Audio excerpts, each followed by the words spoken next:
And hello, everyone, and a bright and beautiful good morning to all of my fellow uncivilians out there. I am Uncivil Law, and we are here, as always, to learn from the misfortunes of others. And we are learning from the misfortune of one Alex Murdaugh in South Carolina in our continuing coverage of the Alex Murdaugh murder trial. Alex Murdaugh is a disgraced former attorney whose family has been a legal powerhouse in the southeast quarter of South Carolina. So the greater Charleston area, much greater Charleston area, I suppose, basically the bottom quarter of the entire state. His family has been a legal powerhouse there for the last 100 years. Alex Murdaugh's father and grandfather and great-grandfather were the chief prosecutors of this entire region for the last 100 years. Alex Murdaugh himself is also been a notable attorney in his own right, with a good reputation up until it wasn't. He has apparently stolen about $10 million from his clients, and apparently, at least according to the state's theory, although we really haven't heard this in court yet, but what we think the state's theory of the motive is, because he was about to become exposed on this financial fraud against his clients, he was becoming increasingly desperate to hide it. And so, out of some sense of shame, out of some sense of desperation, out of some sense of wanting to cover up the crime, he might have murdered his son and wife. But so far, the evidence against Alex Murdaugh from the state totally sucks. The state's case completely blows. There is really no evidence yet against Alex Murdaugh, except in the most specious sense of the word, evidence. So far, we have heard from the initial officers who showed up on the scene in response to the 911 call. We've heard the 911 call. We heard from the chief of the fire department who showed up to do EMS work. We've heard from one of the police officers who perhaps was the first to try to secure the scene in some way. That was yesterday's testimony, quite extensive. And the best evidence we have against Mr. Murdaugh so far is perhaps he said that he had checked for a pulse, but no blood on him. How did he check for a pulse on these incredibly grisly murders, which were incredibly disturbing, to the point that apparently even the gallery of the courthouse is not even allowed to see the grisly evidence? So that's weird. Not only are they not broadcasting it, which is not unheard of, but not even the gallery is allowed to see it, which is pretty unheard of. Not quite sure why they're doing that, but that's what they are doing for some reason. But how was he able to check for a pulse on these bodies in these grisly murders where blood was everywhere without getting blood on him? That's a reasonable question. But perhaps a more reasonable question is, how did he commit the murders without getting blood on him? Because the state's theory is that he committed the murder of his son with a shotgun inside of a walk-in closet, and blood is everywhere inside the closet, but apparently nowhere on Mr. Murdaugh, because he was wearing maybe a poncho or raincoat or tarp of some kind at the time. And all that rest of it. So not going great. Not going great. So, and we have not seen the photos of course, Is the state which I'm trying to sure are lose quite this grisly. case? So the only thing the state seems to have right now is the outrage relating to the people being dead in this gruesome way. Look at the bloody bodies. Look at their blood and guts and brains spewed all over the place. Isn't it horrible? Well, it may very well be horrible, but yeah. We've also heard evidence so far from the defense. Well, evidence is the wrong way to put it. Let me rephrase. We have so far heard from the defense some poignant notations of perhaps some weaknesses in how the police handled this case, which isn't necessarily to say the police did anything wrong. This is a small county in South Carolina. There are not a lot of people there. There's not a lot of police there. And also, apparently, there was a storm coming in around the time of the murders. So the police perhaps had to act with some haste. So between all these things, the police, what they did might have been completely reasonable. Notwithstanding that it's completely reasonable, the scene might not have been secured as well as we would have liked. And there seems to be some suggestion, not without cause, that the police's actions tainted the scene. We have apparently heard from one witness so far, from one police officer who said, well, when I was there, it was just shoe prints from some sort of slipper or sandal. But then when photographs were actually taken, we see prints on top of prints, which suggests the police walked over the evidence. How fun. That the police didn't properly secure the scene to check for tire tracks. That tire tracks got erased. That tire tracks got added. That footprints got erased. That footprints got added. We also have some mixed ammunition that was discovered. 12 gauge ammo and 16 gauge ammo, which could be a lot of things, but also could be some sort of problems with the police and how they collected the evidence there too. So far, and maybe Alex Murdaugh wasn't acting completely,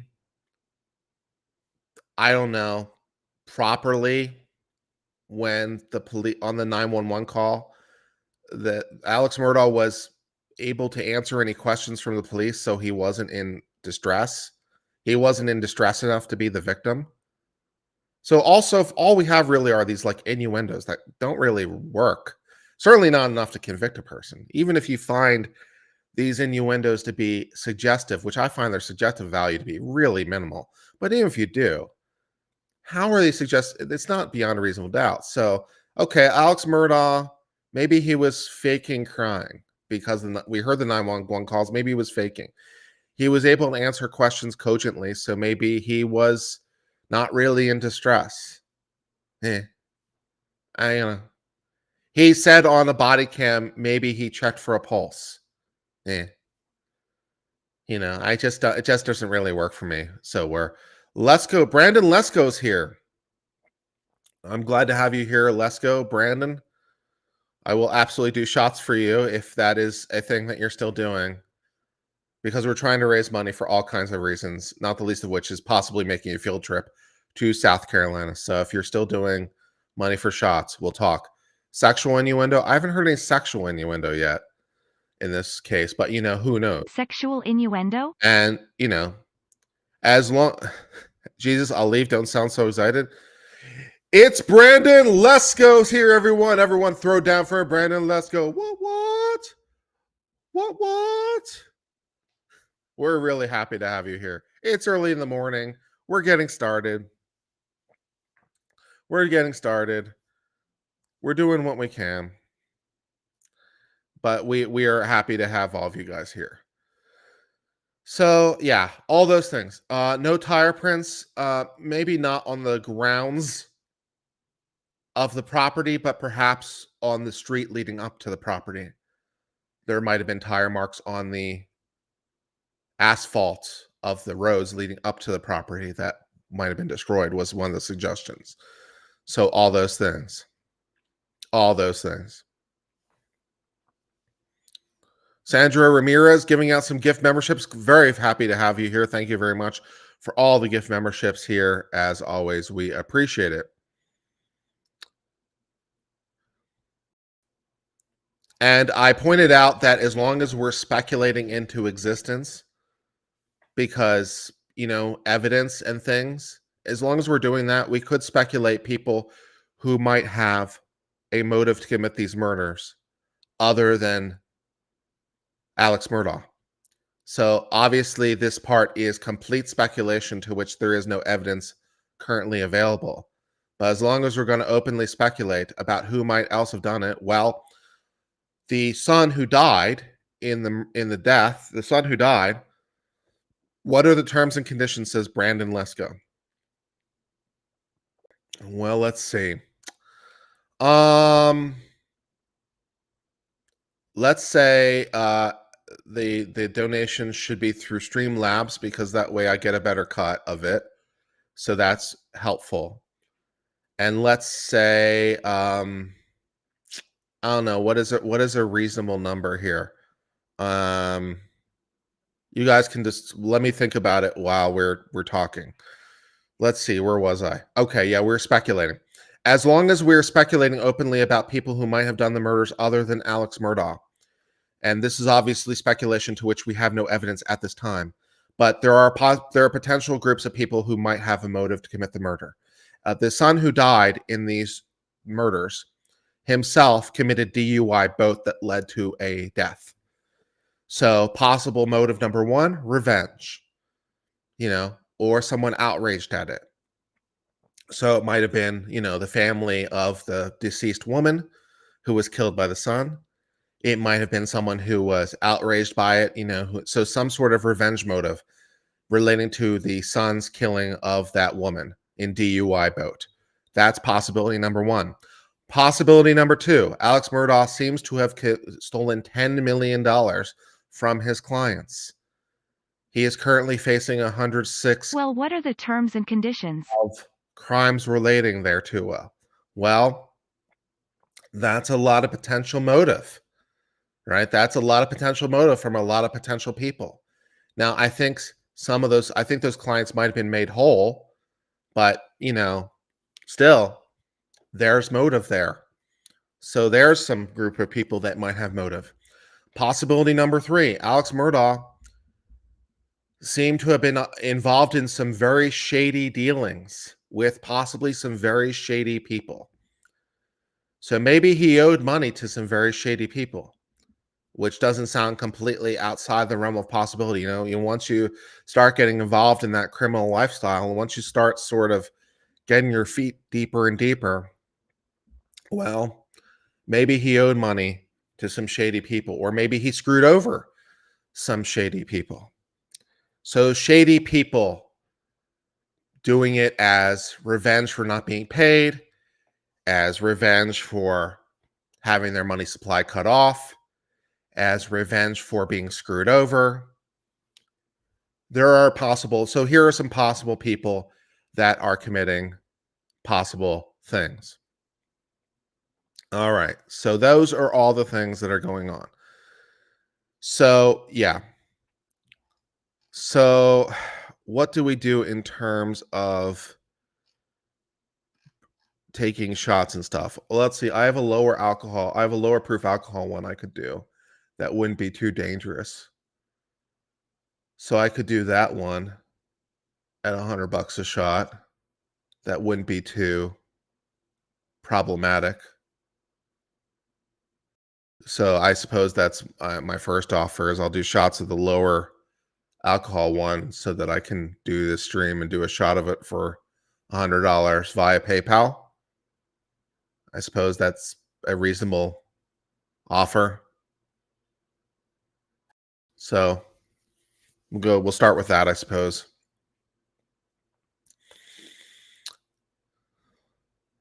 Maybe the shady people knew about legal troubles he was facing and decided safer to kill the family than have them make deals. That's very true. Maybe the son and wife knew things, and maybe they were trying to eliminate possible witnesses against them and also send a message to Alex. So there's potential possibilities there. How much insurance was on the wife and son? I don't know the answer to that question. If you're looking for reasons that Alex Murdaugh did it, sure, financial motivation. The reason that Alex Murdaugh might have done it is, as we discussed before, like Alex Murdaugh's motivation would be as a result of the DUI boat I alluded to, Alex Murdaugh's finances were going to become exposed. And so in an increasingly desperate idea of hiding the money, he became increasingly desperate. So he killed them to try to cover up the financial dealings, or he killed them because they were witnesses, or he killed them because of shame of what his son did. So he killed his son out of shame or some sort of basically honor killing. And then his wife kind of got in the way. So there's a motive. He did it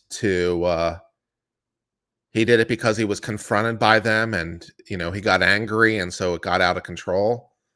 So if you're looking for motivation for Alex Murdaugh, there's your motivation there.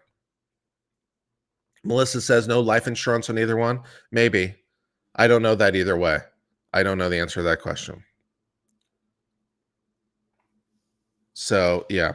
I don't know the answer to that question, but those are those are what is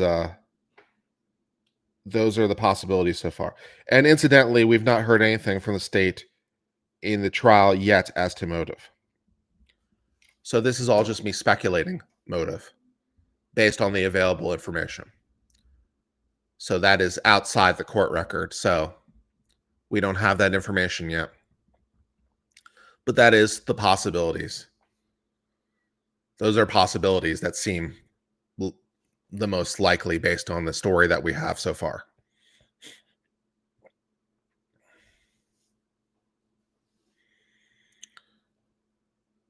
Melissa says, could have been murder-suicide by the son and Alex to get rid of guns.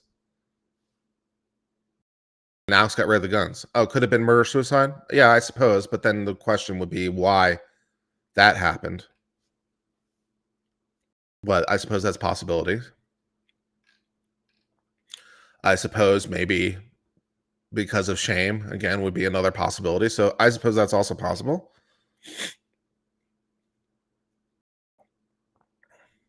Yeah, there's been no mention of motive yet.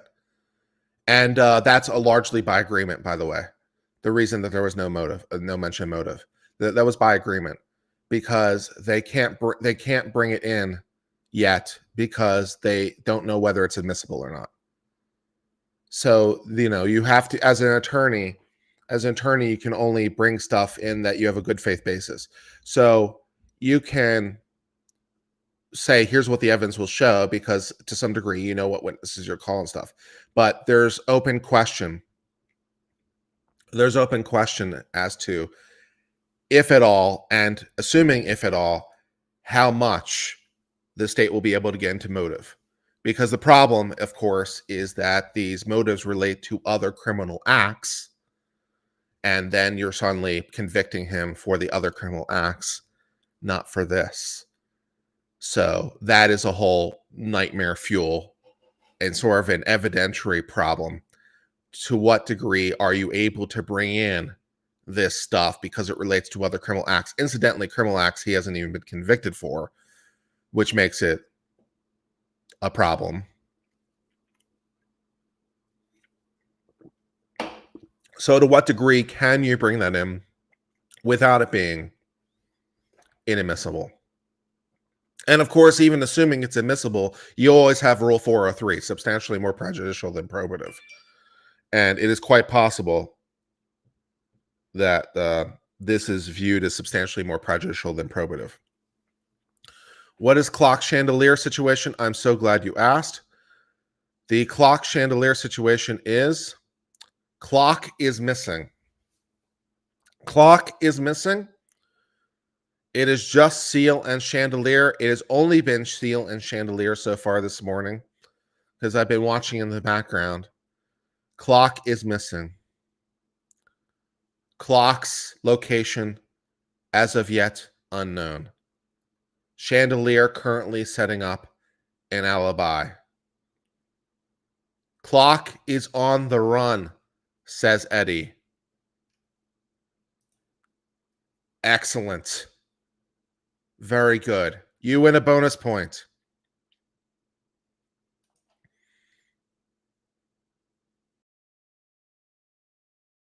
Have I looked at Field trip fund money? 95% Don't of the forget donation? to have your parent or PayPal's legal cheaper. guardian notarize your permission slip. PayPal's cheaper. PayPal's 3% plus a minor fee. So I'll stick with PayPal. So which is just Streamlabs. So when you see, now I can give you the link actually. There is the link if you'd like to donate without going through YouTube. YouTube takes 30%. So if you would like to donate through Streamlabs, you can click that link, and Streamlabs takes 0, uses PayPal as a processor, which takes 3%. So it's 3%. So instead of 30%, 3%. It doesn't cost you anymore. It's just more money to me, which is, good. What's the robot voice I'm hearing? I set up text to speech for donations over $5 so that, it would help to promote the channel and stuff, and give a reward to people who donate and stuff. So that's the text to speech.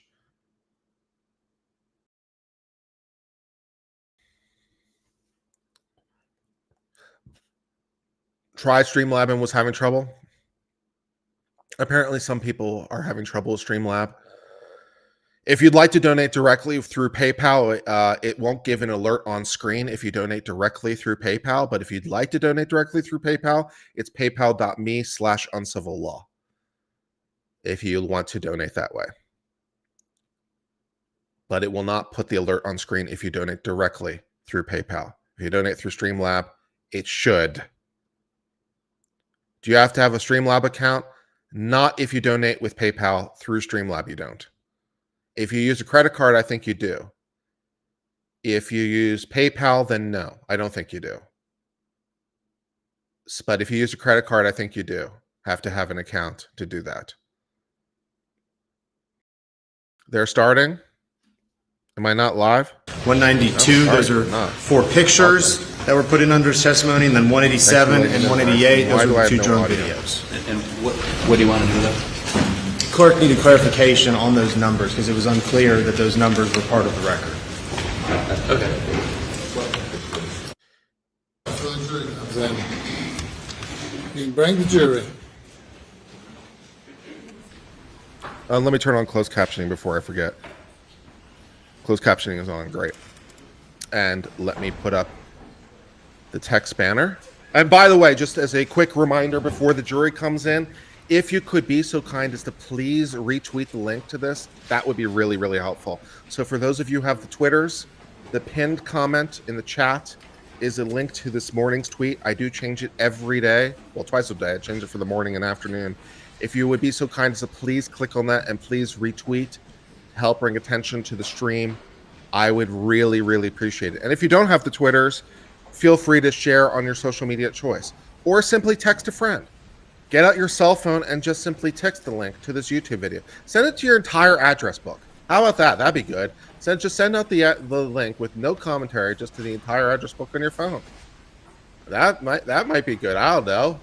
But if you could help to do one of those things, that would be really, really appreciated. Thank you.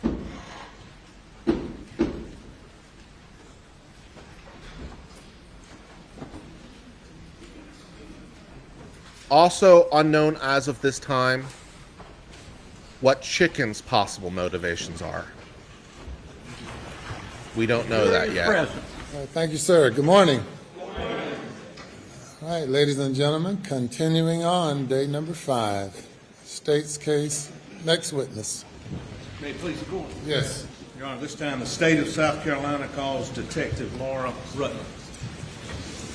Laura somebody. Who is Laura? Let's find Laura in the note. Laura Rutland from the County Sheriff's Office is who's testifying. So I will put her name up in the banner to show people. The testimony about to get recorded in this trial shall be the truth, so help you God. I do. Thank you. Take a seat in the witness stand. State your name again.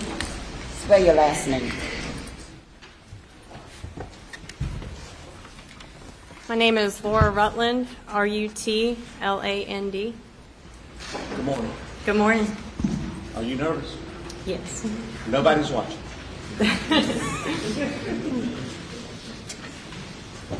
You are Laura Rutland. I am. Please tell the ladies and gentlemen of this jury about Laura Rutland, where you're from, where you were born, where you lived, and a little bit of your background leading up to law enforcement, please, ma'am. Good morning, everybody. I was born in Charleston, South Carolina. When I was about 6 months old, my family moved back to England, where we were originally from. Lived there until I was about 3 or 4 years old. Came back to the United States. Grew up in Somerville, South Carolina. Graduated from Somerville High School. After I graduated, I was working as a dog groomer. Met my would-be my husband. We moved to Port Royal, South Carolina. He was in the Marine Corps, stationed at Parris Island at the time. Then we moved to Bluffton. I decided to pursue law enforcement. I've always been a true crime nerd, into mysteries and things like that, so I decided to pursue law enforcement. I graduated from the South Carolina Criminal Justice Academy in 2010 and was working at the Bluffton Police Department, where I held various roles. Started on patrol, became a detective, then I was promoted to supervisor, where I supervised. Why are we getting her life story to and then eventually humanize her? supervised That's why. the I detective kind of like unit it. at Bluffton PD. My husband and I decided we wanted a lot of kids, so after I had my third baby, I decided to try my civilian job, get out of law enforcement for a little bit with a better schedule. So I briefly worked on Paris Island as a sexual assault victim advocate for the Sexual Assault Response and Prevention Program. Realized I missed law enforcement, so I wanted to get back. So, especially investigations. I first tried Beaufort Police Department, but it would take several years for them to have an opening in criminal investigations. So then I came to the Colleton County Sheriff's Office, where they were seeking experienced detectives. And so I joined Colleton County Sheriff's Office in September 2020, and February 2021 I was transferred to the Criminal Investigation Division, where I currently am now. My main focus is child crimes, which means children of sexual and physical abuse. Those are the cases that I predominantly work, as well as I'm a South Carolina ICAC task force member, and what that means is it's Internet Crimes Against Children, and that's a task force that's partnership with the Attorney General's office, and we basically battle online child predators, child pornography, those types of cases. We do rotate homicides in the detective division among 9 of us. At some point, did you work at Paris Island? I did, yes, sir. Tell these folks what you did there. I was the sexual assault victim advocate for civilians on the base. And your training in law enforcement's been what, detective? It's been various things. It's been basic training to advanced training, you name it. I've attended several advanced trainings hosted by Thank other you, law enforcement Larissa, agencies, for the state PayPal. and federal. Thank you, Joe How Blackwell, many for the children do you have, PayPal. ma'am? We have 4. Okay. And does your husband work? He does. Does he work at home? He does. Mhm. So you started full-time with Colleton in what year? 2020. Okay. And what was your role when you first started with Colleton County Sheriff's Department? I started on patrol to familiarize myself with the county. And then did you work yourself, or not work out, but you become a detective? Tracy, I did, can you yes. not see the When banner? was that? February Is 2021. the banner not big enough for can you not see the banner on screen? Is it not On displayed? June 7th of 2021. Well, let me ask before you get there. Where do you, not to pry, don't want the world to know, but they're going to, where do you live? I live in Ridgeland. Now, on June 7th of 2021, were you on call? I was. Okay. How far is it from Ridgeland to here? 45 minutes to an hour, depending on traffic and what part of Colleton County I'm going to. Did you receive a call to respond to a double homicide? I did. Okay. And where was that, where were you supposed to respond? Okay. Initially to the scene, 4147 Moselle Road, but due to my long commute, it was better that I stopped at the sheriff's office first and I be the one to prepare the search warrant for the property. And who were you coordinating with during that? I mean, who was your boss? That's Captain Jason Chapman. On the right And after you'd received the call, did you confer with Captain Chapman? I did. And as a result of that, what did you do? I went to the sheriff's office, prepared the search warrant, was finally able to track down a magistrate. I had to wake him up out of his bed to sign the warrant, and I was able to secure a search warrant for the property. No, it's all on And screen. For 4147 Missouri. Yes, sir. What did you do after you got the search warrant? I notified everybody over the radio that I had the search warrant signed because I wasn't sure. No, I was just Crime the Scene reason Unit I was waiting on asking is me. because someone came in and chat it and was gonna said take some time to get out there. someone came in and then chat I made and my way to asked. 4147 Moselle Road with the warrant. Had you You know, I been just out got there here. before Who's to testifying? And I'm like, 4147 is the Missouri? banner not No. working? So I was confused. That's why I asked. When you went out there, did you know what your role was going to be as you were going out there? I did not. When you got to the scene, tell us what happened. So when I pulled up, I noticed there were several SLED agents as well as Colleton County deputies at the scene. I was basically the last one there. And I met with my supervisor, Captain Jason Chapman, and presented them with the search warrant as well as SLED. Yeah, it was chopping off her head on the left. That's why I He moved to asked the me right. if I knew the Murdaugh family, to which I replied I did not. They then So asked how are me we if I doing was on the familiar volume with levels a compared boat to volume accident levels? that Are had they happened sounding in good this Beaufort. morning? And my reply was, I was listening back I've to heard myself of it, but I yesterday, don't know and I the was a little bit details. too soft yesterday. So with that my volume information, low, they said, but I want okay, to check with you guys. you're going to be assigned as the No, she's not liaison SLED. with the lead SLED agent on the case. She's the who Colton was County identified Sheriff's as Senior Office. Special Agent David Owen, and that my task was going The to be banner to is assist failing. him with The anything banner is he may failing need in its mission. that evening at the scene and throughout the investigation. And I think we've heard prior testimony, but the case was turned over to SLED because of a potential conflict. Is that That's your correct. understanding? That was one of the things Banner's my covered captain up by advised me chat? of when I arrived at the search warrant. He advised me that SLED was going to be the lead agency on the case. Is it? And did you know Special Agent David Owens prior to that night? I did not. Oh, if it's on But mobile, you did you mean? get to know him and actually get to work with him? So. I did, yes, sir. I don't know what to And do let's about start that. out problem. with that job. When you Not a lot of first places got I to can put the 41, banner. 47, and you got your I could put the instructions, banner who at you the gonna bottom work and with. move the subtitles What up were to the your top. Do you think that would be better? observations? Let's give that a shot. So the first thing as I approached I'm sure you've all heard of the kennels, was the overwhelming smell and a lot of water on the ground by the kennels. And then the first body that I approached was the deceased male. He was laying face down at an angle with his feet inside the plane of the door. There was obvious trauma to the top of his head. He was covered with a sheet, but I could still see the top of his head from underneath the sheet. Obvious trauma. There was brain, blood, hair, skull matter, all within the feed room and the ceiling. There was a deceased female, approximately 30 feet across from where his body was, and she was covered as well. But I had been told that they both had gunshot wounds to their heads. And then from there, we located the 911 caller, Mr. Alex Murdaugh. Now, did you know, everybody's referring to him as Paul and Maggie. Did Liz you asks, know is there any Paul way chat Murdaugh can and scroll Maggie underneath the Murdaugh? banner? I did not. No. Had you ever seen I him can't do before that. you saw him The laying way dead that on the the way ground? that chat No. is displaying is completely controlled by YouTube. I am not displaying chat. At that I'm not point, displaying did you chat walk anymore. any of the rest of the scene? Because we did the chat on screen Not at thing that and people point. hated it. Or at least it Tell was the folks evenly what you divided. did do. So if you're seeing chat We located at all, Mr. Murdaugh, that's because Alex, of YouTube. It's not because of me. standing at the so I back have no of the. ability to control.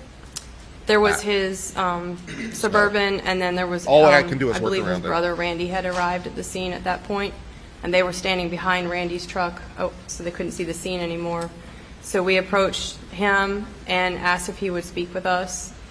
He introduced the man standing next to him as his personal attorney, Danny Henderson, and he agreed to speak with us. By this point, it had started to rain, so we utilized Agent Owen's vehicle to do the interview. Now, before we get to that, had you made any other observations about bullet holes or shell casings prior to that? Yes, there were shell casings in front of Maggie's head area, in front and to the left on the ground. In between, there was like a gravel area in between the two buildings. Had you seen what's been referred to as the feed room? And Yes. okay, what did you observe in there, if anything? Inside the feed room, I did observe body matter. We that always had try to been make on things the as good as ceiling, we can for you as well guys as covered in here on items Uncivil inside Law. the feed room. We always look for there ways to was make things shotgun better. wadding on the floor. So the banner inside being the feed added room, to add the name, I thought was pretty as well plus. as droplets of blood on the concrete.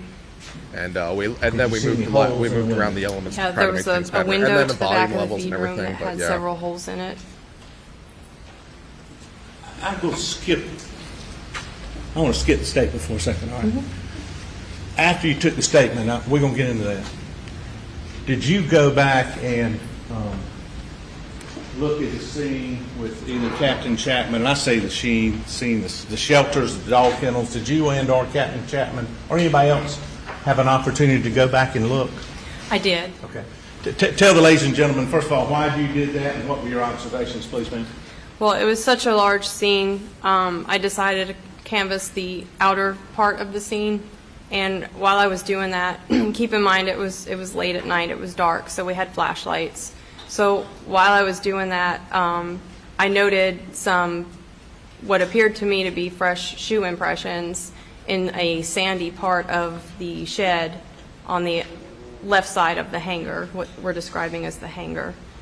In between some tractors and the wall of the shed, there was several fresh shoe impressions. And when you say fresh shoe impression, kind of obvious, but what does that mean? It means that they had been left fairly recently. What did they appear to you to be? They look like a flat sandal, flip-flop type shoe, not particularly large in size, just flat.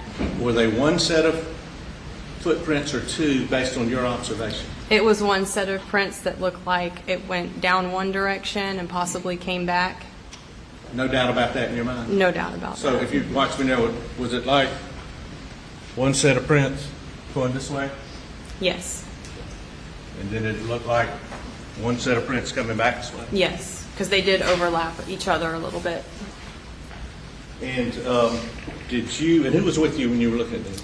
I was by myself initially, and then I found my supervisor, Captain Chapman, and showed him what I had found.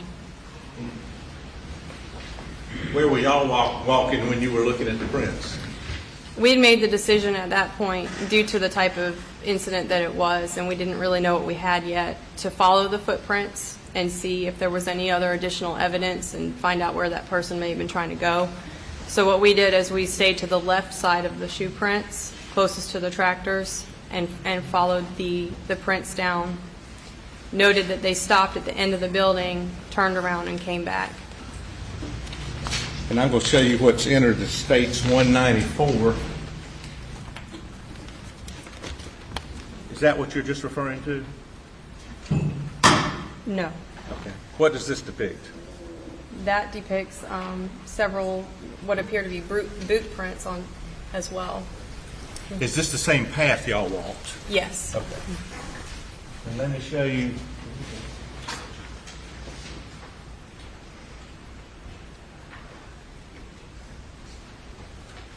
State's 195. Do you recognize this? Yeah, those are the flat, just the flat ones impressions. Promise you I can't. Can we start now, Mike? Please.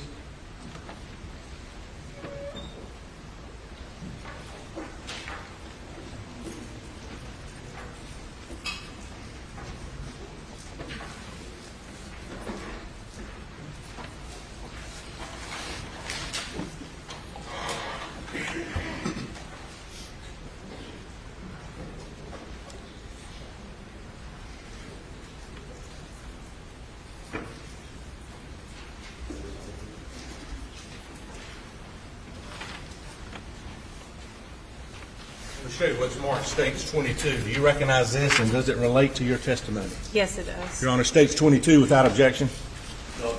Submitted.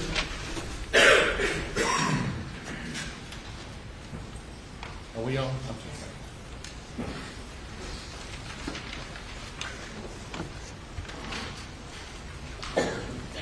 Let me go back to what's just been entered as States 22.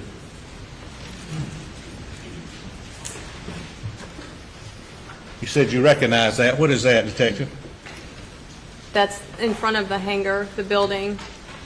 So Maggie would be to the right, and the shoe impressions I'm referring to would be on the left. And getting a little closer view on States 194. Yes, that's the left side of the hangar. Can you show in this picture the prints you were talking about, the footprints? Yes. And can you come down here with the judge's permission? Yeah. Sure, please. Did the membership pop up on screen? I didn't see it. Am I not get? Because now it's like our alerts broken again. That's always a fun thing. It's hard to see. There's a big glare. Okay. And let me put in States 195 too, Detective.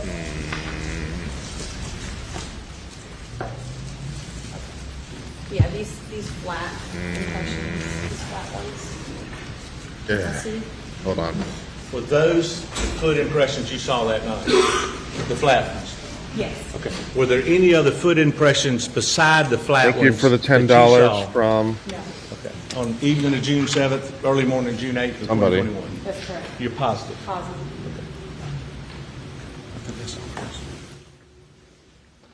And again, when you and the captain walked, how far were you from the sandals? A foot to the left?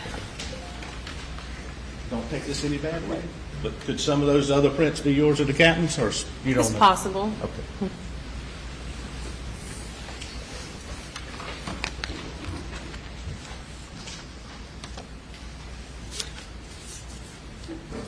Now, you were and I'm going to do this without putting it up. This is one of those pictures that we've uncovered, but I'm going to show you states 7. You know, Cloudbot's running, Here, so lady. I'm not sure why it's not. Oh, there's a notification on screen. You know Here what it women's is. shoes look like? Yes, sir. Did you go and look at Maggie's shoes she was wearing? I did, Okay. Why'd you do that? to see if they matched the flat impressions I had seen. And were they similar to you? Very similar. Yes. And states 200. Do you recognize those? Yes. And what are those? Those are the sandals Miss Murdaugh had on. Thank you, CG, for the $20. And did they appear to be similar to the footprints you saw? Yes, very.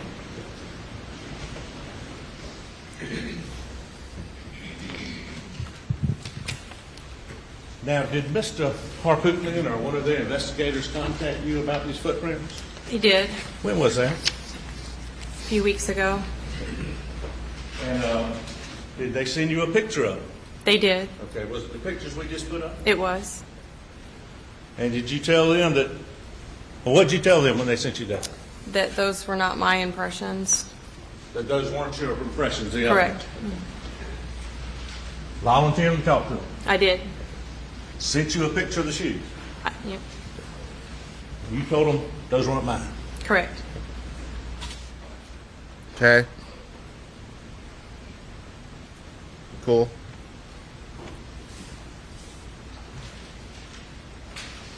All right, let's get back to, I think you said on the defendant, Richard Alexander Murdaugh, the defendant had said, introduced you to who before you started the interview? Danny Henderson said he was his personal attorney. His personal attorney. Yes. Did he want his attorney in the car with you? He did. And I believe you said it was raining? Yes, sir. So what did y'all do to get out of the elements? We sat inside Agent Owens with sled inside his vehicle. And please tell the ladies and gentlemen of this jury specifically where everybody was sitting. Agent Owen was in the driver's seat. Alex Murdaugh was in the front passenger seat. I sat directly behind him, and then Mr. Henderson sat to my left. Please listen to me. First time, was that the first time you met Alex Murdaugh? It was. Did he appear to you to be under the influence of alcohol, drugs, or any other intoxicant when you saw him? He did not. Did he appear to you to understand your questions and Special Agent David Owens' questions when y'all were talking to him? He did. Were his answers to I might have you or missed Agent Owens membership. I'm seeing the Timely? numbers pop up individually. Yes. I Were might have they missed something subject because I matter was trying to appropriate? fix Yes, sir. whatever. It's always something. Trying to Did fix you something. have any trouble understanding the defendant when you were talking to him? I did not. Did he appear to have any trouble understanding you and responding to your questions? He did not. He may have asked twice to repeat a question, but he was understanding what was being discussed.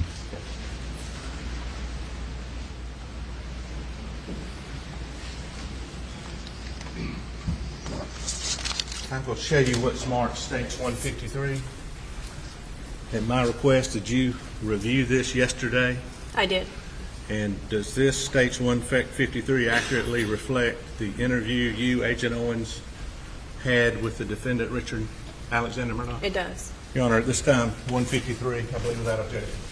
No objection. It's admitted. And with this Honor's permission and with the help of someone, we'd ask to respectfully publish.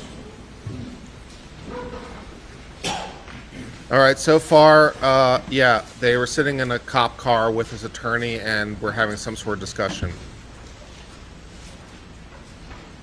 Cool. Jojo gifted 10 memberships. In that case, thank you, Jojo, for the 10 memberships. I'm sorry I missed that particular notification. I was trying to fix something and, yeah.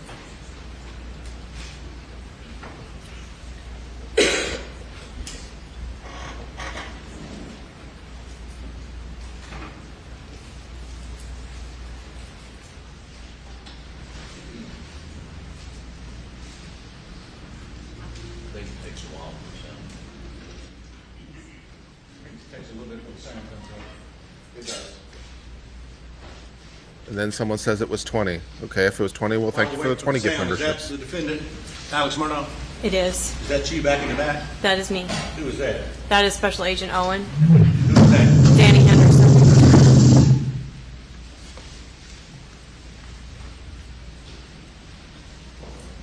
Thank you, Deidre.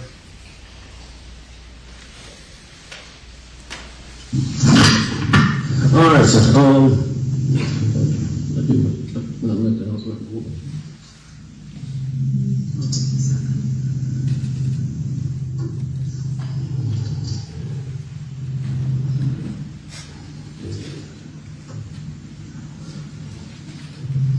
right, Mr. Murdaugh, state your full name for me, please.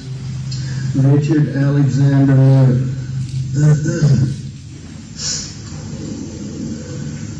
And give me your last name so it gets read. Murdaugh.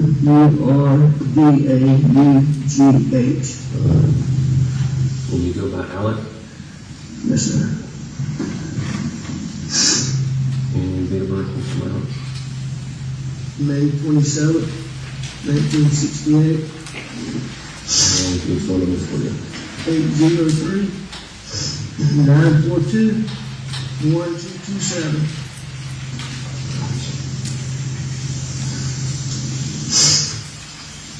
And sir, what was your name?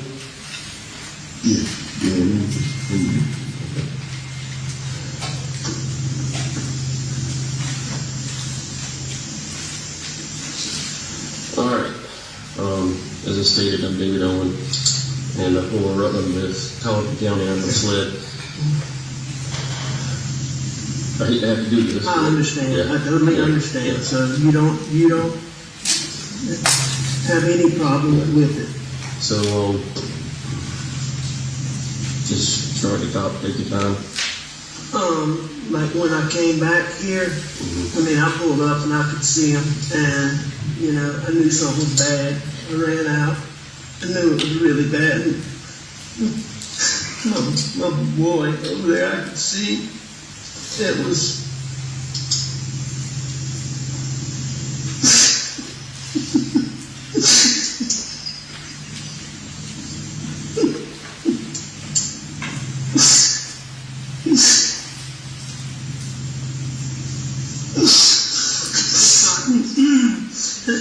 I could see his brain almost.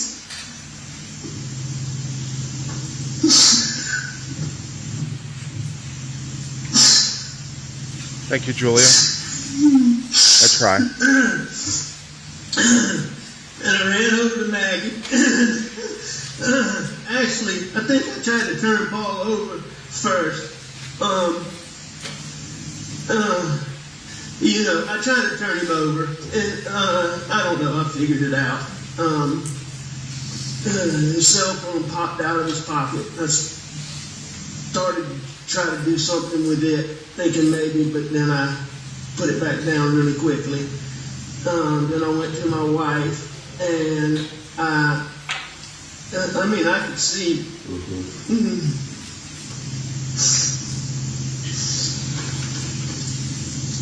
Did you touch Maggie at all? I did. I touched them both. Okay. I tried to do it as limited as possible, but I tried to take their pulse on both of them.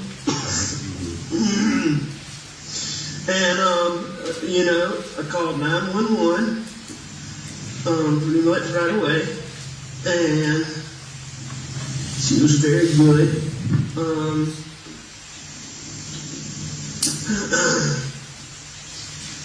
I talked to her. I told her I was going to get off the phone to call some family members.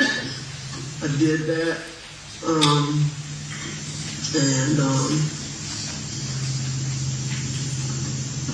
What family members did you call? I called my brother Randy, and I called my brother John,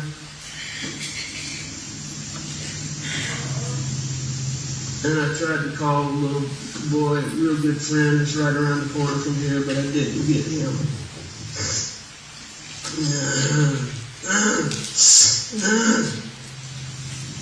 What all was around Paul when you walked up? Blood. Anything else? I mean, there was some body things, yes, sir. I mean, like any other evidence? I know you said the phone fell out of the pocket, but did you see anything else that didn't belong or shouldn't belong or that wasn't part of Paul? No, sir, not the, no, sir. How about Maggie? No, sir. You didn't see anything around them? What made you come out here at night? I went to, my mom's a late stage Alzheimer's patient. My dad's in the hospital. My mom gets anxious when she does. I went to check on them and Maggie's a dog lover. And she fools with the dogs. And I knew she'd gone to the kennel. I was at the house. I left the house and went to my mom's. For just a little while. Tried to call her when I left. Texted her, no response.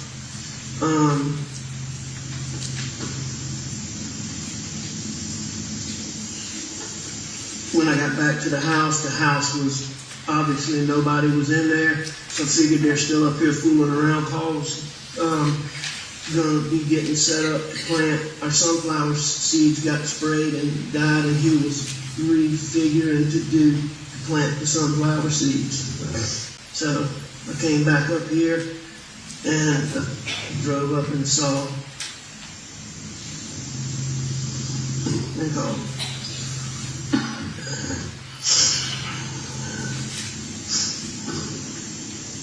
Had Maggie and Paul been arguing over anything? No. What was their relationship like? Wonderful. Wonderful. How about yours and Maggie's? Wonderful. I mean, I'm sure we had little things here and there, but we had a wonderful marriage, wonderful relationship. And yours and Paul's relationship? As good as it could be. How old was Paul? 22. You know his date of birth? I do. April 11th, 96 is his brother's. April 14th, 99 is Paul's. What's Maggie's full name? Margaret Brandstetter Murdaugh. Her date of birth, sir? September 15th, 1968.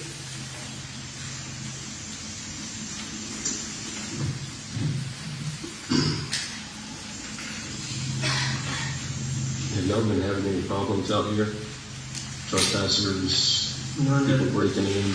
none that I know of. The only thing that what comes to my mind is my son Paul was in a boat wreck a couple years ago, and there's been he was charged with being arrested for being the driver. There's been a lot of negative publicity about that, and there's been a lot of people online just really vile stuff. But when Paul's out and about, I mean, people routinely, I don't think I know the full story, so I don't think they give it to me, but I mean, he's been punched and hit and just attacked a lot, so, but I mean, nothing like this. Yeah. Any one person in particular or a group of people I don't know. that you could think of? It's not that I know, no, sir. Has he, other than being assaulted, has he received any direct threats related to the boat accident? Oh, yes. All the time. Recently? Yes, sir. I mean, he gets them all the time. Okay. He gets them all the time. What kind of, I mean, I'm gonna kick your ass, you know. I'm gonna kick your ass. I've never been privy firsthand, you know. Is that through social media? Or? No, ma'am. It's mostly like if he goes out places, is what, you know, what goes out, like somewhere. He's in college, so if he goes out, is what I understand. I can find out better details from some of his younger friends on that. Who's his best friend?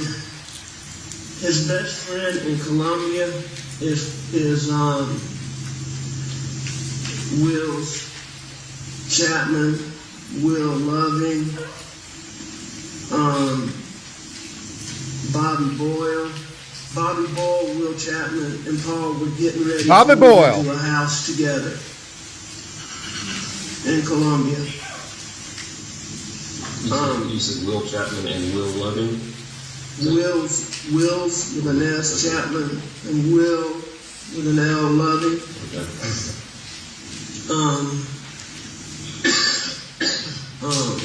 Around here, his best friends are clearly Nolan Tootin and Roden Gibson.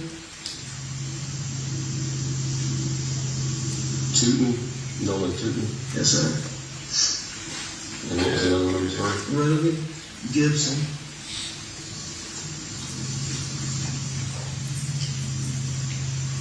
Have you talked with any of these guys tonight? Talked with Nolan, yes, sir. Is he out here? Yes, sir. I tried to call Roden, was one of the people that, he's the boy that I told you lives around the corner. That's very, you know, he's just a good, healthy young man. You mind if I open the door real quick? Go ahead. Do what you need to do.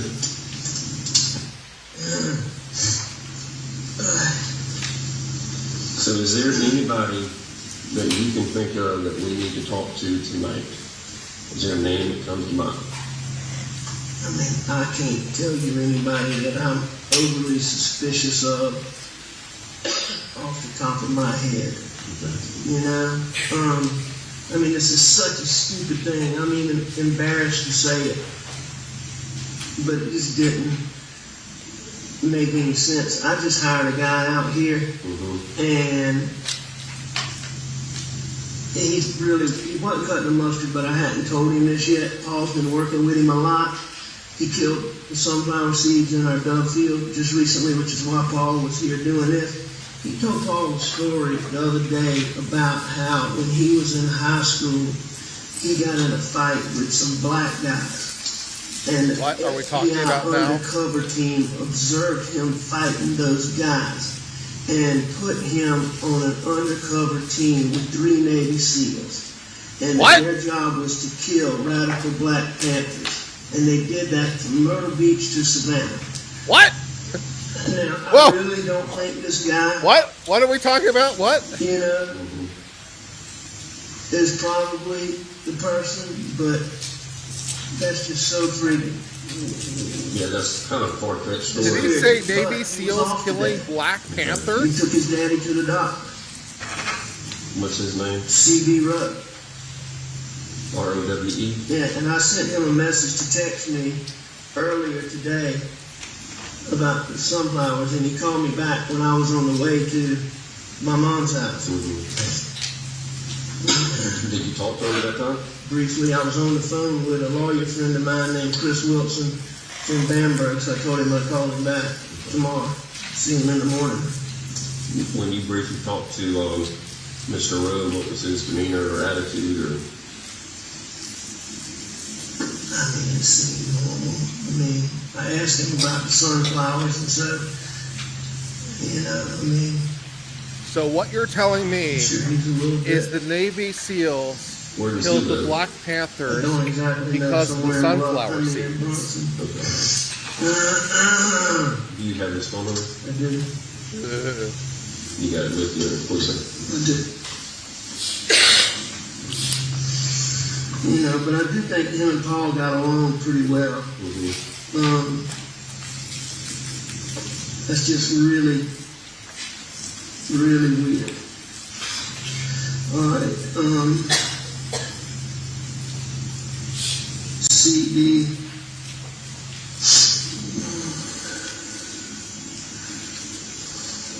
Right there, in Latin. I mean, Yeah, I know he called me, so I'll read that. as they were noting earlier, the Marine Corps training base, Parris Island, is in this region of the country. So maybe the Navy SEALs were at Parris Island with the Marines and killing the Black Panthers with the sunflower seeds. Is that an iPhone? Yes, sir. Watch it like for 60s. Thank you.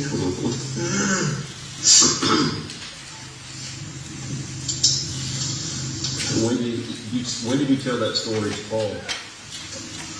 Sometime last week.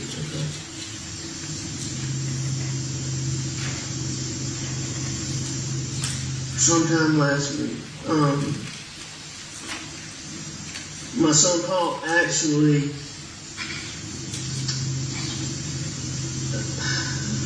I really do not think, in all honesty, that it's him, but I know you'll have to check it out. But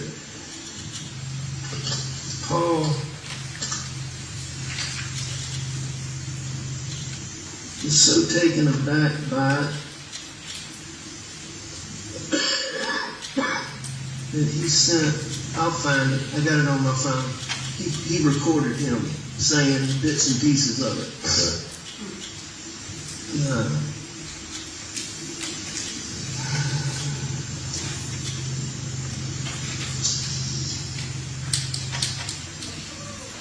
How did we go from?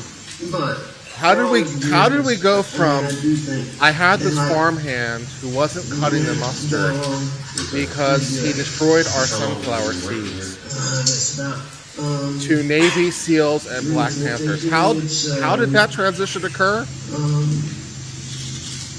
I have questions.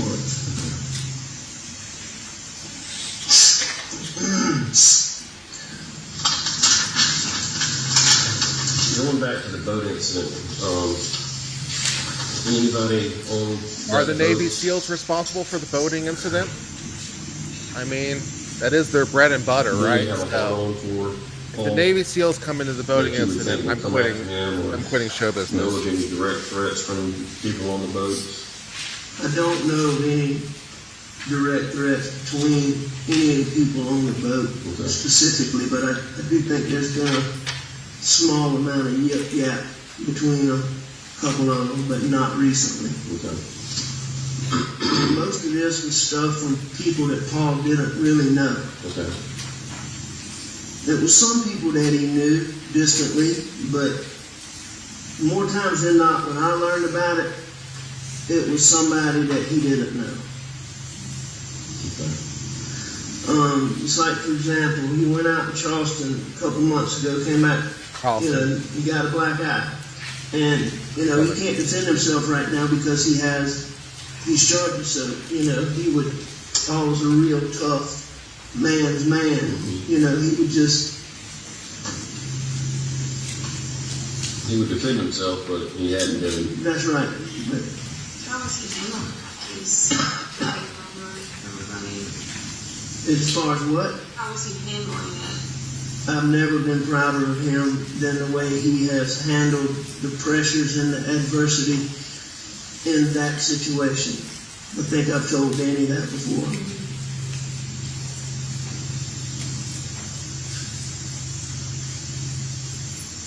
I mean, Paul is a wonderful, wonderful, wonderful kid. He can do almost anything. He gets along with almost anybody. Do y'all store any weapons out here? We don't store them, but they're frequently out here. I need to find out if there were any out here because I know there was a shotgun. There was a 12-gauge shotgun out here. I'll have to find out exactly when that was. I think it got put up but I'm not positive. What did that shotgun look like?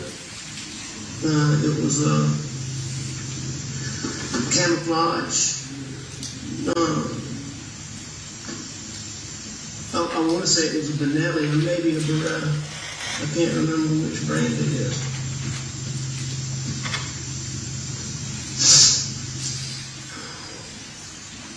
I don't think it was out here recently, but I'm not positive. And the shotgun that you had when the deputies pulled up, where did that gun come from? I went to the house and I got a gun, probably overreacting, but. And was that when you pulled up and saw them? No, I mean, I came out and, I called 911 first. Mm-hmm. Talked to them for a little while, and then I told her. Told her? That I was going to go to the house. Okay. And that I would let authorities know when they got here that I had a gun. Okay. Do you happen to have a list of all your guns? I can make one. I don't have one, but I can make one. Okay. Well, I'm just saying, so we can compare if that shotgun was out here, now it's missing. Absolutely. Try to figure that out. No, absolutely. And I know living out here in the country, you probably have more than one or two. We do. We probably have 20, 25 guns, Yeah. Shotguns, rifles. pistols. Any rifles? Yes, sir. What kind of rifles? All kinds. Yeah. All kinds. I mean, you name it across the board, we have them. Okay. I mean, all of them we have are, in our hunting room, in our house.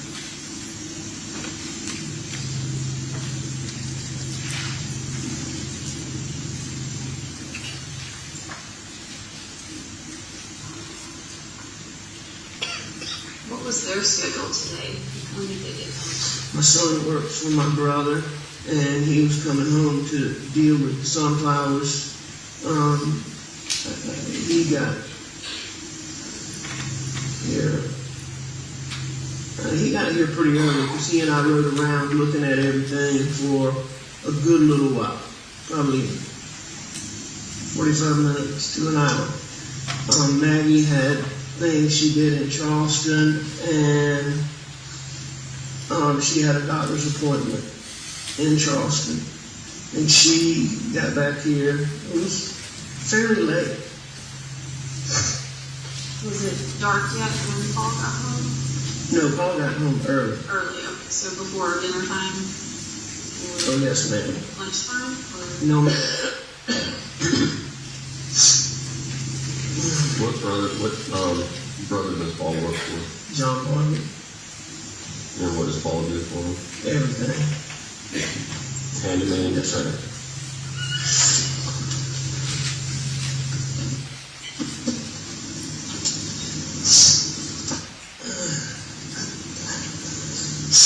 Was it unusual for Maggie to feed the dogs this time of night or check on them? Oh, no. I mean, she played with those dogs all the time. And it's especially common for her to, she's been gone for a while, to come and let especially two of them out to run. Okay. So she pretty regularly comes out here in the evenings? Very regular. Okay. Comes out here a lot.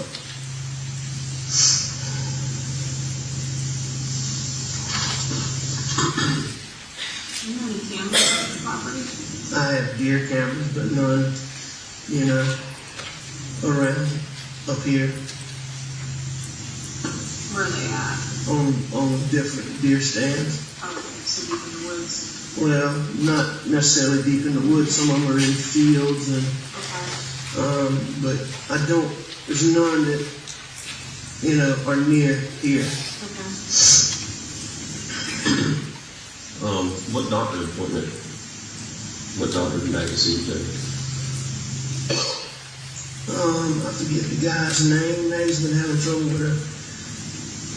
She's been having trouble with her stomach and her tooth. I'm not positive. It was sort of a routine visit, and I can't remember. She told me the name of it, and I can't. I want to say Gordine. Gordine Don. is who I think she saw.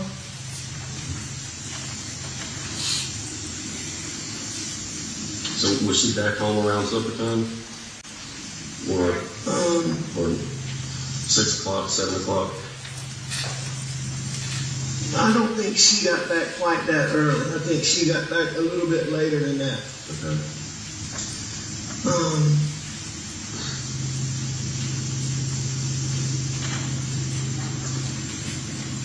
What did you do? Were you in the office or? No, I was home. I came home. Paul and I messed around. I was up at the house.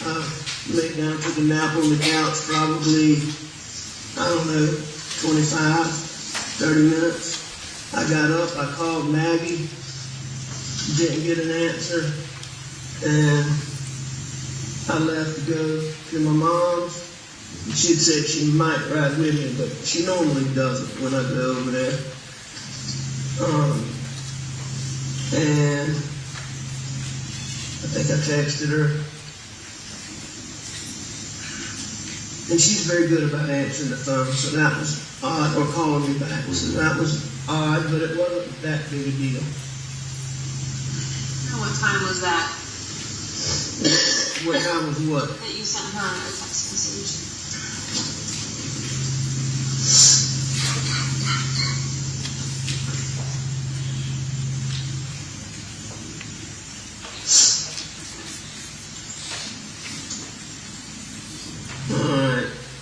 I texted her at 9:08, going to check on him, be right back. And then I texted her at 9:47, that must be when I started to come back. I think I called her before that. But let me make sure. Pretty sure that I called her 9:45.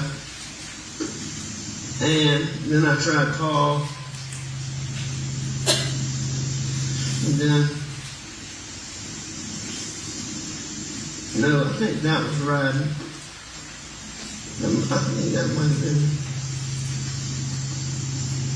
He does sound like Mr. Mackey, I agree. 203. I mean, my calls were right here. Yeah. So, obviously this is when I, at 10:06,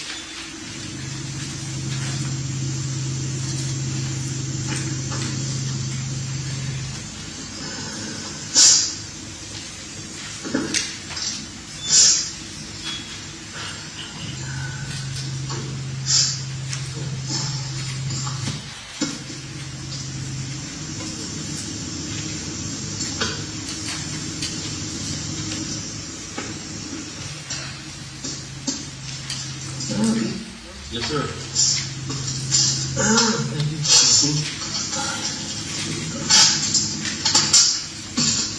Anybody else want some gum? You want any water, do that? I'm sorry, I don't need it. If you, behind Danny's head is a case of water. It's not a big deal. Yeah, I got some right here. Oh, thank you, ma'am.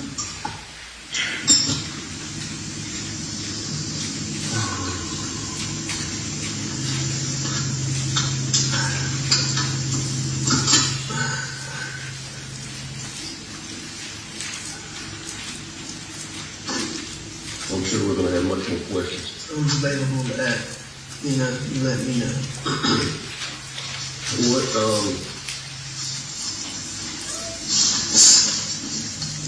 What's another number in case I can't get you on your cell? I don't have a house phone. Okay. My office number. I can give you my brother's cell phone. What's Randy's? Say Randy's is 803-943-8881. And John's? John Martin's 843-321-5508.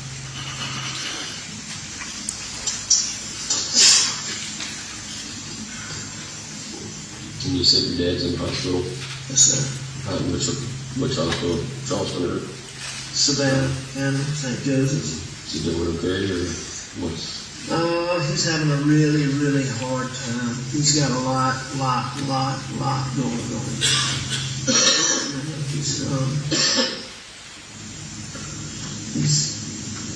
He's doing okay, doing everything, but he's got a lot going on.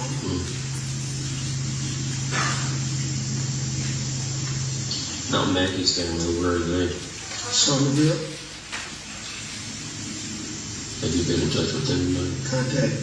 Yes, I had my brother call Bart, the wife of his sister, and the husband of Maggie's sister, so that they could go and tell Maggie's parents. I felt like they needed to hear it in person, and they were going there and calling me. So they must not be there yet. Maggie's parents in Somerville? Yes, and her mom just had a knee replacement surgery, and her dad really has trouble getting around nowadays. Do you have any other children? I do. I have a 24-year-old. That's right, you said. What's his name? Buster, Richard Alexander Jr. He goes by Buster. He goes by Buster. Is he here tonight? He's on his way.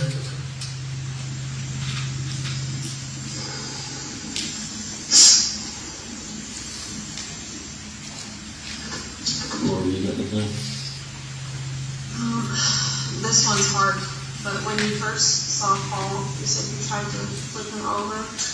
Was he laying on his back or on his stomach? Just like he Just like you, so you weren't able to move him. Okay. No matter. Okay. And did he help Maggie a lot out here with the animals? He helped everybody with everything. So it was kind of routine for him to be out here as well. This place is his absolute passion. Okay.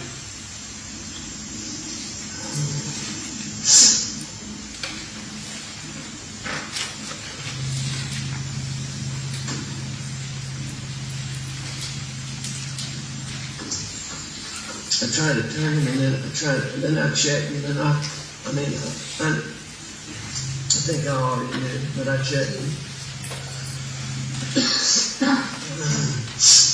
And when you first pulled into the property, did you come from this direction where all our police cars are, or which way did you come in? I went to the house, Okay. and then I came from the house This way. straight here. Yes, Lord. Okay. I mean, where my vehicle was parked is probably, Is where it was. Okay. well, no, maybe not exactly, but it was pretty close, because I came back the same route That's right, because you went back to get your shotgun. when I came back.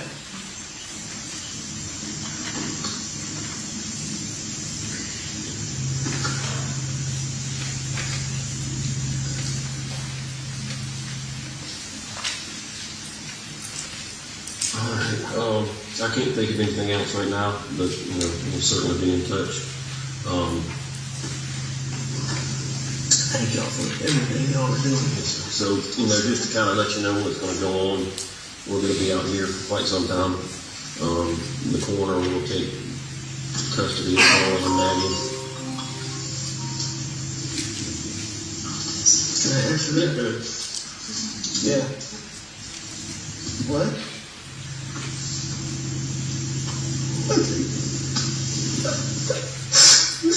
No, we're finished. Let me come out there where I'll be here when he gets here. No, don't let him come up here.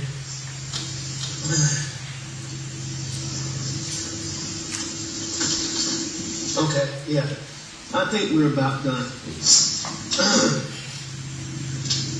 right, thank you. Sergeant. Buster. Get here. Yes, sir.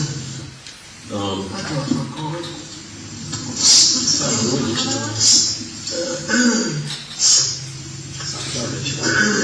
Thank you. So the coroner will come over and talk to you. There'll be the autopsy and everything, and then go from there. But we'll come to you before we leave. Thank you very much. Thank you Ms. Rutland. Yes. Thank you very much.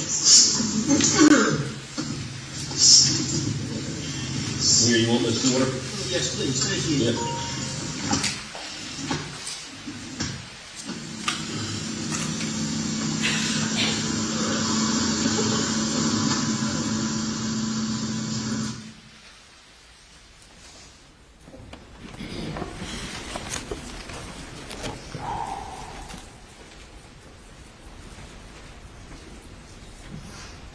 What time was that interview? I think it was 1 a.m.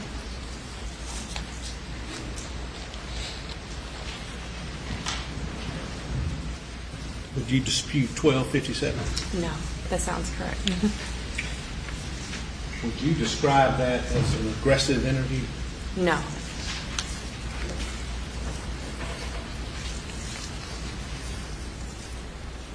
As a part of your investigating procedure, had you listened to the 911 tape prior to this? We did. And you say we, who's we? Myself and Special Agent Owen. Did you have, can everybody hear? Speak in the mic, please. Speak in the mic, please, ma'am. Did you have that 911 knowledge in your mind when you were listening to this? Had you already heard it? Yes. And on the 911 tape, how long had Alex Murdaugh told the 911 operator it had been since he'd seen Maggie Murdaugh? He's estimated 1.5 to 2 hours. To 2 hours. 1.5 to 2 hours. And on this tape, your interview, what had he said about seeing Maggie? When was the last time he'd seen Maggie Murdaugh? That she about 2 hours. Did he say he took a nap? He took a nap Did he say where he went after that? to check on his mother with Alzheimer's in Hampton. Okay. Did you find that unusual? I did. Why? Just the time of night. Why? With her being an Alzheimer's patient, they tend to be worse at night, so I seemed it was strange to go visit. Makes it sound less strange. If they're worse at night, that would make it more likely to go visit, wouldn't it? I mean, those thoughts seem disconnected to me, but okay. What time was the 911 call? It was 10. Can you speak louder, please? I'm sorry. I'd have to check my notes. We'll put a check with it. I'm sorry. Okay. It was 10. He had an attorney, Allison. His attorney was in the car at the time.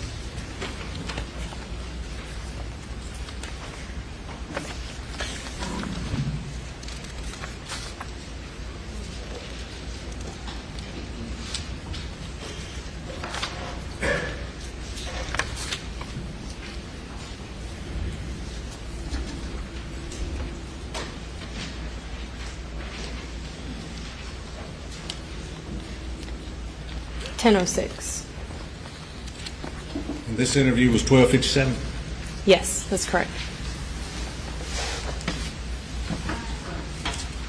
In your interview, in Agent Owen's interview, did the defendant Alex Murdaugh tell you he tried to turn Paul over? He did. And did he say whether or not Once you have an attorney, you must have for questioning? Paul's No. pulse and or Maggie's pulse? You have a right to remain silent. Stated he tried to check both. Period. What did Mr. Murdaugh, the defendant, Alex Murdaugh, say about the phone, if anything, that was in Paul's possession? He stated his phone popped out of his pocket When he tried to check his pulse. I joined chat late. Did he Who's try on to the turn him stand? over? The banner That's what he fails. said. The banner has completely failed in every possible way.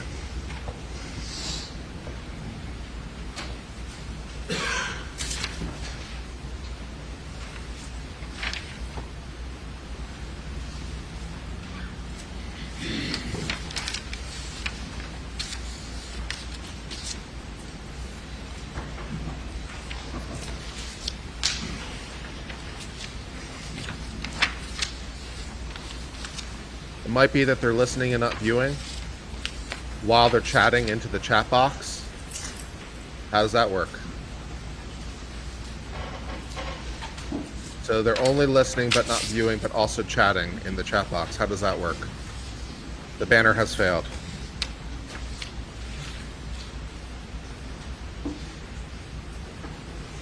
Don't forget, there's a scene in here where Alexander Murdaugh is looking at his phone. You remember that? Correct, yes. Okay. Can you actually see the phone in there and the times and the messages on the video that he's looking at? You can on the bottom left of the screen. And what was that in response to that he was looking at that?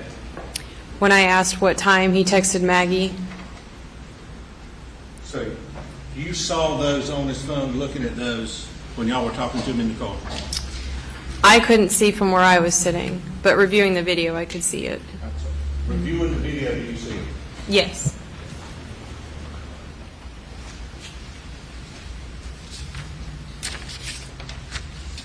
Can I adjust which boxes where on the screen? No, I cannot. I cannot adjust which boxes where on the screen. I've got a transcript here, but at the end of the video, toward the end of the interview, did Mr. Murdaugh say again he tried to turn over his son, Paul Murdaugh? He did. That recording made me believe more on his innocence at this point. Fair enough. Thank you for Did the he super try to chat, check it? Miriam. That's what he said.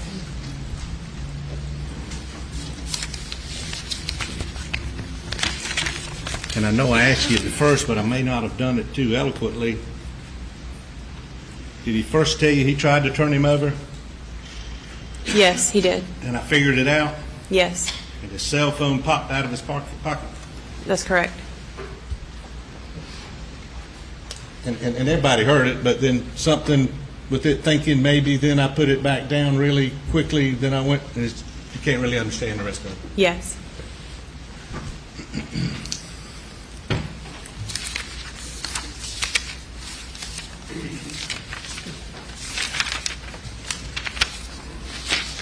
What did you think about the phone popping out? That was seemed. The objection sustained. Have you ever moved dead weight? I have.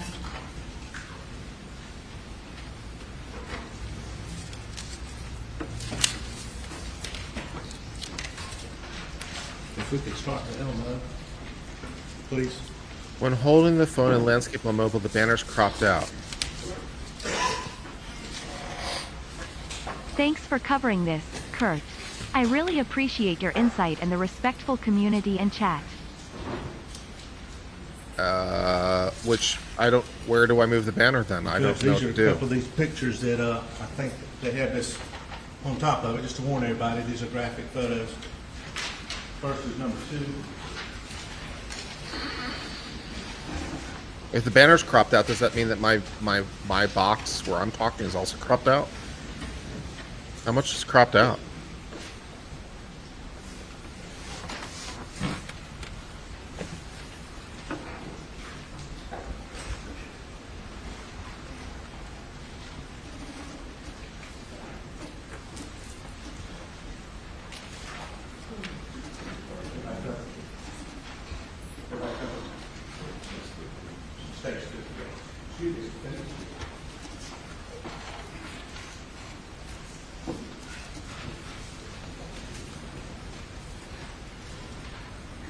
Who's this a picture of?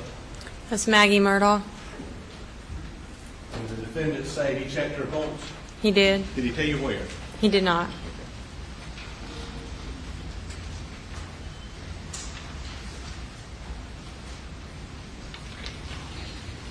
And before I get to it, did the defendant ever tell you he'd been down to the kennels that night in this interview? No. After his nap, where did he say he went? Went to check on his mother in Hampton.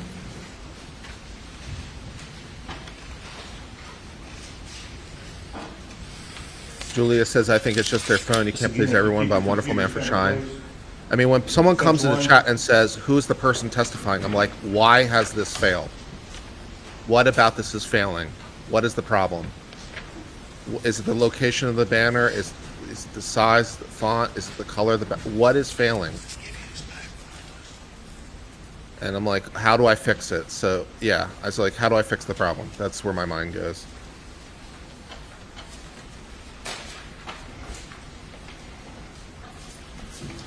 It's like, how do I fix this problem?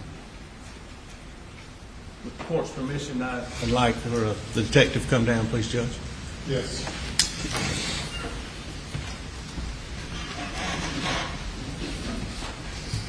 Detective, I'm going to get what you won't block and I won't block her. Did you see? I'm going to get back over here.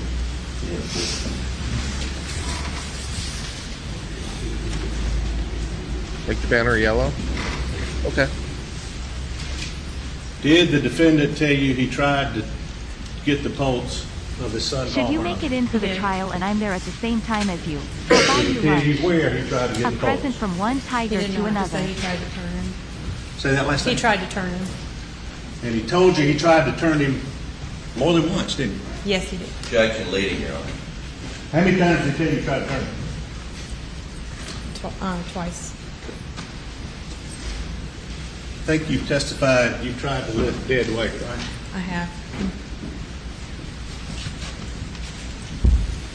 Can you describe what's around Paul Murdaugh? Blood, brain matter. And if you were to, where's his hands? Underneath his body. If you were to check the pulse of his hands, how would you do it? You would have to try to lift him up and get his arms out from under him. Underneath Correct. and roll. Correct. By the way, where's his phone? It's laying on the backside of his shorts. Right there. Popped out, he said. Yes.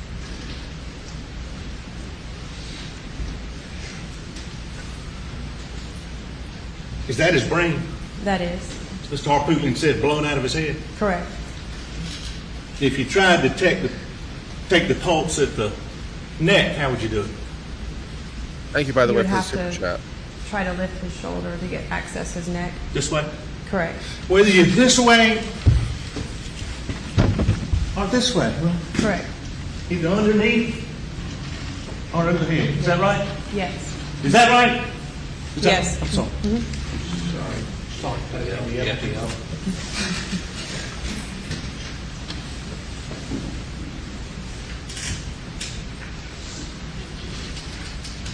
When you saw Alex Murdaugh, when you first came up to him, Is she going to sit down? Why are you questioning her not in the chair? well, I made sure something again. Jojo Judge, I asks apologize. prosecution or defense. The banner has failed again. The banner continues to fail. Go back and sit down. Thank you.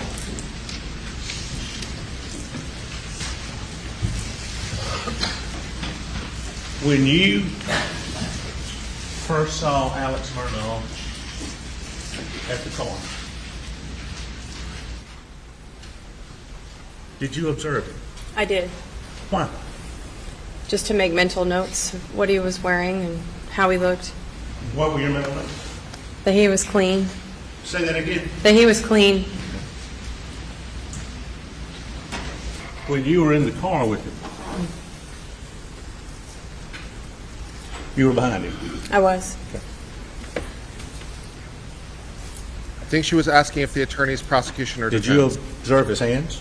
I did. understood the Did question. you see his arms? The banner I did. has failed. And when you were out on the side of the road beforehand, did you see his shirt, I did. his pants, Yes. his shoes? Yes.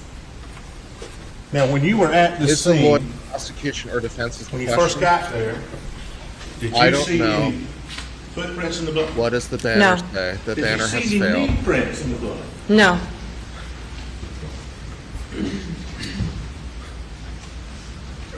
Anywhere around the body?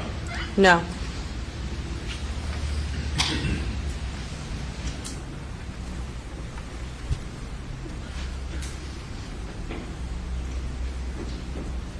Did you look at his shoes? I did. What kind of shoe? Alex Murdaugh shoes. What kind of shoes were they? They were like an athletic tennis shoe. Did you see anything that appeared to be blood on his shoe? I did not. I want you to look at the ladies and gentlemen of this jury. Did you see what appeared to be blood on Alex Murdaugh's hands? I did not. On his arm? No. On his shirt? None. On his shorts? No. On his shoes? I did not. How long was this after the 911 call? 2 hours, 2 to 3 hours. All this fresh in his mind? Yes. How would you describe the defendant's hands when you saw him when you were interviewing him? How would you describe his hands? They were clean. Clean. How would you describe his arms? They were clean. How would you describe his t-shirt? Clean. How would you describe his shorts? Clean. How would you describe his shoes? They were clean.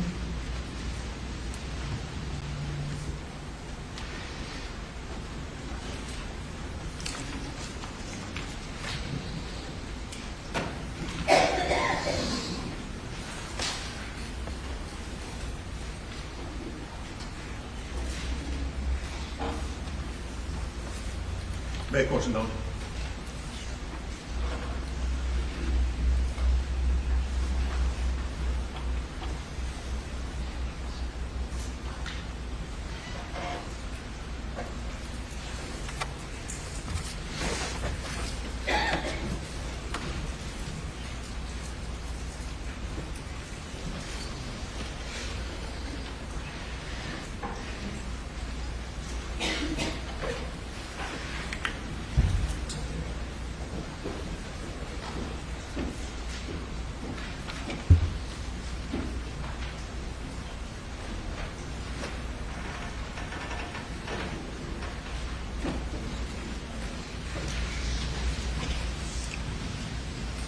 Was his phone taken that night, Alex Murdaugh?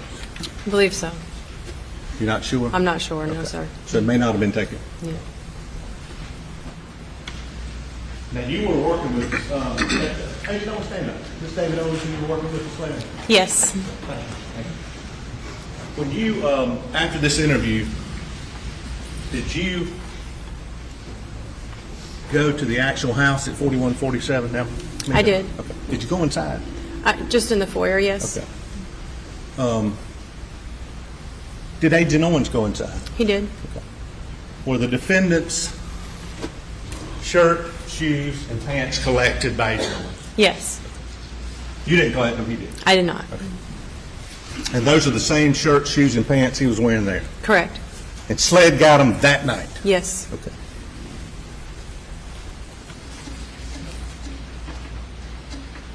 After this, did you assist SLED in some things that came up in the investigation? I did. Okay. And I don't believe this would be object to, but did you assist them with getting Maggie's car? I did. Okay. Some other cell phone evidence? Search warrants.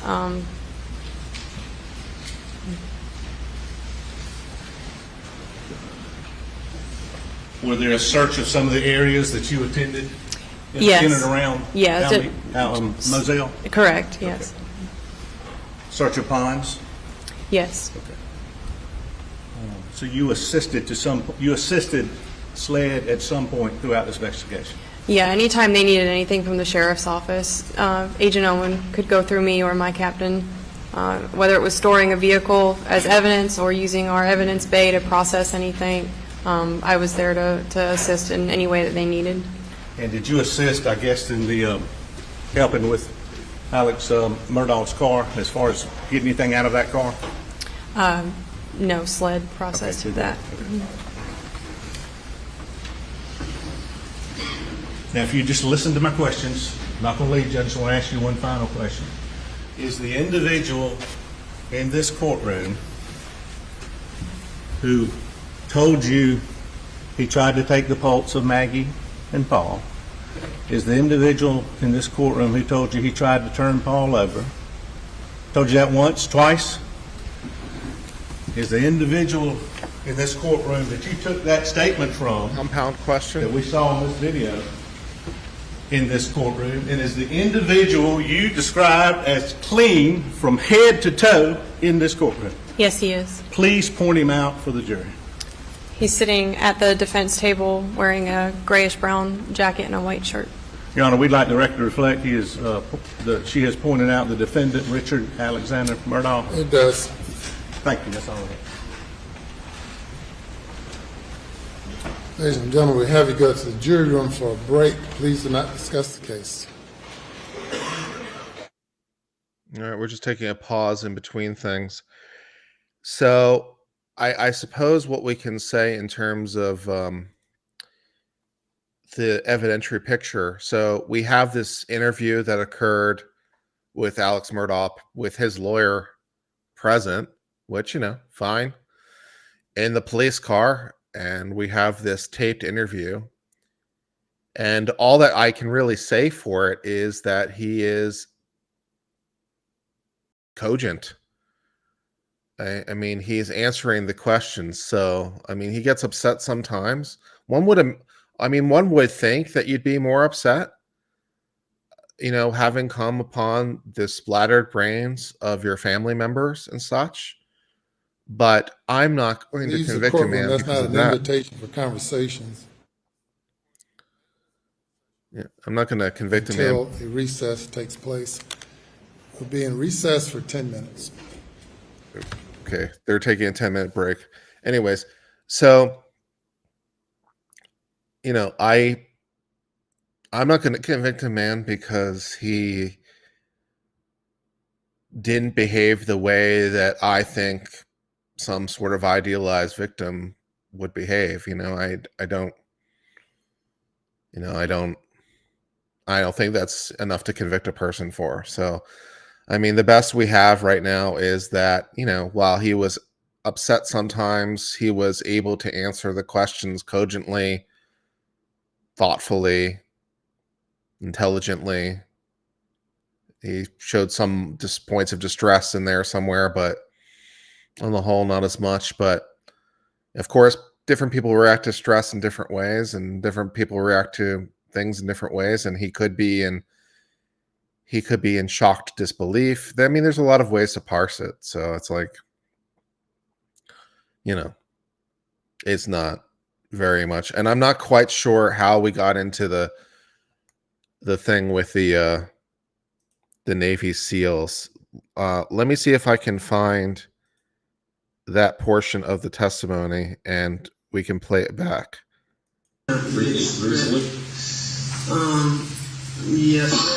find out better details from some of his younger friends on that.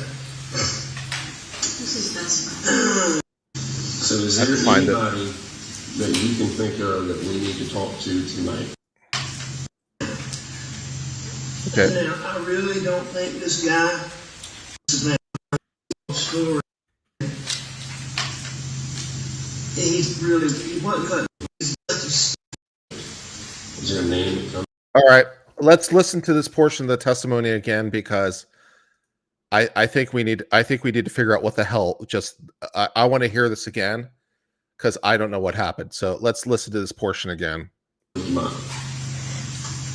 I can't tell you anybody that I'm overly suspicious of off the top of my head.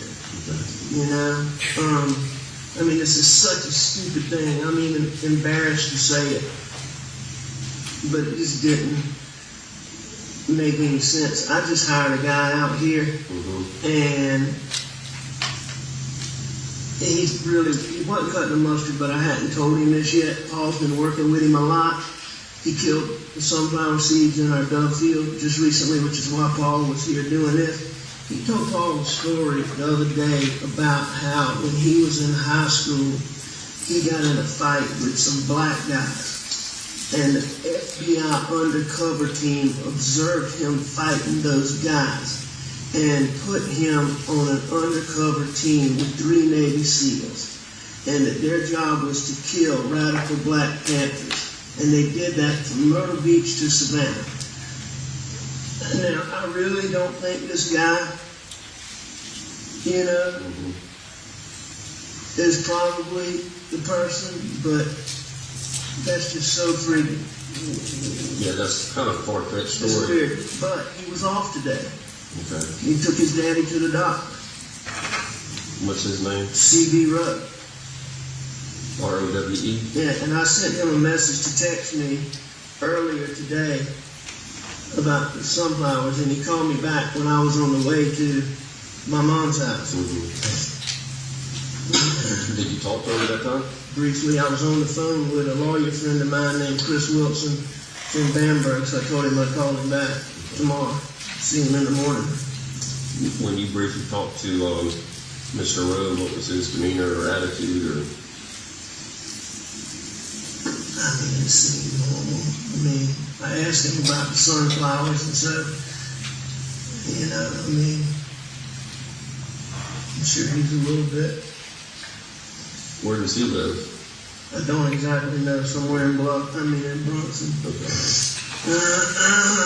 Do you have his phone number? I do. Okay, so that happened. So interesting. So we hired a farmhand. He wasn't working out. He was killing our sunflower seeds on our dove fields. And the farmhand told a story to my son. And then it went way off the rails. Spooky.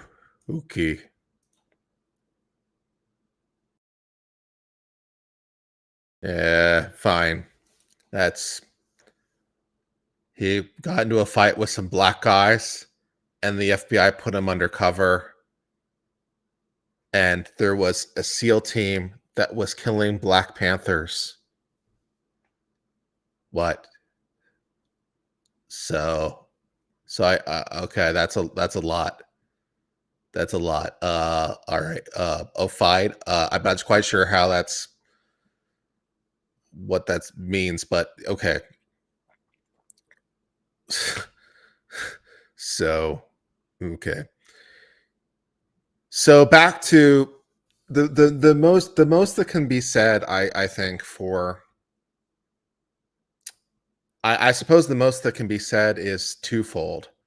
One is he was able to answer questions really cogently and really intelligently. And so while he showed some signs of distress, those could be faked, particularly in the broader context. Like the broader context suggests maybe less distress. But then again, people handle stress differently. So that doesn't really do very much for me. But okay, so maybe it makes it slightly less likely that he came upon the scene of his deceased family members with, no expectation. One would imagine you'd be more distressed, but again, I'm not going to convict a man just for not being distressed.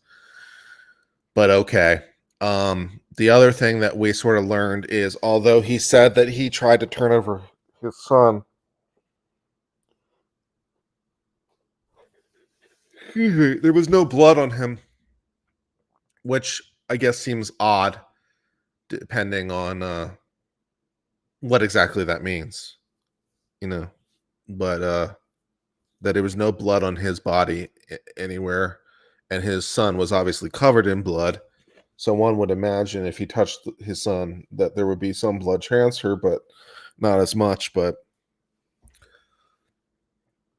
again, then if he committed the murders, like, where's the blood too, is also a relevant question. And I suppose they're going to say that he tried to clean himself up in some way, but,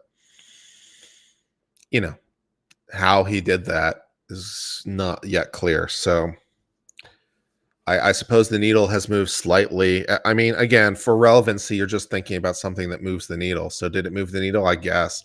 Does it make it more likely that he's guilty? I guess. Are we anywhere near being able to convict? No.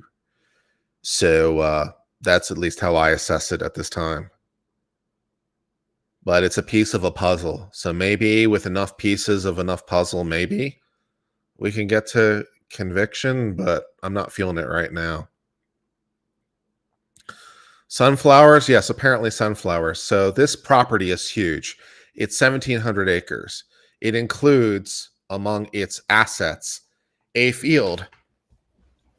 They call it a dove field, which I'm assuming is a field designed to attract doves for hunting said doves. So they have a field to attract doves so that they can hunt the doves. And I guess they grow sunflowers because doves love sunflowers. It's their favorite thing. And so that's what apparently that was talking about. So fine. So that's basically what's going on right now.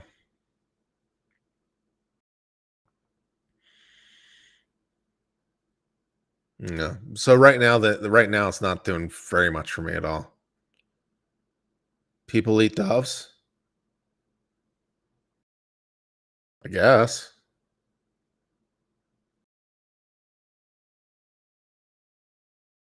I mean, people hunt doves. People. Okay, I guess.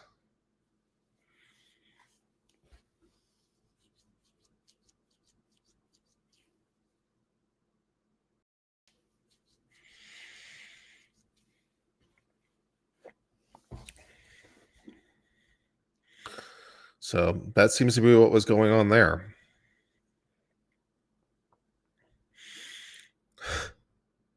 Hello, Dan. How are you doing?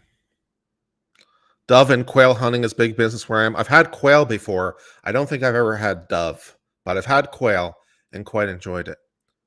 And near this courthouse is one of my favorite restaurants, at least when I was growing up, called Duke's Barbecue and Grill, where I had some fantastic quail on a couple of occasions. So I've eaten at a restaurant near this courthouse before on more than a few occasions and had some quail there, and it was fantastic. So if you're in the area and you're looking for a food recommendation, well, it was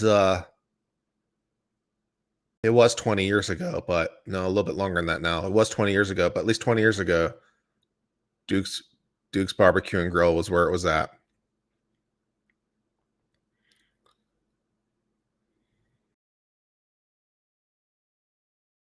Not sure how you shoot a quail without destroying it.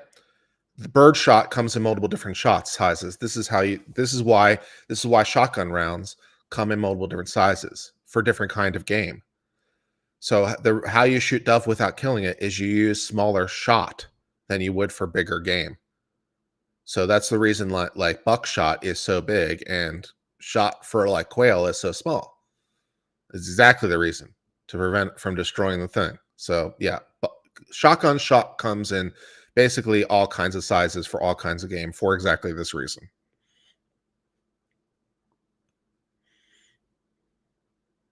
You can't beat Duke's, so it's still the place? Cool.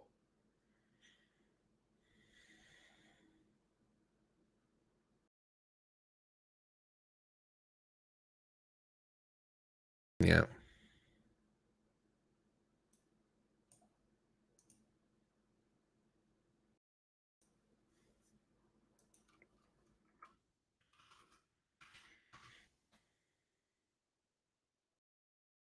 I can't imagine shot small enough. Oh yeah, no problem.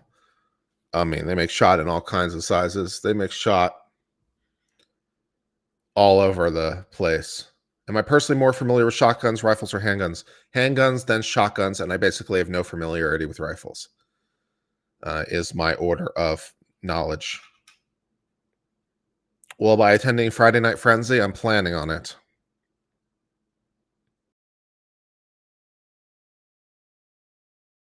South Carolina Law Enforcement Division is SLED, is a statewide agency in South Carolina that operates the state's forensics laboratory and has also a bit of a reputation. But shot comes in all kinds of sizes.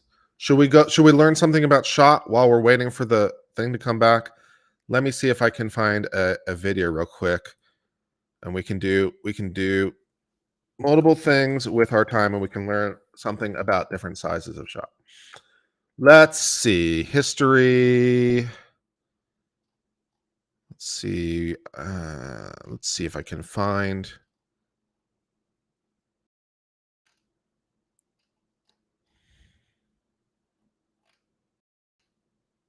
Ha ha ha.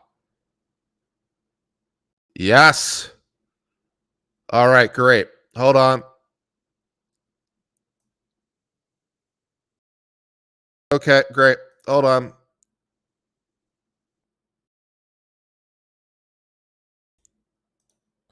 Court's back. Provides that there shall be no objection, no argument on objections unless requested by the court.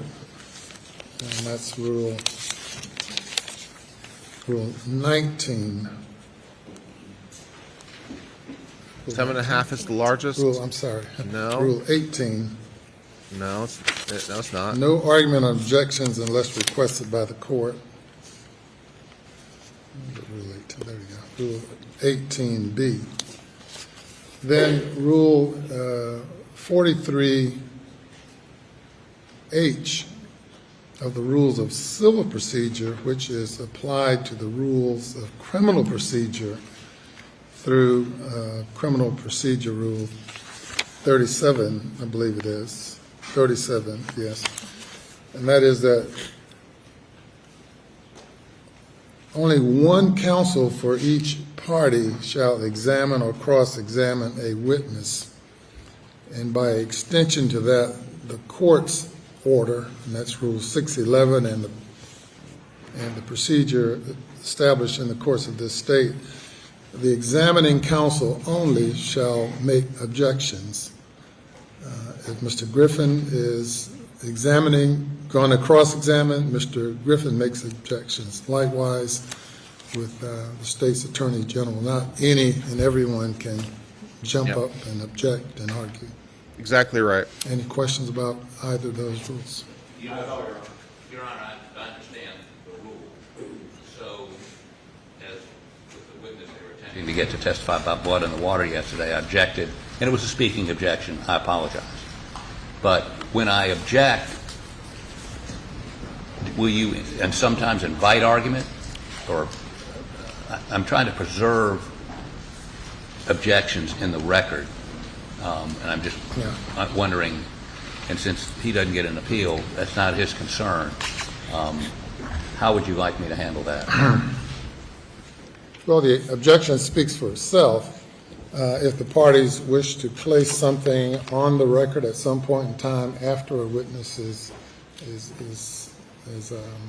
after the examination is over, the court will give you that opportunity. But if we have speaking objections, if one party makes an objection and proceeds to argue it through a speaking objection, I give equal time to opposing side. So we end up having a debate rather than that interrupts the trial and all of that. I certainly understand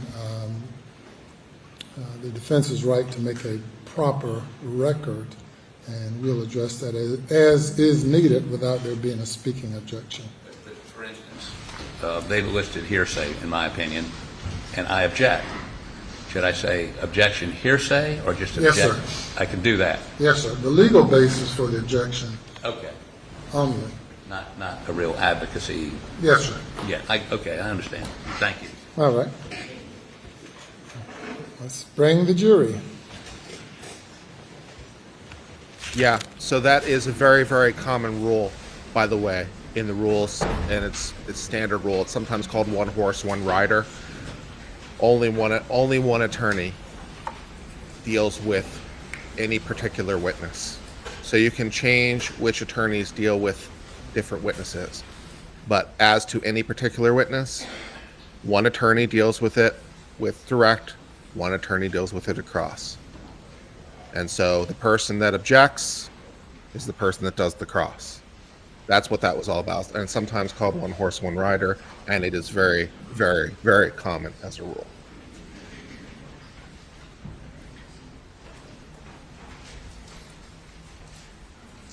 Is the judge seriously teaching the law to lawyers? Absolutely. He absolutely is. Sure. And the lawyers teach the law to judges. Part of the role. It's part of the deal. If the lawyers are wrong, the judge explains the law. If the judge is wrong, the lawyers explain the law. Like, here's the law. Like, just a reminder, one horse, one rider. Here's the basis of the law. No speaking objections. Here's the basis of the law. Yeah. Very, very common. The jury is present. Thank you. Cross-examination. Mr. Griffin. Thank you, Your Honor.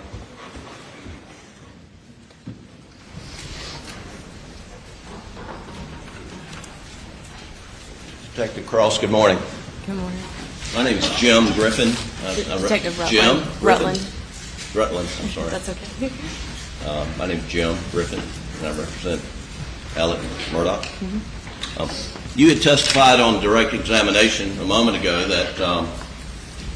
that it was, you believe, somewhat unusual for Mr. Murdaugh to go visit his mother as late as 9:06 on a Monday evening. You recall testifying? I do. And you were sitting in the car when he was being interviewed, and you recall him saying that his father, Mr. Randolph Murdaugh, had just been put in the hospital that very day, That's correct.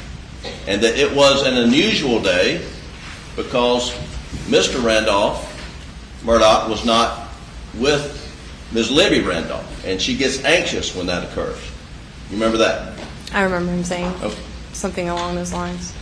And in that context, you don't criticize a son who goes to visit his mother who has early onset dementia. Objection, argumentative. On the very day in the afternoon that the father is admitted to the hospital. You're not here to criticize him for that, are you? No, I didn't criticize. I just made a mental note that was interesting. Okay. And you walked the crime scene when you arrived, and you made some mental notes and observations that you subsequently recorded in a report, did you not? I did. And one of the things that you mentally noted and then subsequently reported was that there was a tremendous amount of blood spatter in the feed room area and around where Paul was murdered. Is that correct? That's correct. And there was brain matter and organic matter all about the place where Paul was murdered, correct? That's correct. And I think you even described that there was matter, that blood that went up to the ceiling and to the door and spatter everywhere, right? That's correct. And you also told the jury that Alec was clean. And you're referring to his shirt was clean, correct? Correct. His shorts were clean, correct? Correct. You remember the litany of Mr. Metters? Shorts, shirts, shoes were clean, correct? That's correct. He was clean, correct? To my visual eye, he was clean. Yes. And to your visual eye, it did not look like he had just blown his son's head off in the confines of a feed room where splatter is everywhere. Isn't that correct? I didn't say that.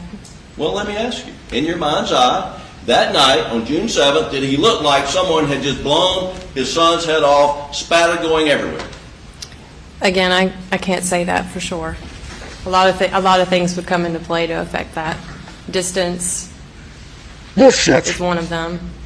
Well, certainly if he appeared that way on the night of June the 7th, you, a sworn law enforcement officer, you would have initiated process to take him into custody, I suspect, wouldn't you? No, that was not my role that evening. I was just assisting. Well, one of the things you did that evening, Ms. Rutland, was you obtained a search warrant, did you not? I did. And that was your first official duty in connection with this double homicide investigation, right? That's correct. And I'm going to show you Exhibit 3, Your Honor. I shared it with Mr. Metters during the break and asked the witness to identify it. You recognize Exhibit 3? I do. This is the search warrant I got that night. Your Honor, we'd move Exhibit 3 into evidence this time, I believe, without objection. No objection. It's admitted. I have it. So, tell the jury, please, Exhibit 3 is, well, first, let's just talk about a search warrant. What is a search warrant? It grants us the right to search a certain item that may be potential evidence in a case.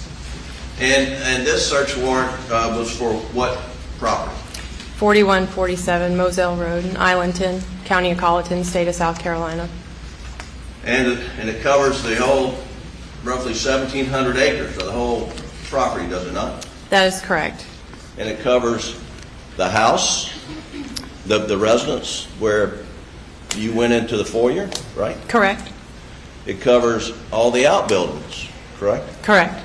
And it covers, and it gives you the right to seize any type of evidence, correct? That is correct.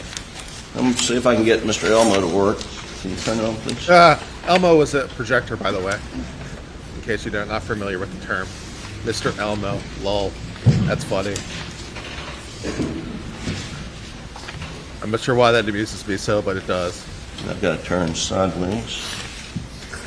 All right. Let's see if we can read that document. Is there light you can turn on here? That's much Oh, we're better. breaking out the box lids again for the purpose of covering All right. monitors. Okay. Got it. Thank you. Do you want to So- build a box fort? And this is the search warrant, right? Yes, it is. And it says description of premises to be searched. And here it's 4147 Moselle Road, Islandton. And then there's a PIN number. What's the PIN number? That's a property identification number that's assigned to every parcels of real property within the county. It's set by the tax office. And it says the property to be searched are any residences, vehicles, outbuildings, kennels, or sheds, right? That is correct. And then it says the description of the property to search and to be seized, and that's under the description of property, right? Correct. And you prepared this document for the magistrate to sign. I did. And here says evidence that may be used or taken during the commission of a crime of homicide to include but not limited any item, tool, clothing, gloves, mask, hats, hoodies, shoes, boots, jewelry, firearms, ammunition, shell casings, gunshot residue, weapons, identification documents, any paperwork, etc. It says any evidence inside vehicles on the property, any evidence found in outbuildings or sheds, any tire, shoe impressions, any and all DNA to include but not limited to fingerprints, touch DNA, etc. Any drugs, narcotics, drugs, paraphernalia, any and all cellular phones, phone records to include incoming, outgoing calls, text messages, voice messages, etc. Then it goes on to talk about photographs and whatnot. It's all encompassing, isn't it? It is. And this is basically as broad of a search warrant that you draft because it's a homicide investigation and it gives you carte blanche on the property of the crime scene, correct? That's correct. And with the search warrant, you had the authority to go in the house and look for unclean, dirty clothes, did you not? I wasn't in that capacity that evening. I was assisting. Well, the search warrant provided that authority to law enforcement, did it not? It would have, yes. And you mentioned that you got into the law enforcement business because you're CSI TV junkie of sorts. Did I understand you to say that? Yeah, I was. Okay, and you've seen CSI shows where they go and they look in the drains of showers or sinks and to see if blood residue had been recently flushed through there. That's possible, is it not? It could be. And that's just not on TV. I mean, that's skills that SLED's crime team has available to them, correct? I don't know what they have available, but that would be a crime scene unit question. Right. The and actually there were the clean clothes that Alex Murdaugh was wearing that night, they were seized, were they not? Yes. Okay, and the clean shoes were seized, correct? Yes. And the clean shirt was seized, was it not? Yes, it was. Okay. But that you were in the house when that happened, but you didn't collect the clothes, right? I did not collect anything. I stood by in the foyer. And who did the collection? Do you recall? Special Agent Owen. And when was he assisted by anybody? I was just standing by. They went to a back bedroom, and I was in the foyer area. It was like an open floor plan. And do you recall how? Do you recall what Mr. Owen, Detective Owen, Special Agent Owen, apologize. Detective Owen. Special Agent Owen. Did you observe what he collected the clothes in? I did not. Did he collect all the clothes and put them in one paper bag? I don't recall.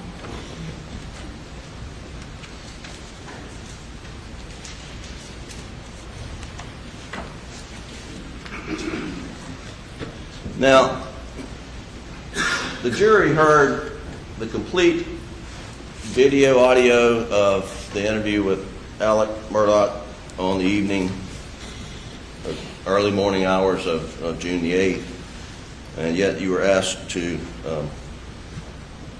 repeat some of the things that he said, and I want to, I mean, the tape speaks for itself. I don't want anyone to misconstrue your testimony, so I just want to ask you, are you saying that Mr. Murdaugh tried to turn his son over 2 times on that tape, or that on 2 occasions he described one incident that he tried to turn his son over? The latter, that he explained twice, 2 different times. So in answer to your question, if anyone would walked away thinking that Alex Murdaugh told you that he tried to turn him over 2 times, that would just be mistaken, and we've now clarified it, right? Correct. Okay. Now, you never asked, or Special Agent Owen never asked Mr. Murdaugh how he tried to turn his son over, correct? That's what. Correct. And so, you see Mr. Meadows crawling around on the floor down here as trying to reenact something, but that night he never was asked specifically, what did you do to try to turn your son over, correct? That's correct. We did not ask that. And that night he was not asked specifically how the phone popped out of his pocket while you were trying to turn him over, correct? Correct. And that night he was not asked specifically how far were you able to move Paul, if at all, when you tried to flip him over, correct? Correct. And in fact, did he really even say that I was trying to flip him over to check his pulse? I'd have to check the transcript, but I believe he said something along those lines. Or did he tell you where he tried to check Paul's pulse? He did not. So we don't know from your interview, or Special Agent Owen's interview, how he tried to turn him over, how the phone popped out, or at least how Alex describes it, because he wasn't asked, and where on Paul's body he attempted to check his pulse, correct? Correct.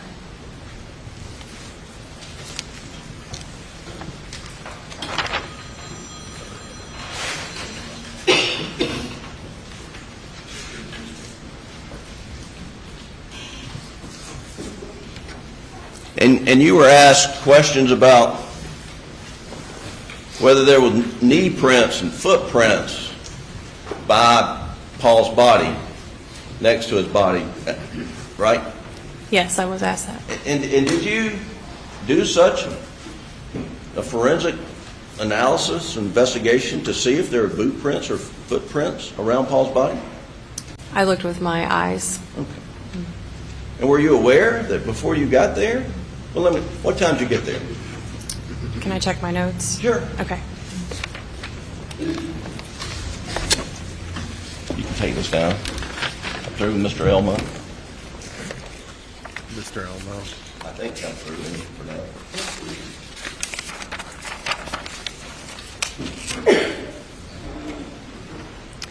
12:22 a.m. I was on scene. Okay, 12:22 a.m. And Paul's body and Maggie's bodies were covered up with a sheet, but still present, correct? Correct.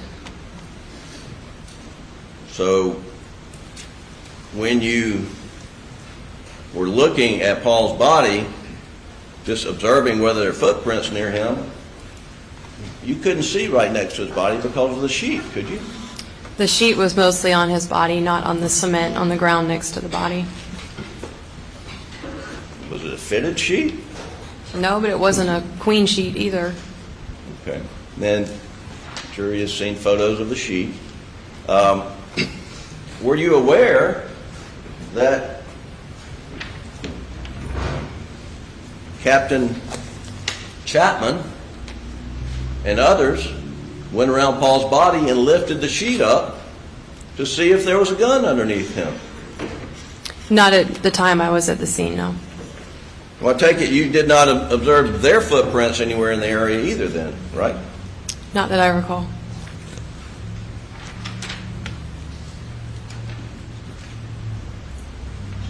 And you said that Alex's pants were clean. Remember saying that?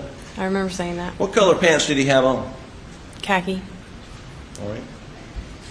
And are you aware of any forensic testing that had been done to the pants to see whether there was blood on the pants That night? subsequently? No, there was nothing done that night forensically. That night, nothing was done forensically. Not before I interviewed him, no. Right. And you just did not observe any blood on his pants or in his pocket? No, just simply speaking with him like this, looking him up and down, I did not see any blood on him. And he didn't look like someone who had just been within feet of blowing Paul's head off, right? Again, I can't say that. There's so many different factors that you would have to take into account. Now, Sure, yeah.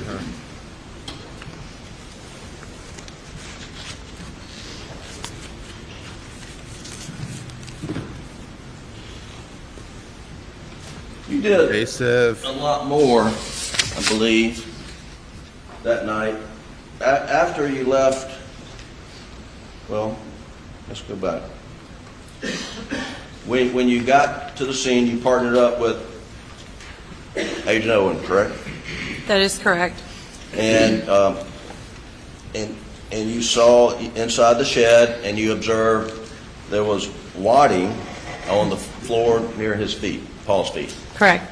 And when we say wadding, what are you talking about? The internal components of a shotgun shell. And then you saw in the rear window of the shed there were several holes, right? That is correct. And you described in your report that you saw large amounts of blood spatter and brain skull matter were on the door to the shed and on items within the storage building.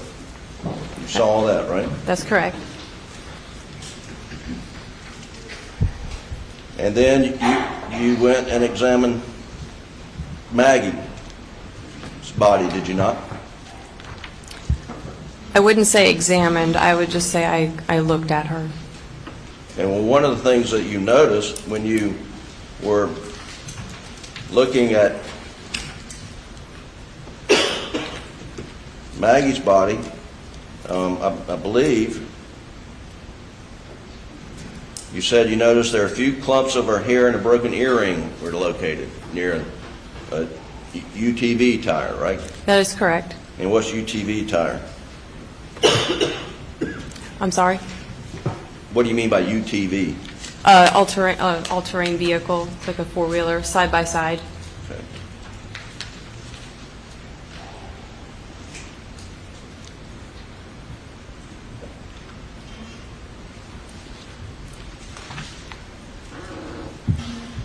And you talked about these foot impressions that you observed, right? I did. And I said I was done with Mr. Elmo, but I'm not. Can we put these back up, please? Wow. I mean, that's a Southern genteel for you, where even Turn on Elmo. gets a there it is. gets a salutation as Mr. Also, did you assume How do you zoom Elmo's in? gender? Lol. Done.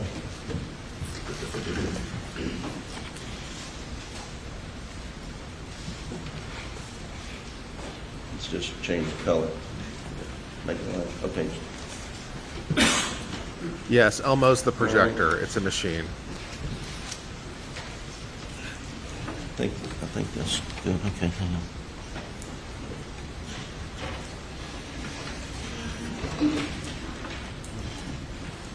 not be a good one.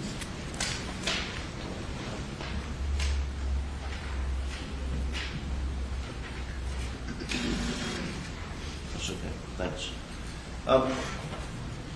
You mentioned that you told investigators that work for me and Mr. Harpootlian that the boot prints were not yours in these photos, right? That is correct. But now you told the jury that the boot prints are yours. That's incorrect. Those are not my boot prints. Okay. Whose boot prints are they? I don't know. Oh, so okay. That's why I get to do this. So, Objection to his comments. Yes, let's pose questions. so you don't know whose boot prints those are. No. All right.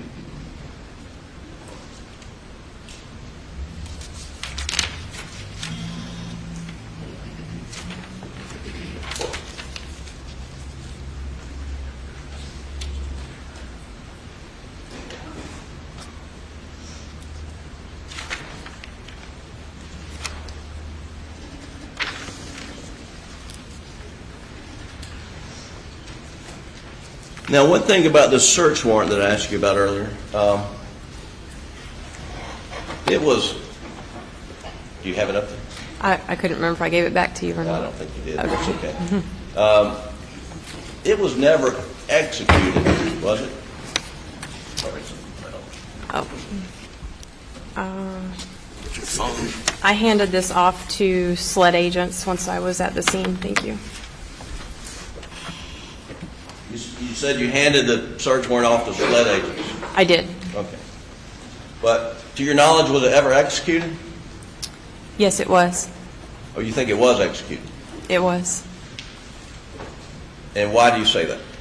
Because the SLED crime scene unit, I was present while they were processing the scene and executing the search warrant.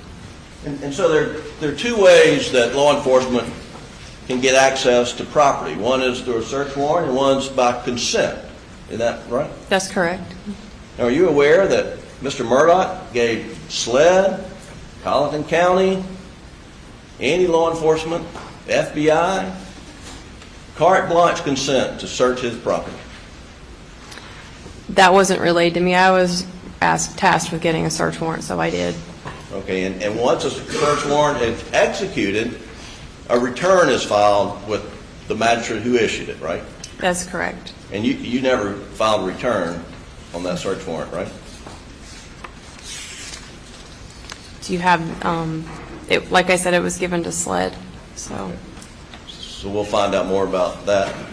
But to your knowledge, I mean, you didn't file a return, that's all you can say, right?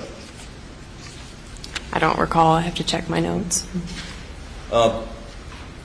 You heard on the tape, you heard Mr. Murdaugh say, you can do anything, look for anything. Do you remember him just giving consent to whatever you need? As far as speaking with him, yes, I remember him saying that. Okay. And you walked back through the crime scene one last time before you cleared the area on the morning of the 8th, is that right? You could say that. We were walking around the whole night and staying out of the way of the crime scene unit. Were you there after the crime scene unit left? No, I was not. They were still processing when I left. Oh. Do you know whether or not the crime scene unit left shotgun pellets behind in the feed room? I have no knowledge of any of that. 20, 30, even more shotgun pellets left behind in the feed room. Were you aware of that? Objection. Objection is sustained.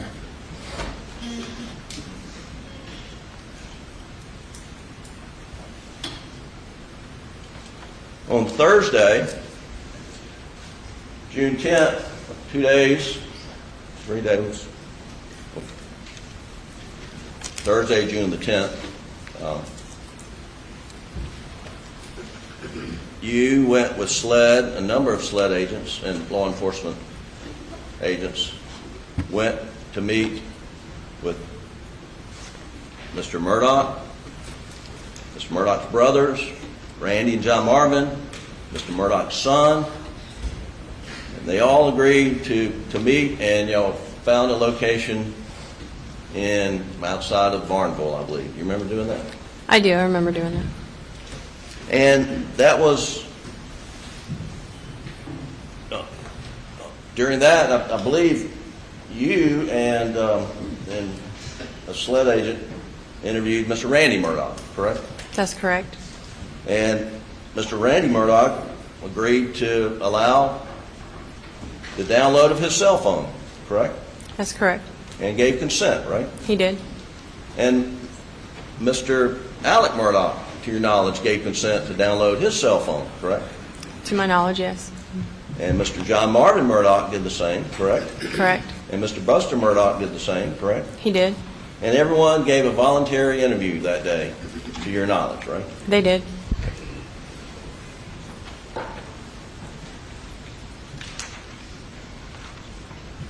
And then a little bit later, on the Wednesday, June 16th,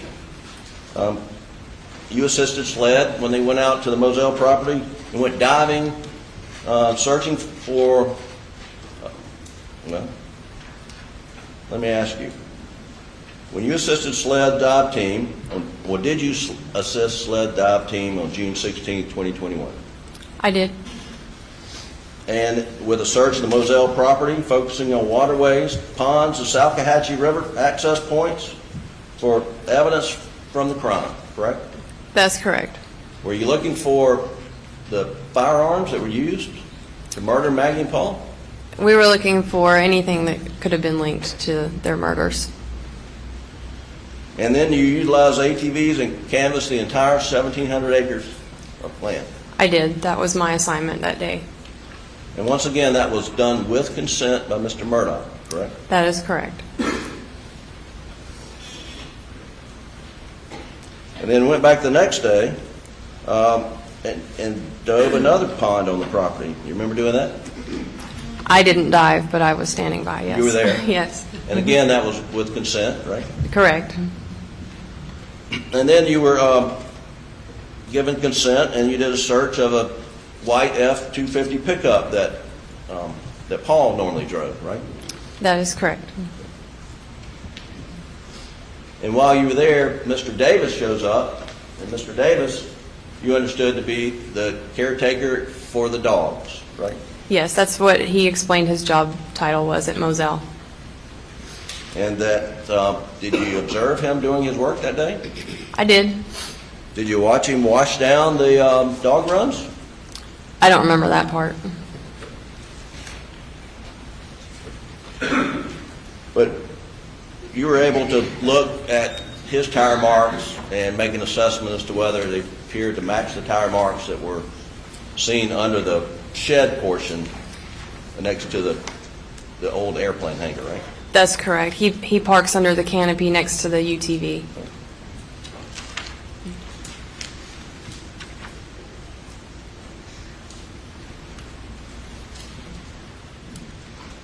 And then on Friday, June the 18th, you had a meeting and you looked at some photos, I believe crime scene photos and autopsy photos at SLED, correct? I did. And you made a mental note and you put it in your record that you noticed a few strands of what appeared to be brown hair, unable to determine the length from the photo in Maggie's hands and fingers, right? That is correct. And you thought that possibly was an indication of a struggle, that Maggie had grabbed someone, had their hair in her hands, right? I didn't say that in my report, no. Well, so why did you note it in your report? Because it was an observation. Well, you also noticed in your report that there were some injuries, what appeared to be to Paul's face, that like he had been some type of struggle, right? I noted what to me could have been scratches or a bruise on his cheek. And we heard some testimony yesterday about a bolo on the lookout for a white pickup that Paul normally drives. I mean, that pickup was found the next morning, correct? That's correct. It was broken down. 40 of you have Yeah, and retweeted you this morning, by the way. learned I through think your that's a record, investigation by the that- way. So that 10% of Paul you had watching have switched vehicles retweeted. with his That's uncle John awesome. Marvin, and I John really Marvin appreciate was it. Thank you so rushing much to Moselle when for he all got of the you. phone call in Paul's truck, and it broke down on the side of the road. Yeah, that's correct. It was I believe Mr. Randolph struggled to get in and out of the truck.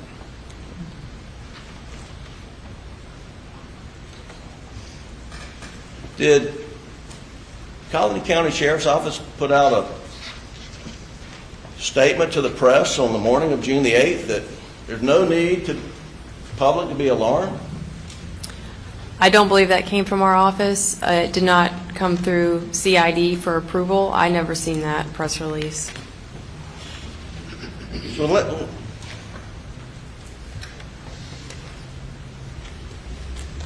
was Alex Julia, Murdaugh, my thoughts are I'm just not very your sister impressed so Sled, far.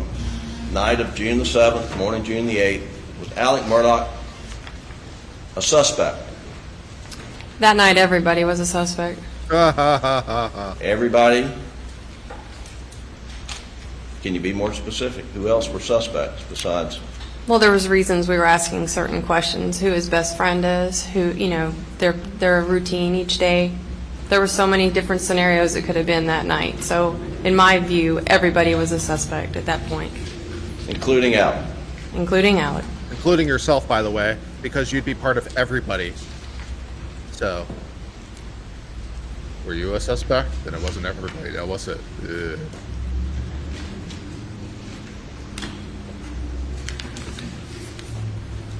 May I beg the court's indulgence to consult with her?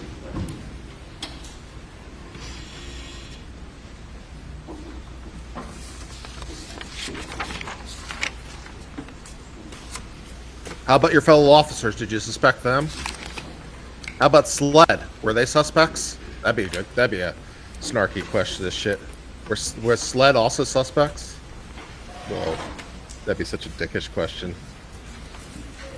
Half tempted. I don't know if that's a good idea or a bad idea. I'd think about it.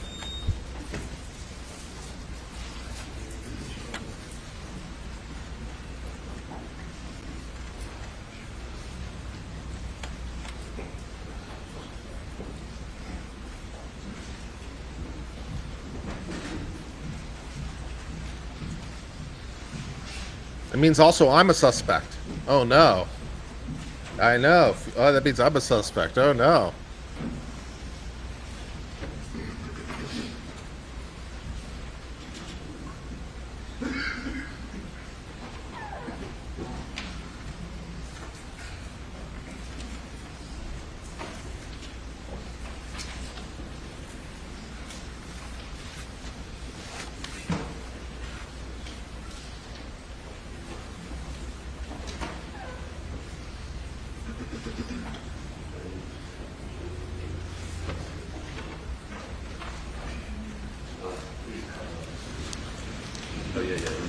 Do we have the exhibit number that's in evidence before we play it?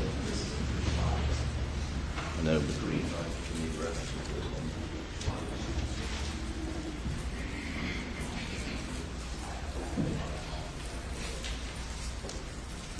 which one's green bottom?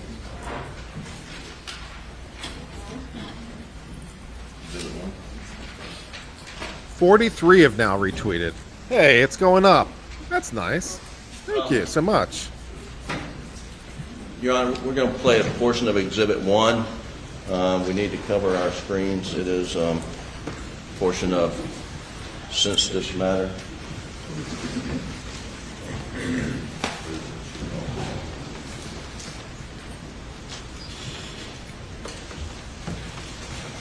Can you see that, Ms. Rutland? I can, yes, sir. Okay. Well, let's just stop right there. You see how far that sheet is on either side of Paul's body there? At this point in time, yes, I see how it looks. Is that roughly how far it was across Paul's body when you got there? No, because I could see the top of his head. Well, I'm talking about 493 likes on YouTube as well. That's kick-ass. the width of his body. Was it that far across? I don't recall how it was because I could see parts of his body, but it was still on him. Okay. Will you go ahead and play? Let's see if we can get 500 people watching today. That'd be cool. We got 415 right now. Let's see if we can pull that up to 500 today. That'd be nice. Share with your friends. Let's see if we can convince another. Did you notice any couple people to footprints drop by of the agent there inside the kennel? No, I believe he's standing on the In the food room? in the feed room. Right. No, but it was starting to rain.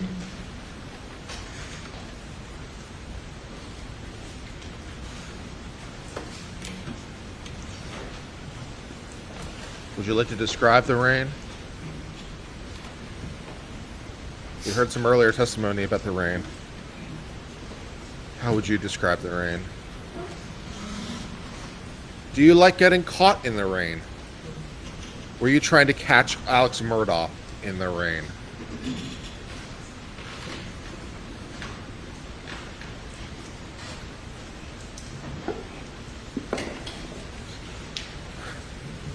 Jason points out that jury members also should be disqualified since they were also suspects in the murder.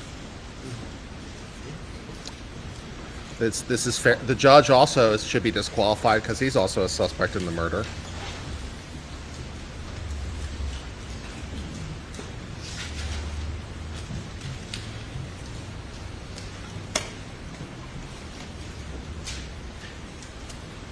Happy birthday, Lorena.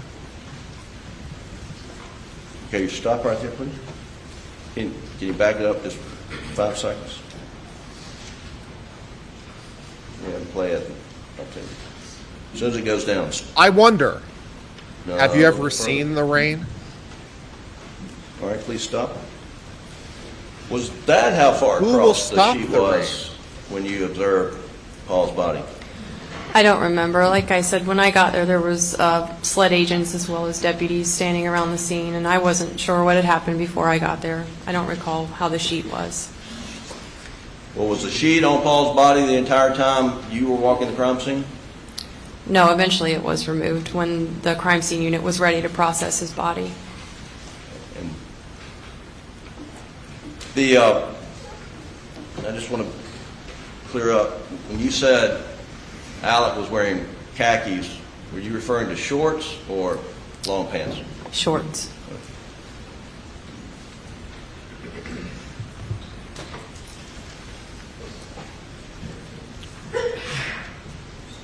Is this from the video from the interview?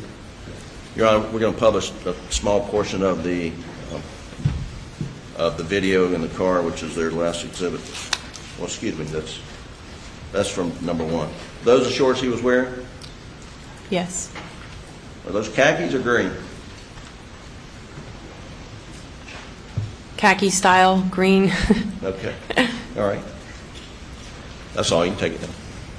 Can we That's all the contact questions we Dean have, Kelly? John. Can you read that right? Sing about the rain. Yes, sir.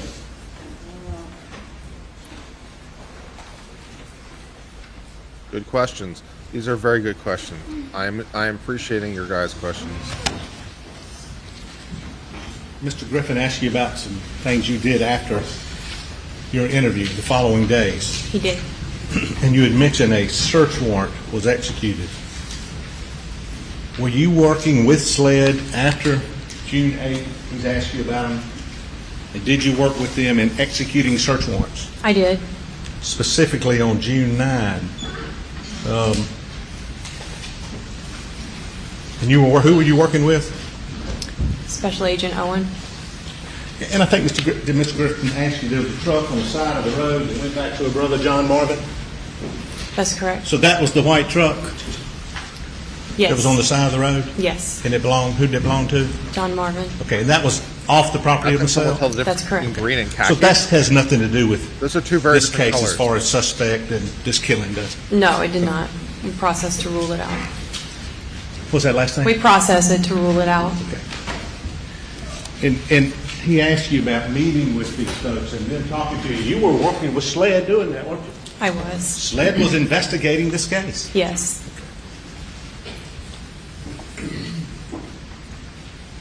Getting swabs. Getting swabs from folks? In general, Yeah. getting swabs? I was present when swabs were taken, yes. Mhm. I'm not trying to say Yeah. you took them. I'm No, just following up on his that's question. correct, yeah. Were you present when interviews were taken? I was present, yes. And who was leading those interviews? SLED. Who was in charge? SLED. Were they investigating? They were investigating.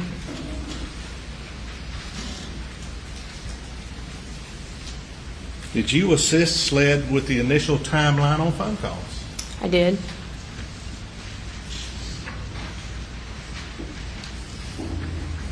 On June Special 12th, agent did you usually assist refers SLED to in any removing federal an law internal enforcement. computer black box? I've never of heard the the term Chevy special Suburban? agent for state level. I did, enforcement, by standing but by. There might be some state level enforcement that uses the term special On agent. June Well, 14th, special agent did you usually means federal law assist enforcement of some kind. SLED in obtaining a search warrant for Maggie Murdaugh's Mercedes. I did. And was Lieutenant Kent in charge of that? He was. And Was SLED investigating? SLED was investigating.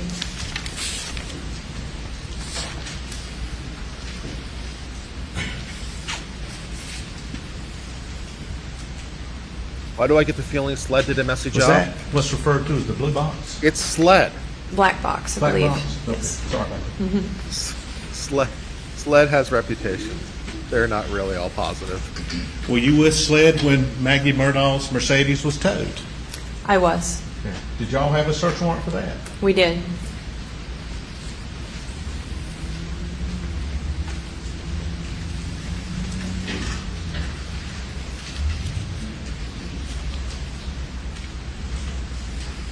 I think he asked you, were you with SLED when ponds were searched in the area?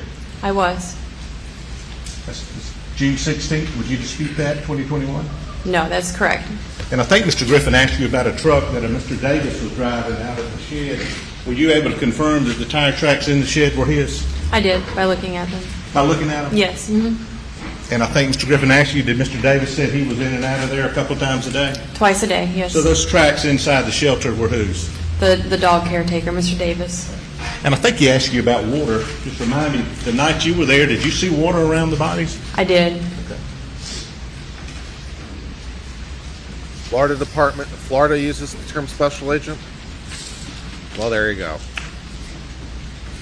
He asked you about some injuries, I think, that you had noted in your report. How did Paul fall? Face down at an angle outside the feed room. On what? On his hands and arms. Okay. But his face hit what? The gravel.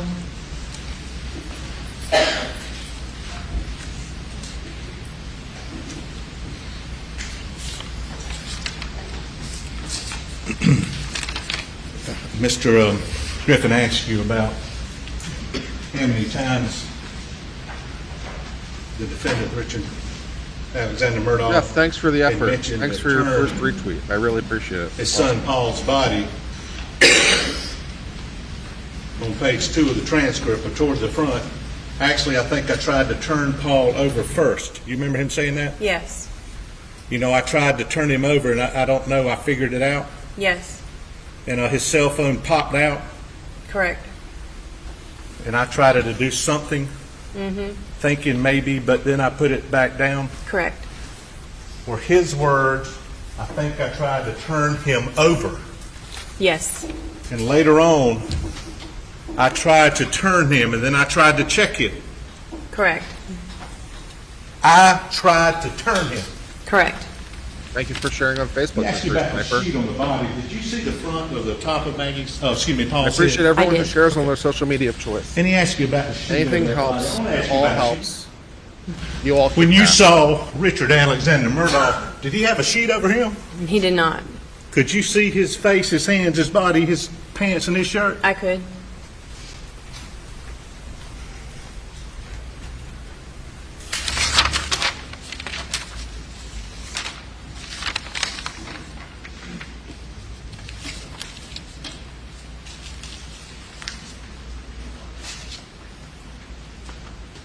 Did he look like somebody who just changed his clothes? Yes. Ooh. Basis for the objection. No basis for that opinion.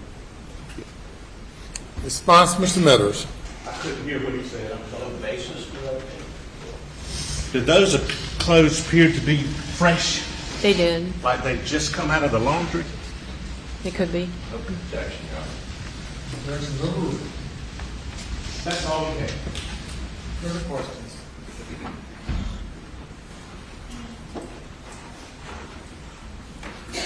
Briefly honest. My shirt looked fresh. Detective, it was raining that night, wasn't it? Came out of the It closet. started to rain before we did our interview. Can you put up that photo that of his shorts and shirt that we saw a minute ago?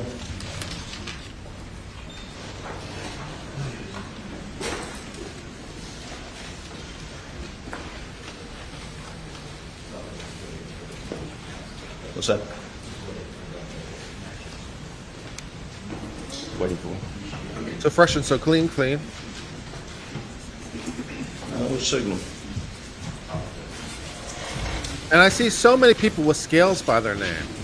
So many of you are uncivilians. Thank you so much for your memberships. It really helps a lot.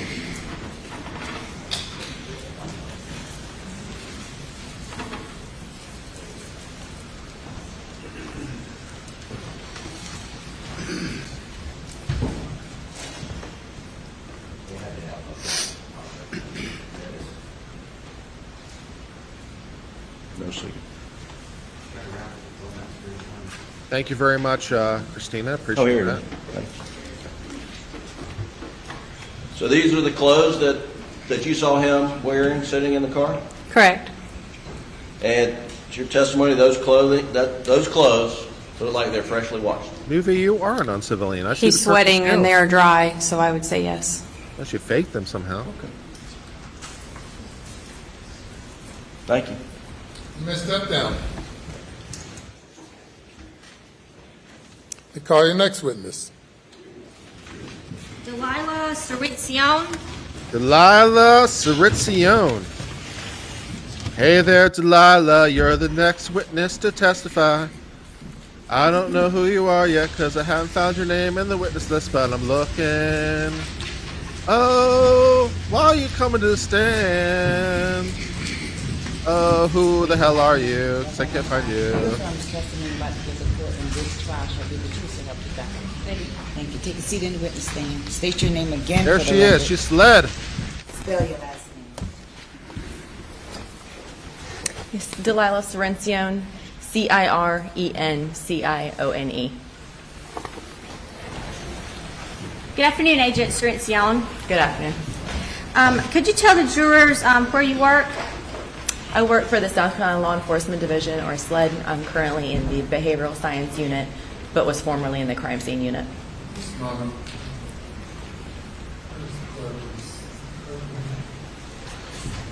did you tell me that the mic cannot be turned up more and it cannot be moved? It's fixed. Is that better, sir? Thank you for your super chat. May proceed. Thank you, Your Honor. From what time or what dates were you working in the Slade Crime Great Scene? coverage. Thank you. I was with SLED Crime Scene from 2017 until 2022 in October.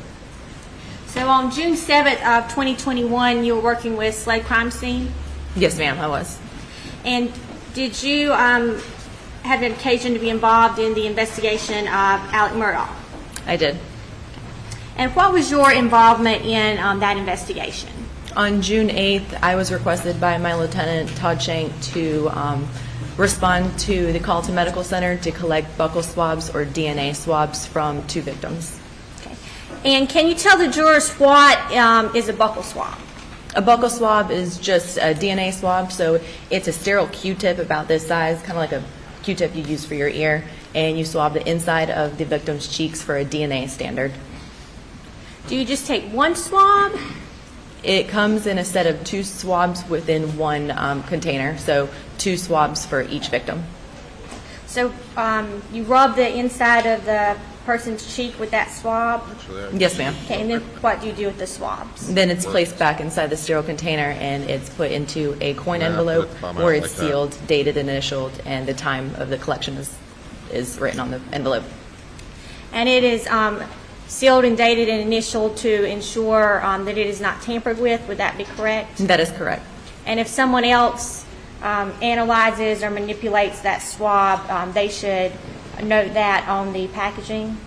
I'm not sure how it goes after it's out of my control, but I chained all that over to Lieutenant Tom Shank once I went back to the Sled Forensic Laboratory. So where did you turn those buccal swabs in? After I left the medical center, I went back to Sled to the Forensic Laboratory and did a chain of custody with my lieutenant, and it was then in his custody. And going back, just to be clear, who did you collect buccal swabs from? One female victim, Margaret, and one male victim, Paul Murdaugh.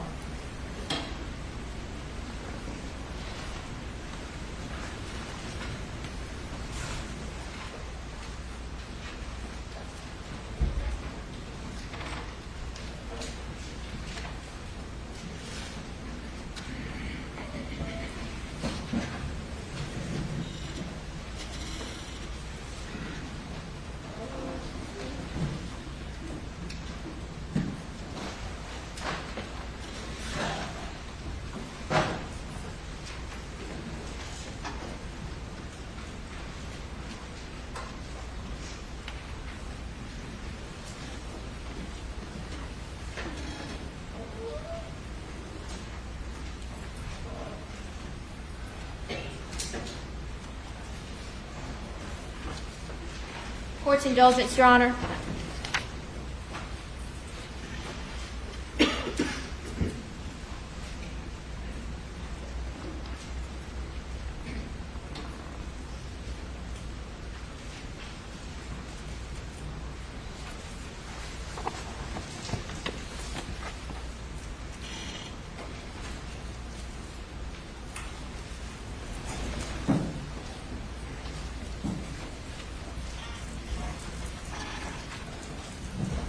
Ladies and gentlemen, let's stand for a moment.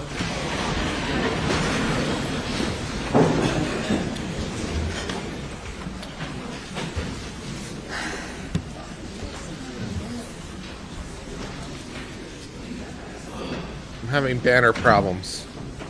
The banner looks different on my end versus how it looks on screen, and it's driving me crazy.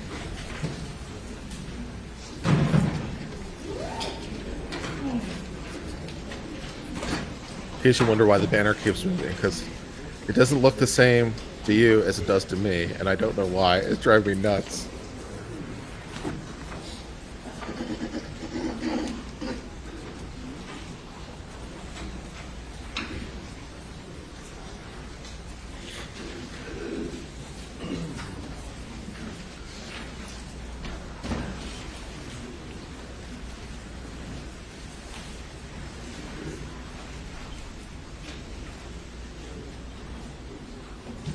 Okay.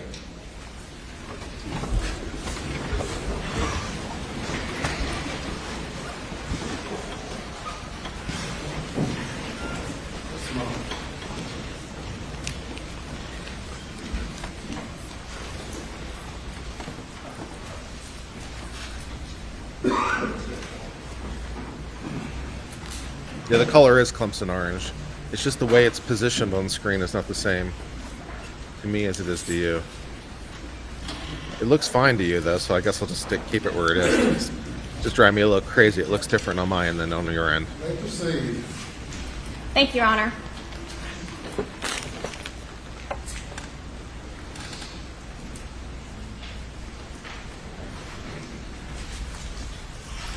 Hey, Mr. Enciano, I'm going to show you these evidence baggies from SLED. Can you take a look at that? Yes, ma'am.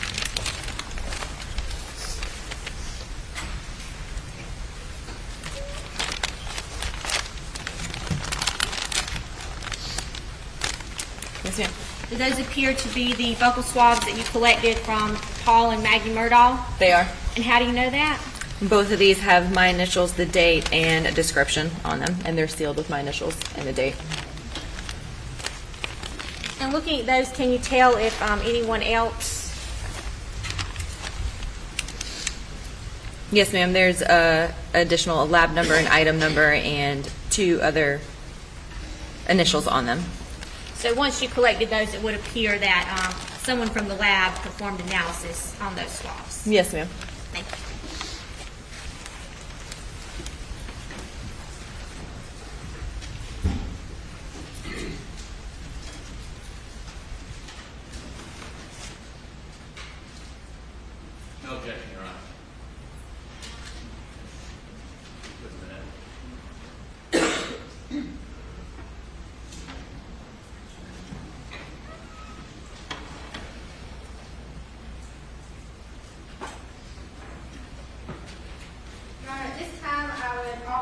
States Exhibit 102 and 202 for identification purposes only as States Exhibit 202, 201, excuse me.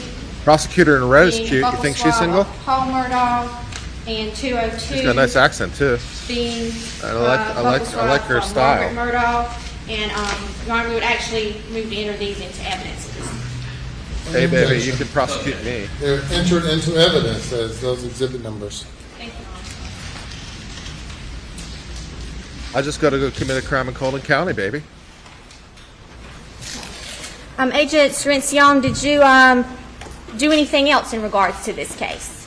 Yes, ma'am. Once I cleared from the Carlton Medical Center collecting the buccal swabs, I was requested by Captain Ryan Neal with the SLED Low Country region to respond to the initial scene of the crime scene and collect a cell phone that was collected by their agents via chain of custody. And whose cell phone did you collect from Ryan Neal? Do you know? I'm not aware of whose cell phone it was. It was a iPhone cell phone with a clear case.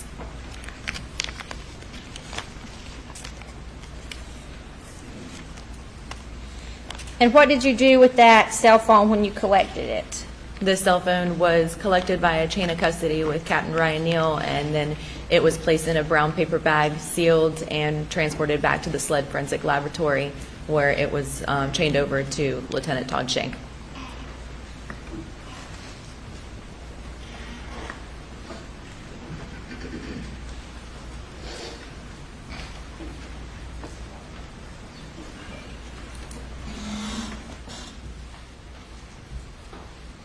No further.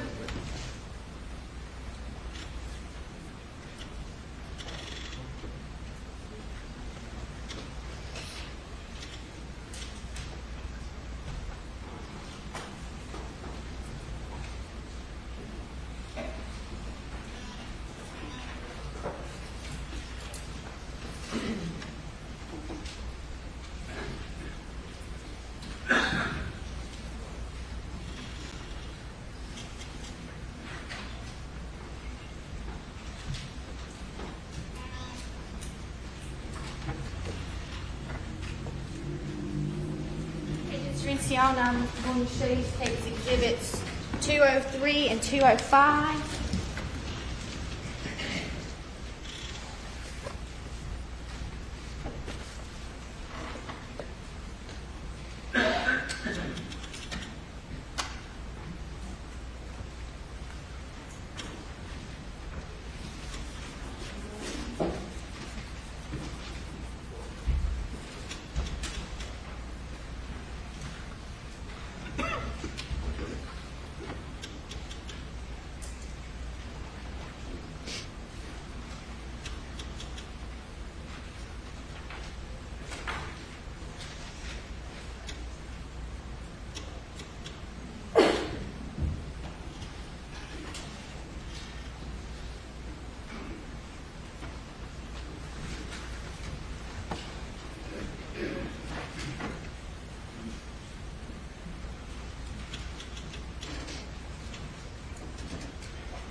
Marked for identification.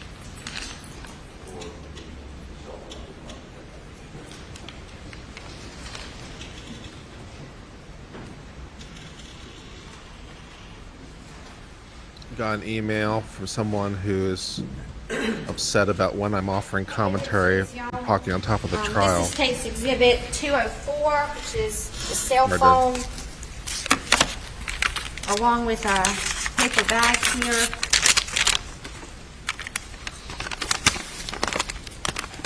Can you tell that's the paper bag that you collected this cell phone and put that cell phone in that paper bag? Yes, ma'am, it is. And how can you tell that? It's got my handwriting on it with my initials and the date and a description of the cell phone. This time the state would offer State's Exhibit 204 into evidence. Just for identification. You object to it coming into evidence. It'll be marked for identification, those two exhibits. That's not the phone, those are the chain. The phone. Is that the phone or is that the chain of evidence? State's Exhibit 204 is the cell phone. I marked for identification, Your Honor. We have no objection to being marked. For identification. And Agent Cirencione, if you could take a look at State's Exhibits 205 and 203 and tell us what those appear to be.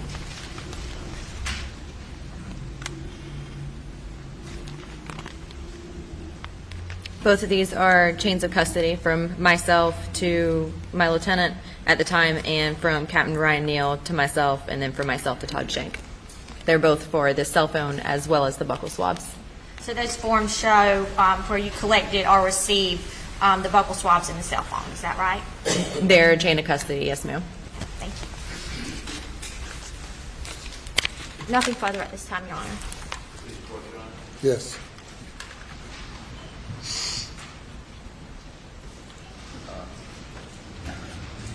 Ma'am, what is it you do for SLED? I mean, I understand you receive things, you take buccal swabs, but are you do you transport things, or do you have another role with SLED?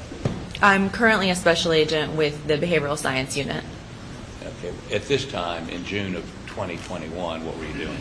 In June of 2021, I was a agent with the Crime Scene Unit. With the Crime Scene Unit. Okay. Yes, sir. You help process crime scenes? Yes, sir. I respond to the state and process crime scenes, collect evidence, document evidence, write reports, and so on, and testify in court proceedings. And did you do any crime scene processing other than receiving these items in this case? No, sir, I did not. Okay. So, what happened to, where's that cell phone? All exhibits, once they've been marked for identification, they remain with the court reporters.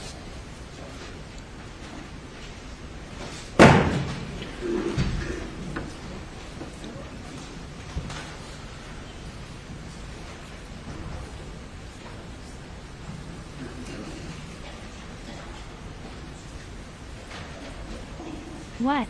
I switched over to you because EDD never stopped talking. Thank you, Johanna. I guess I put this right here. You received this cell phone. They didn't tell you it was Maggie Murdaugh's phone, did they? No, sir. But you received this cell phone on the morning of what? When? It was June 8th. June 8th, the morning after the murders.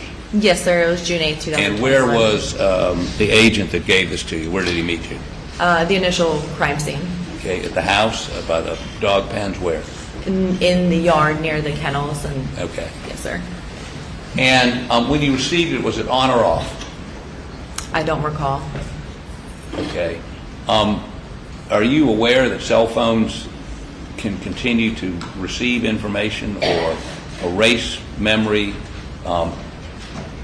after they're, at any point, but specifically when you're trying to preserve evidence, do you know whether to turn it off or leave it on?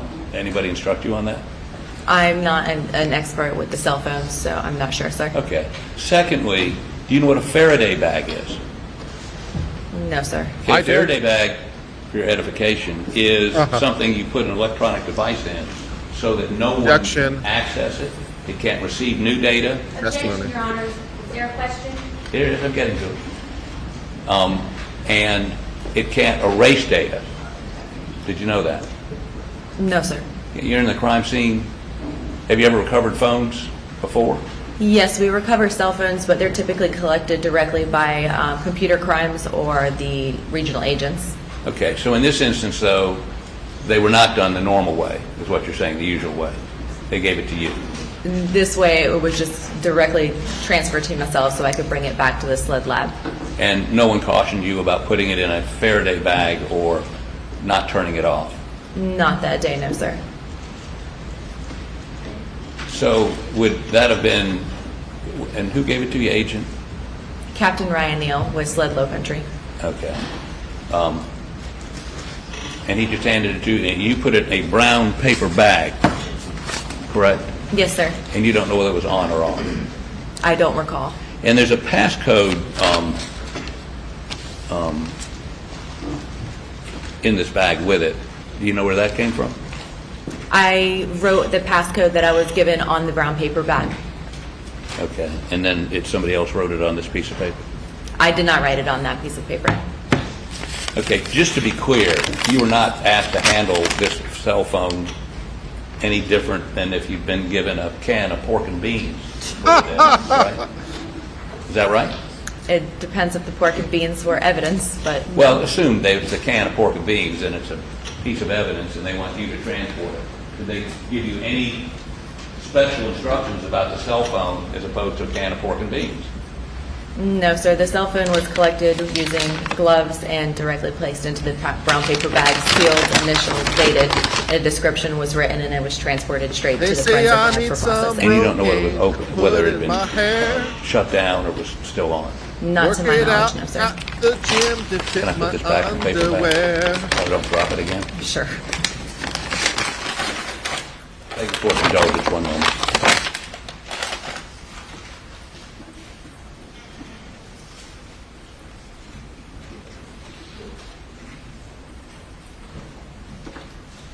Thank you, ma'am. Redirect. Oakley makes the shades Your the Honor. trick. You may step down. You'll hit the kids to think you've lost your cool. And you may call your next witness. Do you have another witness available at this time? Yes, Your Honor. All right. You may approach. We're having to get started, Your Honor. Melinda Worley.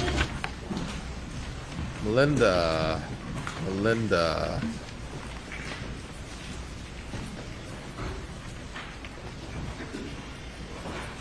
Melinda Morley, I believe she said is the name. Where are you on the witness, Miss Melinda?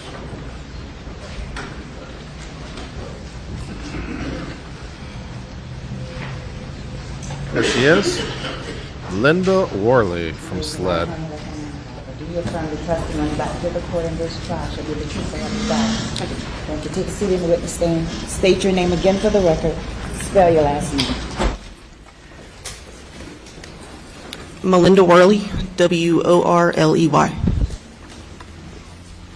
Good afternoon, Agent Worley. Good afternoon. Could you tell the jurors where you work? I work for SLED And how long have you worked for SLED? since August of 2011. And what is your current position at SLED? I'm currently a senior criminalist in the latent print unit of the Forensic Services Lab. Can you tell the jury a little bit about your education and training and other experiences at SLED that have led you to this point? Sure. I have a Bachelor's of Science degree in anthropology from the University of Tennessee at Chattanooga, a Bachelor of Science degree in Forensic Science from Mercyhurst College, a Master's of Science in Forensic Science from the University of Florida. And along with the master's degree, I also received a graduate certificate in forensic death investigation. I started at SLED in 2011 in the crime scene unit as a special agent. I followed through the training program that SLED provides in-house. I finished that, I believe it was July of 2012, and at that point I was able to take cases as a crime scene agent. But shortly thereafter I also started training in the discipline of footwear and tire tread examination. I finished that training in March of 2014, and so then I was doing crime scene and footwear and tire cases until August of 2022. I transferred out of the crime scene unit to the latent print unit. I also switched from being a Class 1 law enforcement officer, I was a senior special agent, to a Class 3 law enforcement officer, so now I'm a senior criminalist and a footwear and tire examiner. And so, I mean, as far as crime scene goes, can you tell us about any special training that you have pertaining to crime scene specifically?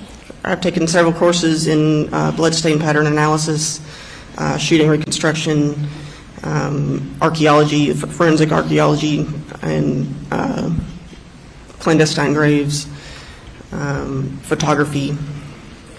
And back in 2021, you were a crime scene investigator, is that correct? That's correct. And now you are in the footwear and tire examination, is that correct? That's correct. Okay, and what would be the appropriate title for that? Footwear and tire examiner. Okay. And what other additional qualifications do you have So she's to examine foot specialist. footwear and tire impressions? I've taken 2 40-hour courses related to footwear, and I've completed approximately 50 footwear cases since I was completed my training in 2014. She likes the feats. I've testified as an expert witness 9 times, qualified. Is that in state court? Yes, ma'am. And you said about how many, I guess, cases have you had where you have examined footwear and tire impressions, if you could give us an estimate here? As far as the actual scenes I've worked that had footwear, or just in general footwear? In general. I think it's around 50 cases. Your Honor, at this time I would move to qualify Investigator Whirley as an expert in footwear and tire examination. Says the defense.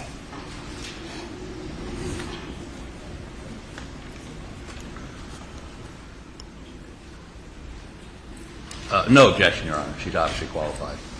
All right, ladies and gentlemen, where a witness, by virtue of their education and experience, become what the court considers an expert in some field, that witness can give opinions where lay witnesses typically cannot. And this witness has been qualified and now is accepted as an expert witness in the field of, is it footwear examination and what else? Tire impressions, Your Honor. And tire impressions. And you may proceed. Thank you, Your Honor. So, Agent Whirley, back in June of 2021, what was your role at SLED again? I was in the crime scene unit. As a crime scene investigator? That's right. And can you tell us just some of the general procedures of a crime scene investigator who responds to a crime scene? Sure. We are requested to respond to crime scenes anywhere in the state. When the sheriff's office or police department requests our assistance with a crime scene, we document the scene with photographs and draw sketches, take measurements. We collect evidence, document it, collect it, package it appropriately, maintain chain of custody. Is there any special kind of protocol that y'all follow? We do have a protocol manual, yes. Okay. Do you ever wear any type of gowns or coverings or anything like that out to a crime scene? We always wear gloves, no matter what. Depends on the scene, I guess, as far as if we're going to wear any booties or anything else. Okay. Would it be normal protocol to wear booties to an outdoor crime scene? Not the way we've operated now. Okay. Why not? It's not usually, not usually necessary, I guess, as far as watching where you're stepping and not stepping in blood or any tire or footwear impressions or anything. We just don't normally wear booties. And when you're at a crime scene, are you looking for microscopic evidence? Well, we don't carry microscopes. Other than swabbing items at a scene, we would collect potential evidence that way by swabbing it. All right, let's move on to your involvement in this case. Did you have the occasion to respond to Moselle Road on June 7th? I did. Okay. What time did you respond out there? I believe we arrived around 12:07 a.m. Okay. And are you aware of what time this the crime occurred? I'm not sure about the time it occurred. I know the time I was notified. Okay. What time was that? We were notified around 10:33 p.m. Okay. So it took you roughly 2 hours to get out to the crime scene. Why was that? We respond from Columbia. That's about how long it would take. All right. So what did you see when you got out there? The scene entailed the area where the kennels were located. There was a large workshop with an overhang on between the workshop and where the dog kennels were. There was a sort of gravel driveway between the kennels and that overhang. A the sheriff's office had brought out a canopy to cover Maggie's body to protect her from the rain. And what were the weather conditions? It was raining lightly. Okay. What is one of the first things you did when you got out there? We met with David Owen, Special Agent David Owen, and regional agents to kind of get a little more information about what the scene entailed. And we did a little initial walkthrough to see the sheriff's office had marked some potential evidence. So we walked around to see what was what and see if we could find any additional evidence before we started taking photographs. Do you recall collecting a shotgun from Agent Daniel Green, or excuse me, Officer or Sergeant Daniel Green? Yes, I did. Okay. And how did that occur? He had maintained custody of a shotgun and needed to transfer it to me, so he brought it over to my truck and we put it in a gun box. We took photographs of it and rendered it safe. Was that gun loaded or unloaded when you took custody of it? It was loaded.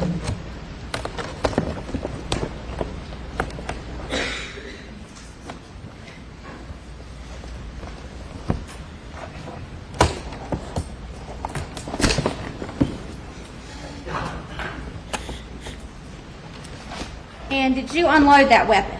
I did. And why would you do that? We always render a firearm safe before we transport it.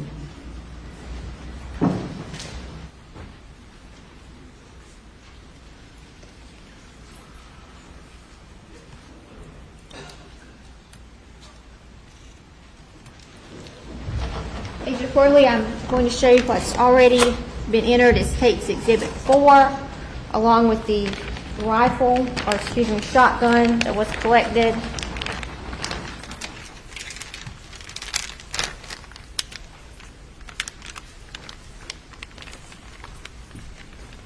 Could you tell us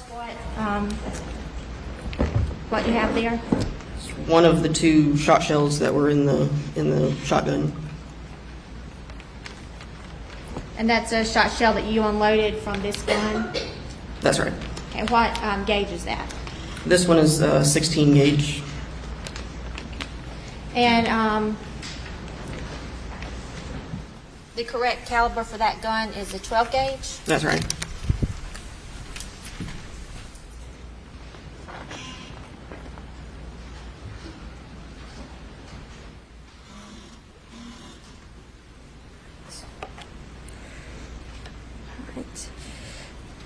Since Daniel Green collected that gun, did you take a buccal swab from him? We did, yes.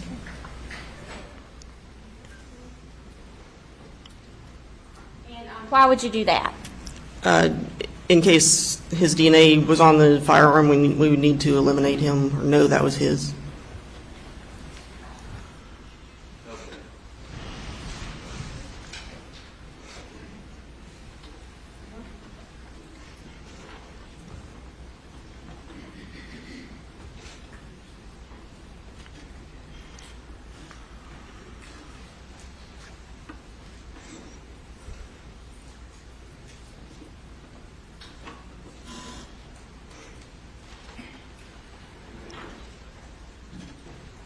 What did I just do? And why did I just do it?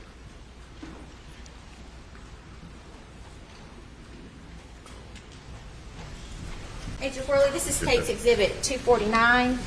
Does that appear to be the buccal swab you collected from Daniel Green? Yes, it is. And how can you tell? It has my handwriting, my initials. The seal tape has my initials with my handwriting for the date. At this time, this tape would offer Tate's Exhibit 249 into evidence. It's admitted without objection.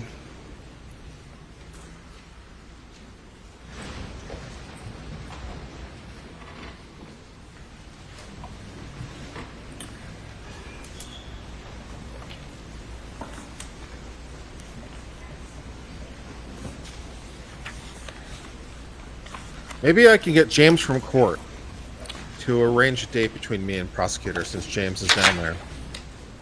Maybe James can hook me up.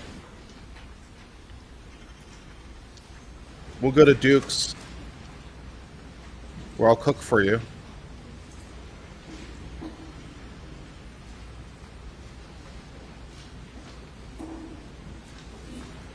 I'll make fried chicken.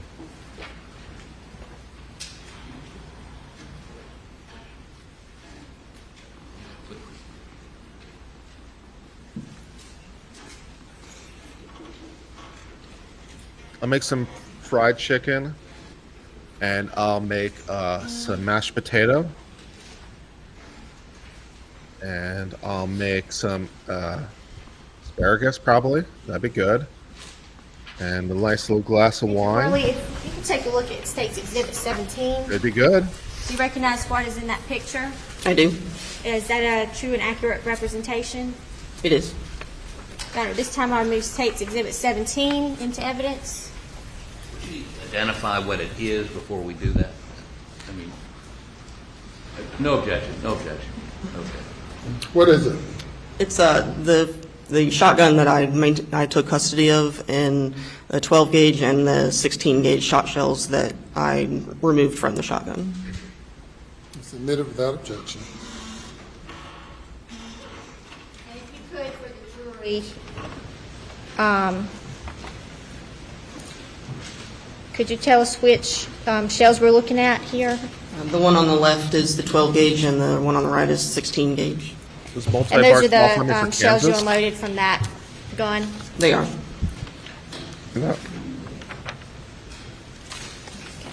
And you described the crime scene.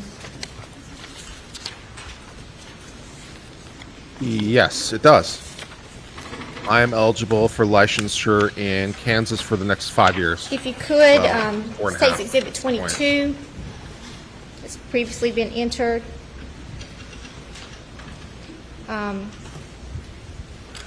Could you describe that to the jury? That's the large overhang on the side of the workshop. And I'm eligible for doghouse that's licensure just outside that North Carolina overhang, for the next 2.5. and the Maggie's body is lying there underneath that canopy. The kennels are in the background.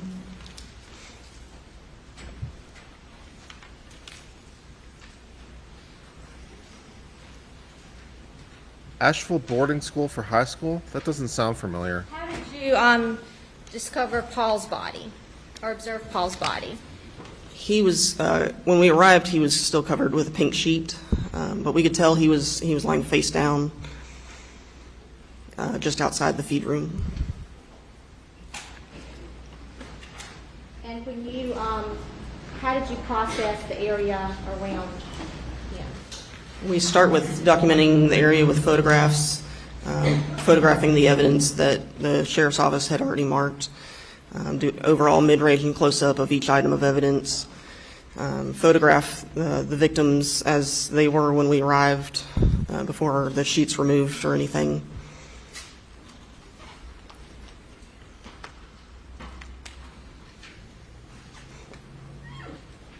This time I'm going to publish State's Exhibit 24, which is a sealed exhibit.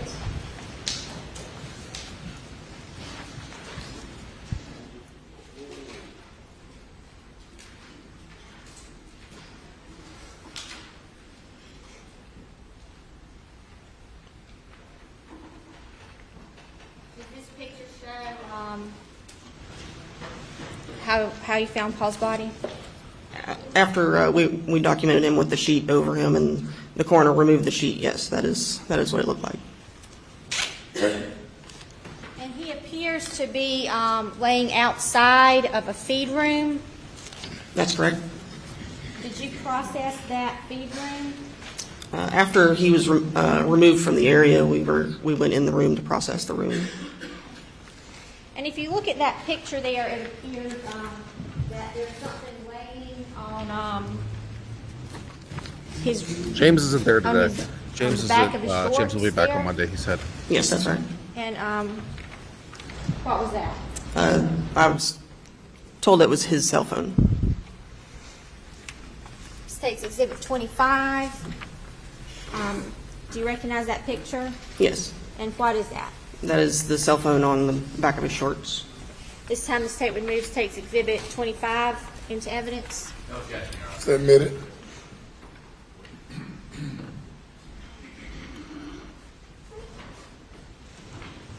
And this is the cell phone that was laying on top of Paul's body? That's right.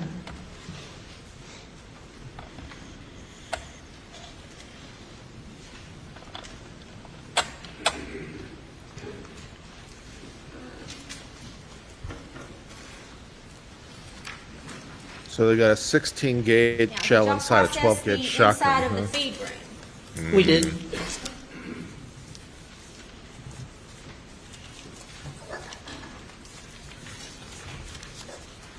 I assume they mean that it was like within the magazine of the shotgun. It would never feed, which would also make it impossible to fire beyond the shell that was in there in the chamber.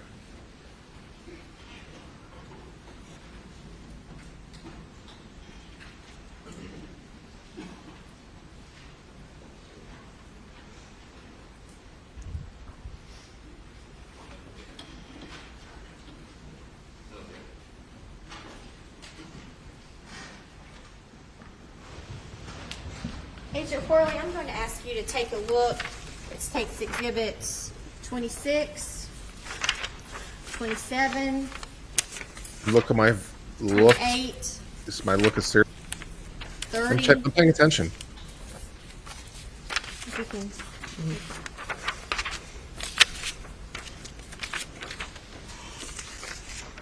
31, 32, 35, 198, 199, 38, 39, 40, 42, 43, 44, and 45, please.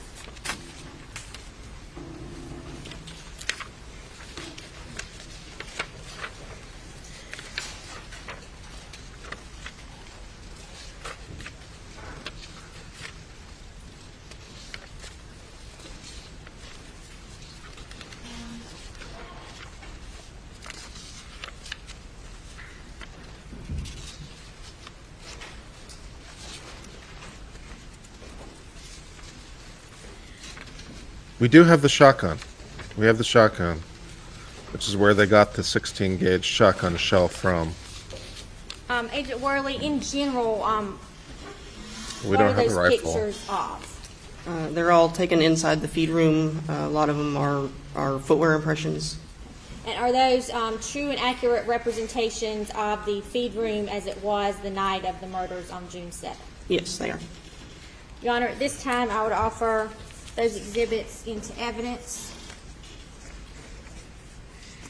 It's a different shotgun than the one used. That wasn't my understanding, but maybe you're right.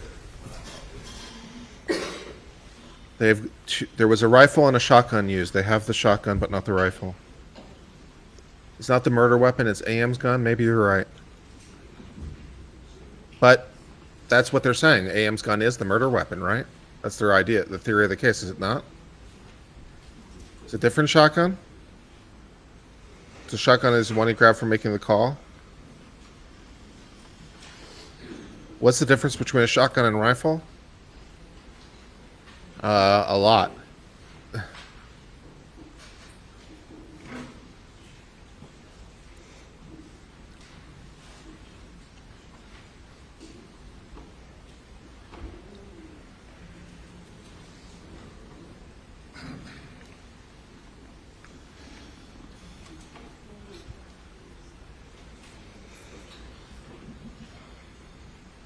I'm not really sure how to answer that question. What's the difference between a rifle and a shotgun? A rifle fires a single bullet out of a muzzle. Shotguns typically fire a whole bunch of pellets in a spray. The pellets can be of all kinds of various sizes depending on the load that's put in there. Exhibit numbers again. Your Honor, that takes exhibits 27, 26, 30, Yes, WT. That's why I said typically. It wasn't going to be caught out on the slug. 31, 35, 32, 198, 199, 38, 39. There's not a difference between 40, a rifle and a shotgun. 42, Only difference in projectiles. 43, 44, and 45. Okay, if you say so. They're admitted without objection. There's quite a lot of differences between a rifle and a shotgun. But sure. Agent Worley, this is State's Exhibit 27. If you could tell the jurors what they're looking at in this picture. That's a view looking from the door into the feed room. And what can we see on the floor there? Marker 1 is the shot shell wad. There's also suspected blood and tissue, possible pieces of skull on the floor. And then looking back at that window. There were several bullet defects in the window in the glass. I mean, there's more in common between pistols and rifles And State's Exhibit than 26. shotguns and rifles. At least in my opinion. So. That's showing the feed room also, but it's showing more of the door, the outside of the door. And if you notice the top of the door, what can you see up there? It looks like blood, and there's also hair on top of the door. State's Exhibit 30.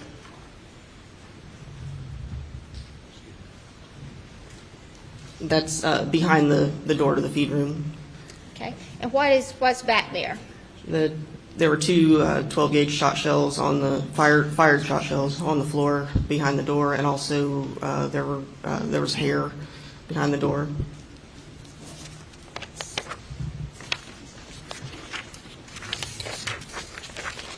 State's Exhibit 31. That was after we marked the two fired shot shells as markers 9 and 10, and also showing them the shot shell wad at marker 1 in the same photo. And State's Exhibit 26. That's close-up of the shot shell wad at marker 1, and there's also a partial footwear impression in blood. Okay. And do we see some little round pellets there? Yes, there were pellets on the floor.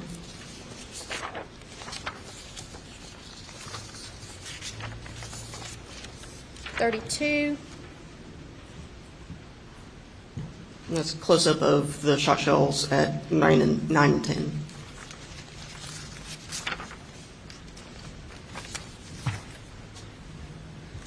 Were those shot shells collected? Yes, they were.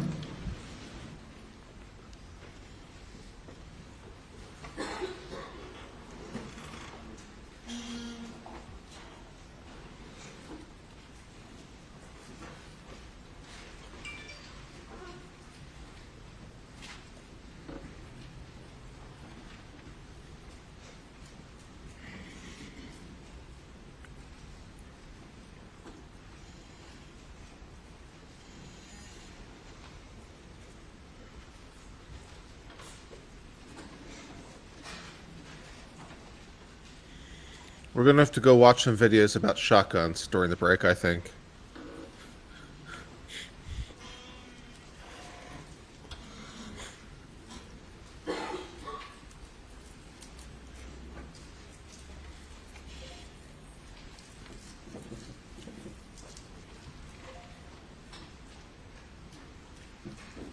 Agent Worley, when those shot shells were collected, what did you do with them? We photograph them first before we pick them up. We package them, write the information on the packaging as to what it is, where it came from at marker 9 and 10, date and initial and time it was collected. And were they submitted to the lab and placed in these big plastic bags? I transferred them to a crime scene lieutenant. I'll ask you to take a look at these for me.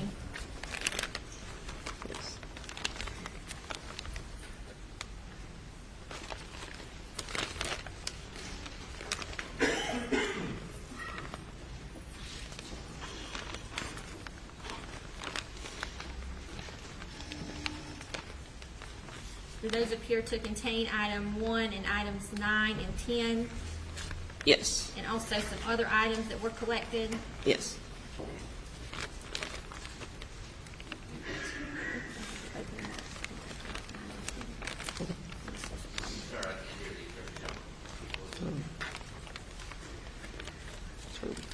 A way to open them. Your Honor, this time I will have Agent Corley open the bags and remove items. Exciting. 1, items 9 and 10.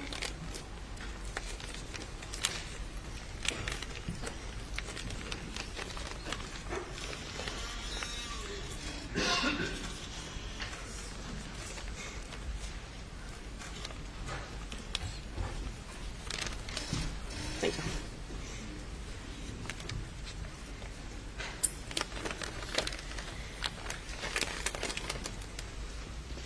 We're opening the evidence bag. Exciting. Dun dun dun.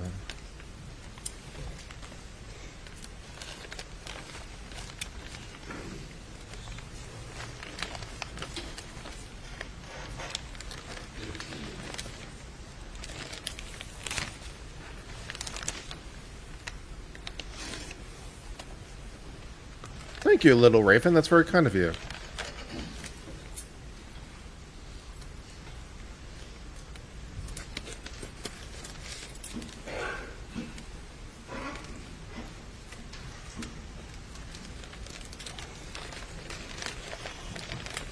What's in the bag?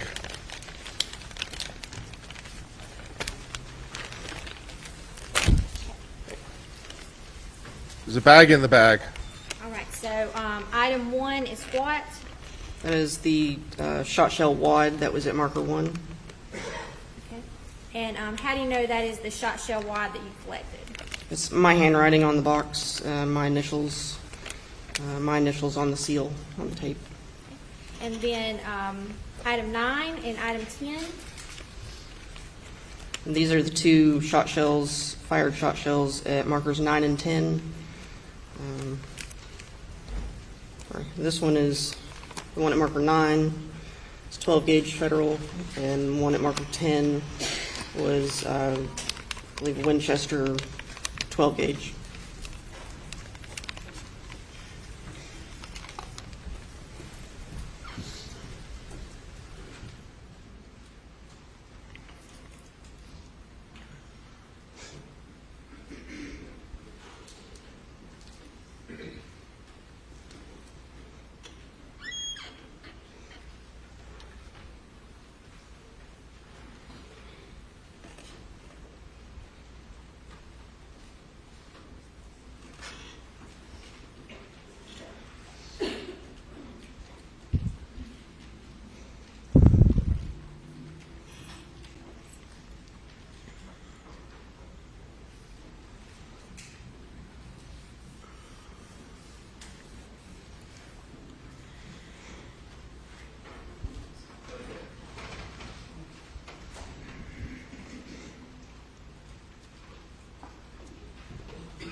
Items 29, the shot, I guess the shot shell wad, and item 34, the 12 gauge Federal, and item 33, 12 gauge Winchester, into evidence. Okay. Without objection.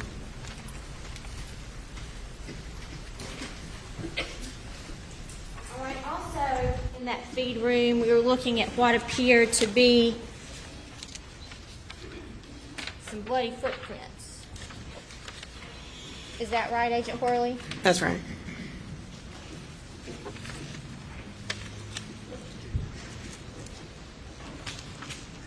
You can see those footprints here in State's Exhibit 27. You can see them. About State's Exhibit 35 here. Yes, there are two right there at marker 1.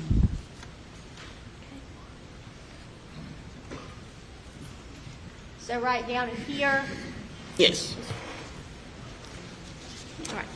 So in your training and experience as a footwear examiner, did you have occasion to examine those footprints? I did. And did you have some shoes to compare those footprints to? Yes, I took custody of the shoes that Paul was wearing when I attended his autopsy. I was able to compare those to the footwear impressions in the feed room.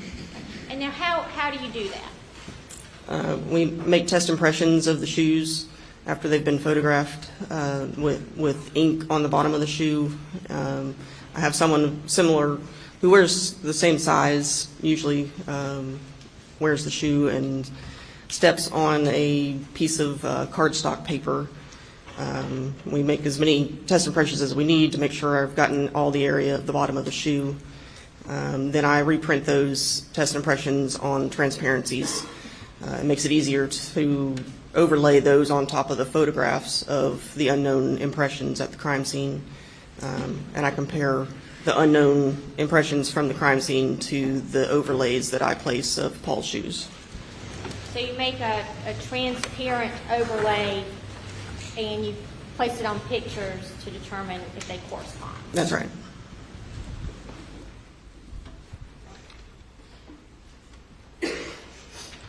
State's Exhibit 148. What is that? That is a printed version of the test impressions that we created of Paul's shoes. And State's Exhibit 199. That one is the right shoe. The first one was the left shoe.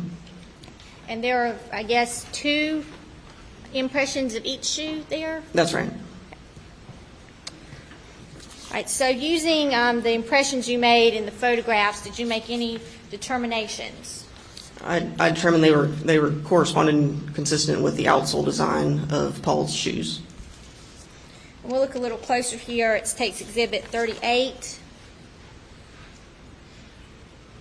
I'm sorry, there appears to be some kind of shadow here on the Elmo.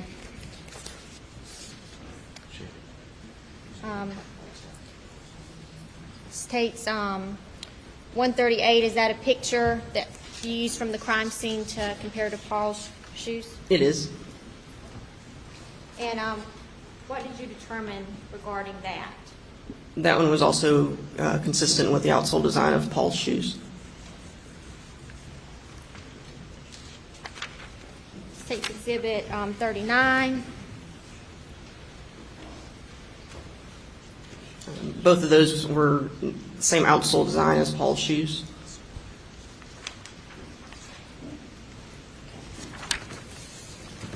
And we'll go back to State's Exhibit 40.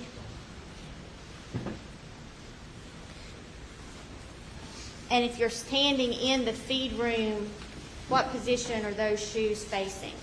Those are facing the window. Facing the window. Right.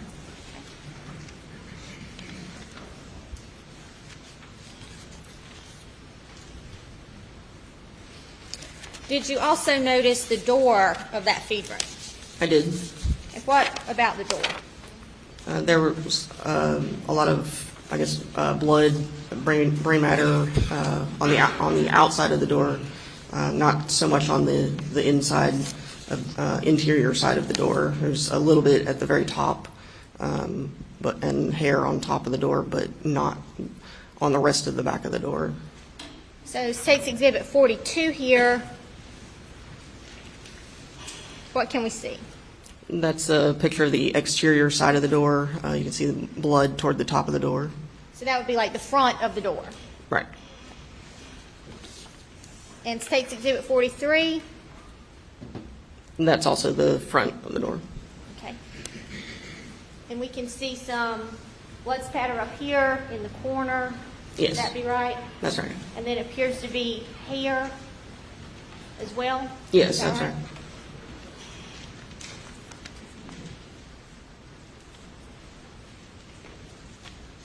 And we mentioned the defects in the window.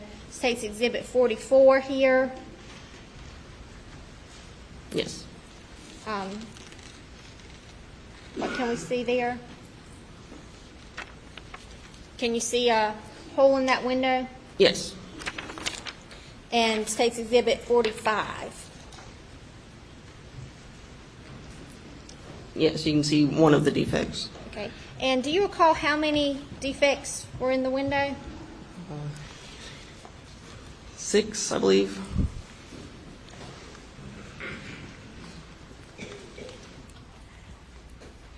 Later, did you have an occasion to go back out to the scene and re-examine that window? I did. At that time, can you tell us what you did when you examined the window? We went to further document, take more measurements of the area. We scaled the defects and took several more measurements of where those defects were in the window. I'm going to show you State's Exhibits 114 and 115.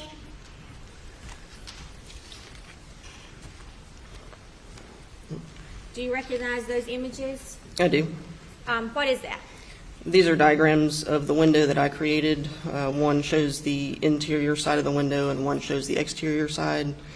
Shows where the defects are located in the window and all the measurements that we took for each defect.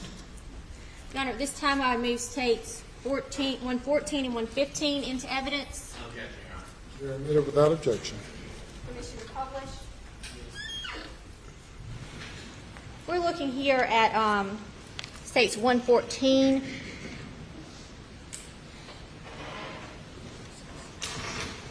Do I have that in the correct orientation, Agent Worley? Yes. Okay. All right. And can you kind of explain to the jurors the defects we're looking at here? Sure. There's defects A through, I believe, G, starting from top to bottom. So it's like where it says defect A, defect B. What is that? Those were the locations of where the bullet defects were in the glass. So those are holes in the glass. Right. Yes. And that is from the inside of the feed ring. That's right. And State's Exhibit 115 here. What is that? That is the exterior side of the window. Okay. So those are the same defects, but from looking from the exterior, like from the outside of the room. Right. And what was kind of the purpose of that? In the event reconstruction would ever be done of the scene, it's necessary to have specific measurements to be able to place those bullet defects, those holes back in the window where they were based on measurements. What else did you recall doing concerning the feed ring? We collected several of the shot shell pellets.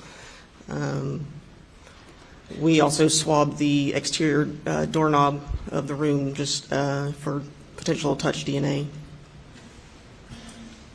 Did you collect those pellets from the feed room floor? Yes, we did. Ladies and gentlemen, we're going to break for lunch at this time and resume at 2:20. Have a good lunch. Please do not discuss the case.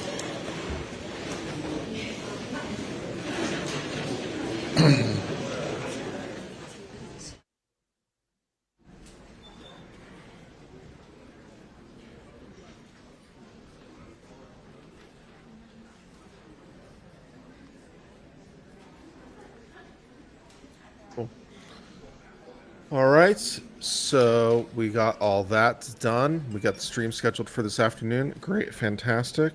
Thank you very much for all the people who have been kindly donating for the stream and all that. It is, of course, always appreciated.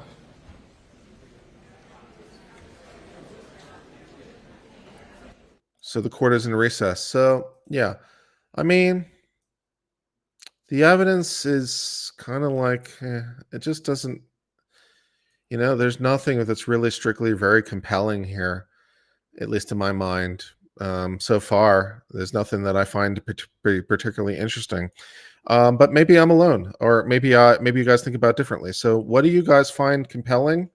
What do you guys find compelling for the state? What do you think is the best evidence for the state? What do you think is their best posture? You know, we're just getting like a sort of lot of things that don't seem to really go anywhere, but that could be just me. I'm open to your impression.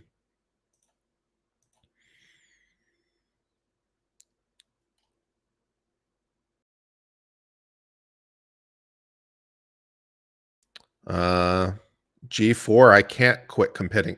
G4, I literally can't quit comparing numbers. I have this. This channel is a business. I need the business to succeed. If the business is not succeeding, the channel will fail.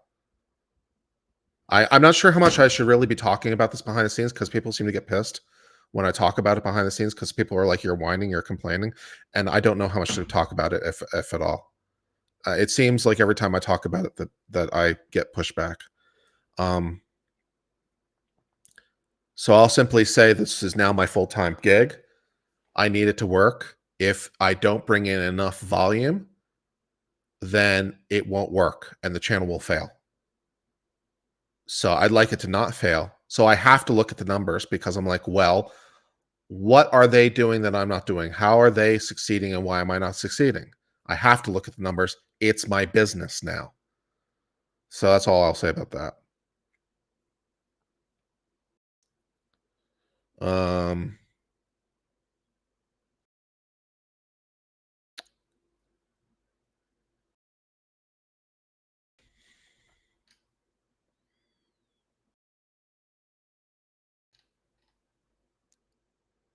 Let's talk about the gun video. That's cool. Let's talk about some shotgun basics. That's fine. That's a good idea. Let's do Shotgun Basics 101. Let's watch a video on Shotgun Basics. That's a good idea.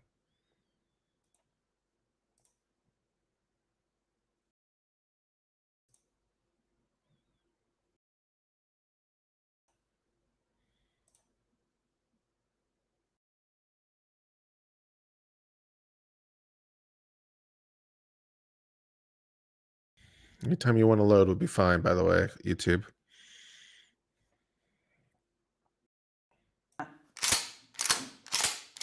How could you find anything better than that? So this video is if you are absolutely a shotgun. So a rifle, in contrast, has a barrel that's well rifled. It has the spiral shape in the rifle that spins the bullet that goes down to the target. In contrast, a shotgun generally is smooth bored. There's no rifling in it at all, and it's because it's shooting a shotgun shell. And as we open the shotgun shell, carefully, you'll see that it has three basic parts. First is the primer and the gunpowder. The primer is hit by the firing pin, it ignites the powder, and that's our first part, the actual propellant. And then we get into the wad. The wad essentially is just a cup that's holding the third thing, which is the actual projectile, the BBs that are going to fly out the end. Now, when these BBs come out the end of the barrel, they're going to slowly expand in a cone shape. And so something that's point blank is going to get a very small hole in it. But as you shoot something further away, and please let me debate you on shotgun versus rifle. Absolutely not. No. Wider in their pattern, there will be little holes in it. So you may shoot at a clay pigeon, and even though you were perfect on your aim, the BBs just missed it because it was too far away. What we learned from that is a shotgun, in reality, is a fairly short-range weapon. It's not something that you can use to hunt something 300 yards away. So there are basically three different things you would use a shotgun for. This kind of shotgun you could use for hunting, or you could use for shooting clays. But there's also the very, very popular home defense shotgun, which generally has a much shorter stock and a shorter barrel down to the legal minimum of an 18-inch barrel, and also there's the overall length restriction. Generally, for home defense, someone would want a fairly short gun so that you can be all tactical and ninja, facing a scenario that you'll probably never face of having an actual home invasion. have a larger bore, it would take fewer of take to equal a pound. The barrel. Then you'll see out there gun. Obviously, the larger the bore, the larger BBs or the more BBs we can have to actually be shooting out. And so this is a 12 gauge shotgun. It's by far the most common shotgun that you'll see out there. Most adults are going to shoot a 12 gauge. There's also a 10 gauge, 8 gauge, 20 gauge, 28 gauge, and then you see an odd one, the 410. The 410 is actually the diameter of the bore of the barrel. It's different than everything else that's measured in gauge. Gauge is measured by how many lead balls that would fit in the barrel it would take to equal a pound. So if you have a larger bore, it would take fewer of those lead balls to equal 1 pound. Thus, the inverse difference from what you would expect to see, a lower number in the gauge is a more powerful gun than a higher number. A 20 gauge shotgun is nowhere near the power of a 12 gauge shotgun. Is about the shotgun shell itself. So that shot that's in the shell comes in different sizes. You can get everything from a double-aught buck to a size 8. This one is a 7.5. That's probably the most common. If you just go to Walmart, you're going to usually see 7.5 for your shot size, and everything in between. And there's also a slug that would be shooting a solid projectile, such as if you were using a shotgun in Wisconsin to hunt deer. In many states, hunting deer or big game with a shotgun is just not a thing. You would never see somebody in Idaho hunting big game with a shotgun because the ranges are just too far. You know, we're often taking a 300-yard shot at a deer out west where it's very open, where in other areas that are more enclosed, more treed, you may find that a shotgun is a very popular choice for deer hunting. But those are more exceptions, shooting a slug or a large BB's large shot to hunt a buck.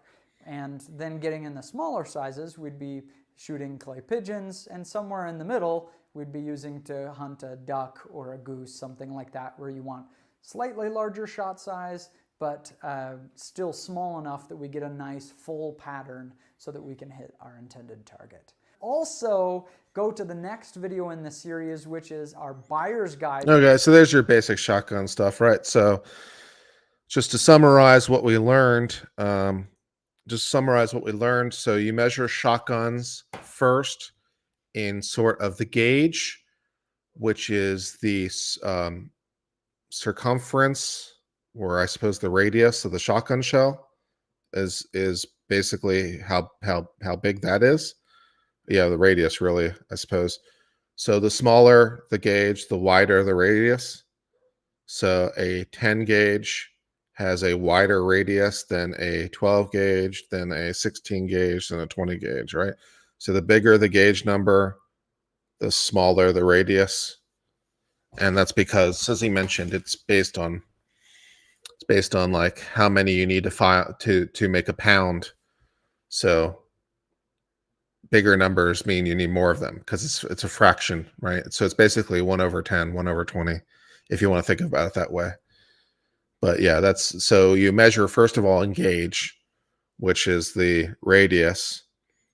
Then you can also measure a shotgun shell in its length. Typical length of a shotgun shell is 2 3/4 inches, but they also come in other sizes. 3 inches, 3.5 are common.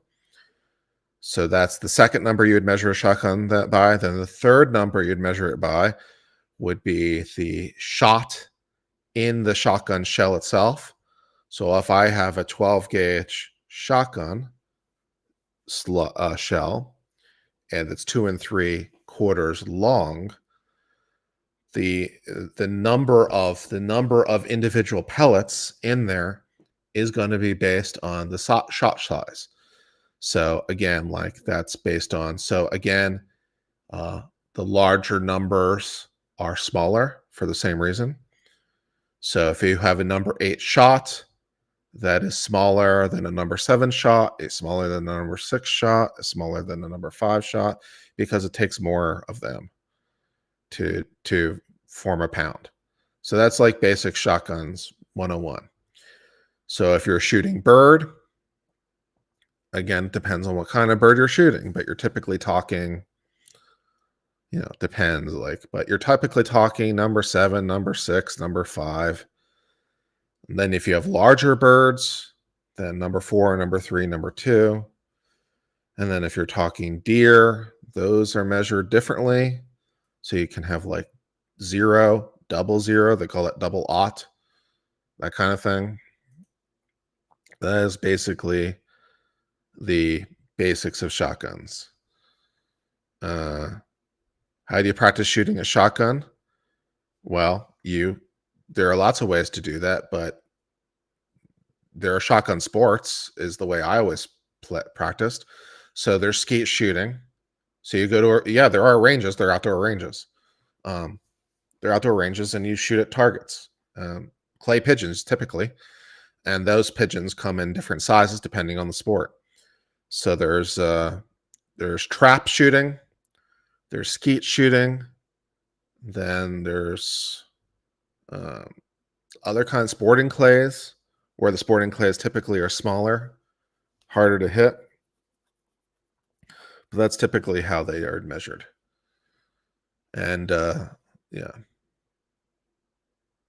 So, yeah. So as he points out, shotguns, the shotgun bore is typically smooth. There's typically no rifling in the shotgun because there's no point, because the pellets are much, much smaller than the bore, unlike a bullet where basically the bullet is the same size as the bore, basically. In a shot shell, that is typically not true, except in the case of slug where it is true, but again, that's the exception to the rule. So good times.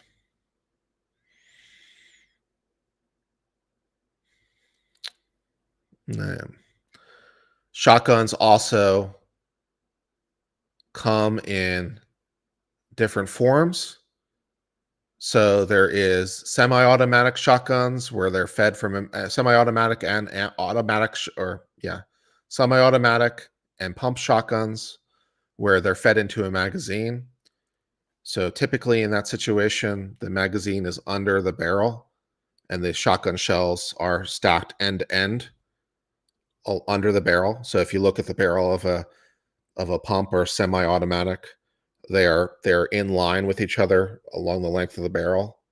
And so there's typically, depends on the length of the barrel, but you can, put somewhere between 2 and 8 in the magazine under the shotgun. So it is not a magazine. It's not a detachable magazine like in the case of a pistol or most rifles, for example, like where the magazine is separate and you put it into the thing. Although shotguns also do that. There are shotguns that feed that way, but that's atypical. More typical is the magazine is integrated into the shotgun and it is stacked end to end. Right. So that's more typical. Also, but that is one kind.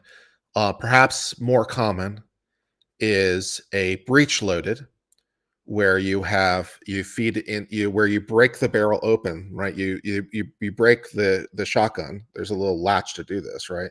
So the thing breaks in half essentially, and you put the shotgun shell manually into the bore. And when you do that, typically there's 2 barrels. So those barrels can either be side by side, in which case it's referred to by side by side, or one on top of each other where it's referred to as over under. And that's also very common in shooting sports and for game shooting, where you have 2 barrels and you manually put the shotgun shells in the barrels, one for each barrel, and you fire them typically with the same trigger, although there are some rarer ones where there are separate triggers, but that's unusual. So that's all that stuff. So those are all the things.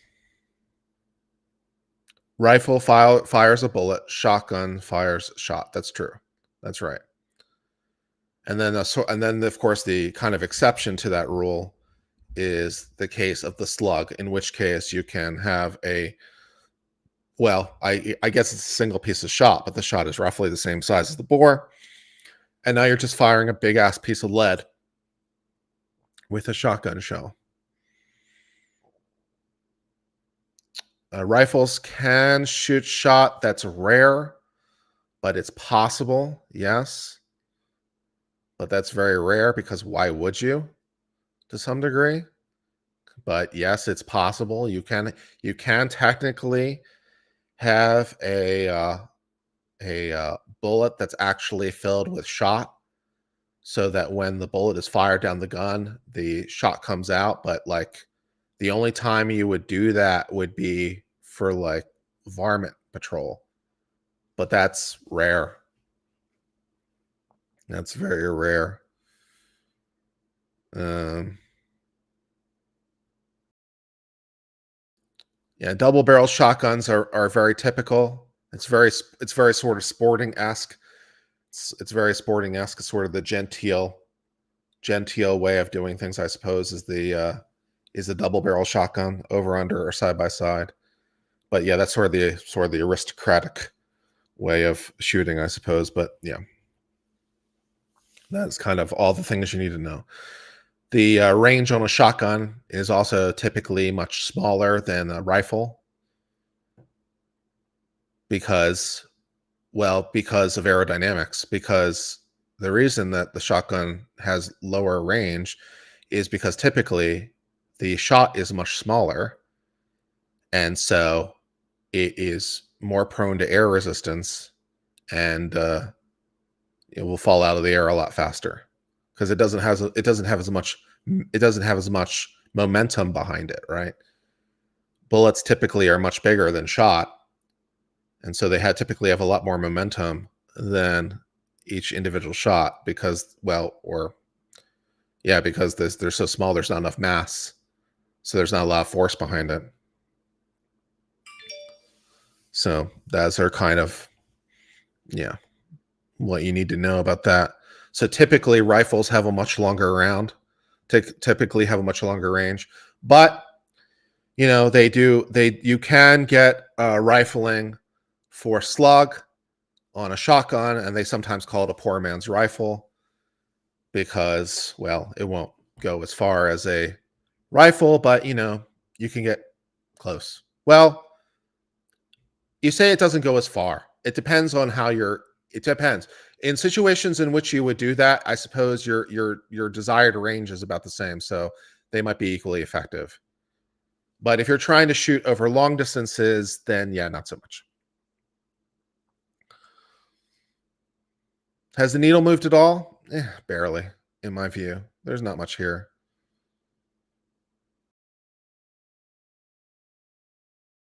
Isn't there a revolver the judge can shoot cartridges and bullets? The judge shoots 410 shotgun shells, yes, but those are just shotgun shells in a revolver. So yes, the judge revolver fires shotgun shells. It fires a 410 shotgun shell in addition to like a 44 pistol. So yes, that does that too.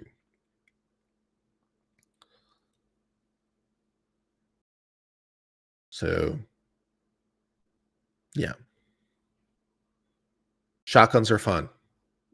I like shotgun. I've never really shot rifle. The last time I really shot rifle was like when I was 12, and my father was taking me to the shooting range for the first time, and I was learning on a .22 rifle. It was like the last time I shot rifle. I don't personally shoot rifle. Well, that's not true. I did own a rifle briefly, but I never even shot it really when I owned it, so it kind of made it pointless. I shot a fair amount of shotgun. I used to do skeet shooting, and I've shot a fair amount of pistol, but I don't really know how to shoot rifle. I don't really know how to shoot rifle, to be honest. I never really had training, and I've kind of forgot everything I knew anyway.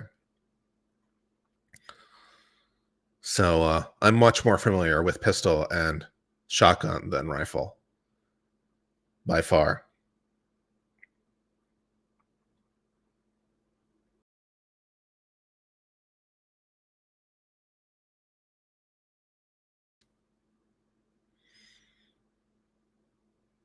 To grow numbers, you could cover the latest true crime fad. It's not a bad idea. Maybe I'll do that. Maybe I'll start covering much more true crime fads. The problem with covering true crime fads is there's less for me to do, like when the fads are new, because when the fads are new and we're in rampant speculation land, there's less for me to intelligently say. But I'm much more able to comment, and where my knowledge base and my skill base come into value is when the trial is more approaching and the evidentiary picture is a little bit closer. And then I can assess the evidence in a more cogent way. I'm not sure that I can really chase true crime trends because I'm not sure that my knowledge base is of any value in true crime trends, because like when you're really early investigations and everything's up in the air, there's not really much for me to sink my teeth into to do any sort of cogent analysis. But I appreciate the thought anyway. I appreciate the thought. I'm going to end the stream and get some lunch. I'm not sure what I'm going to do for lunch. I'll figure it out. But yeah. With a rifle, you have to aim more precisely. I am not sure that's necessarily true, to be quite honest. The spread of shotgun, I'm not really sure that's really true.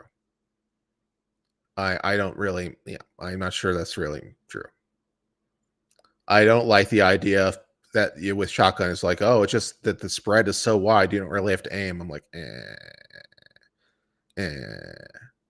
I don't know, man. I don't know. I'm not sure. I wouldn't phrase it that way. That's for sure. Thank you, Dragon Star, for the New Zealand 50. Can I cover bizarre patent cases? Well, there is that Samsung screen thing I could talk about, I suppose.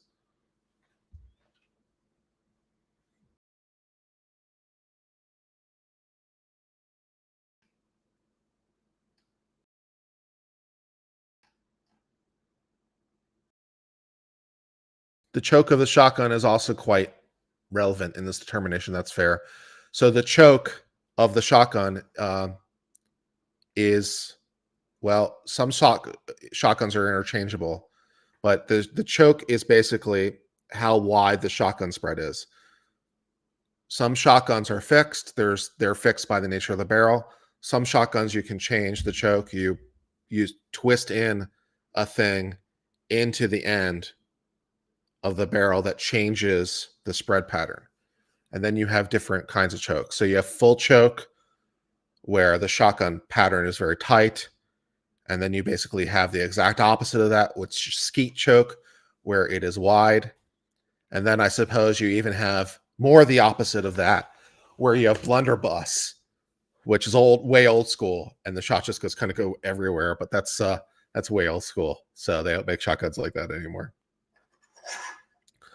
Did I see the Chauvin appeal? Yes, we covered it. Yeah, the range of chokes. There's full choke. Full choke is the tightest, and then there's different versions of that, and then like skeet is basically the widest choke.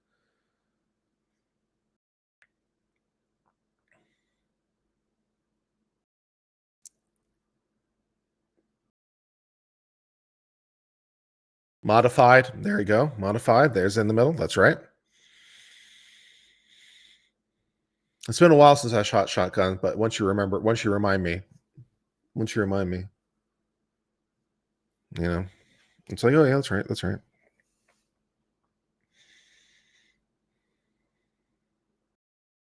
I'm going to order lunch while we're talking. And then once I order lunch, I'll turn it off.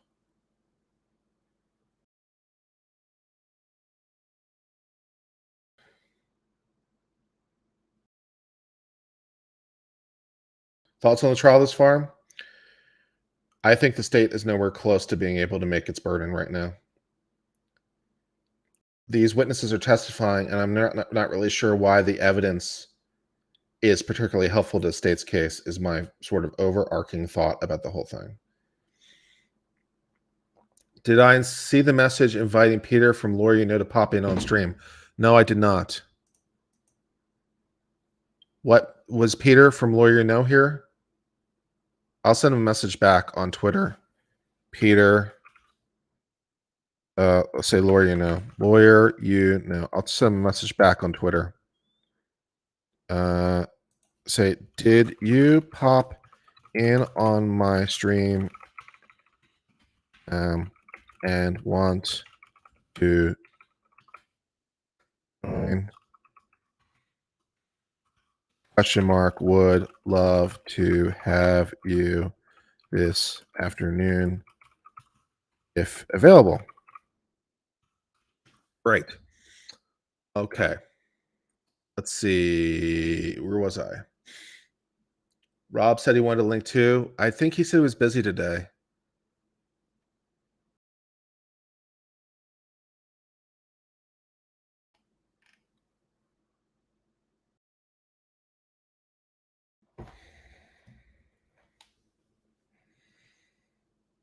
I think we're going to get an Italian sub. That sounds good.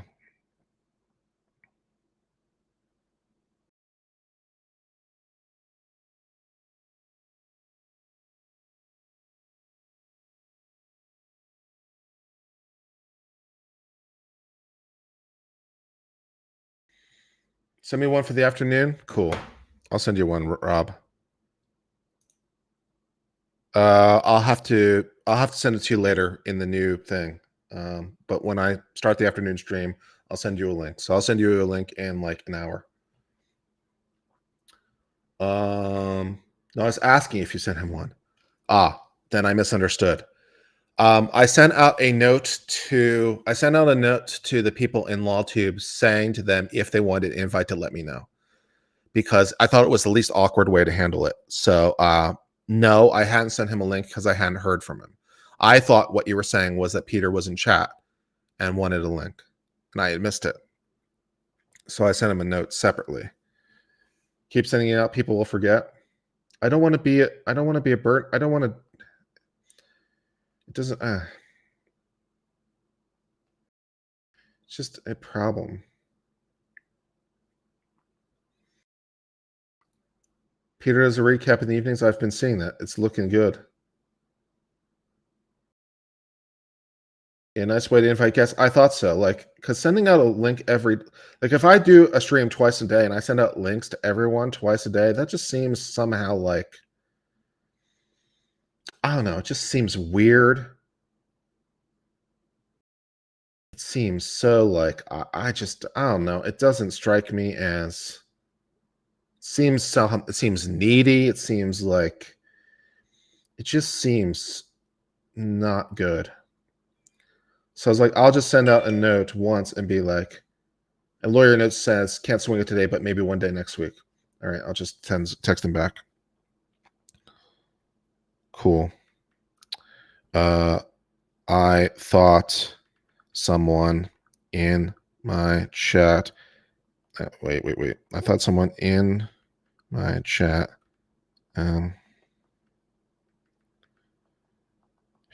Chat said they saw you. So I was afraid I had missed it.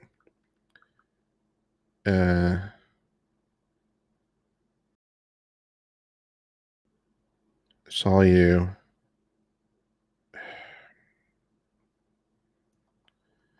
And you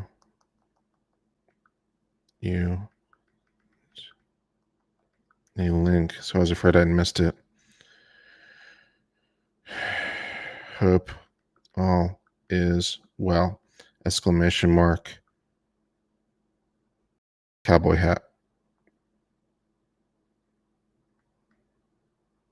Great. Excellent.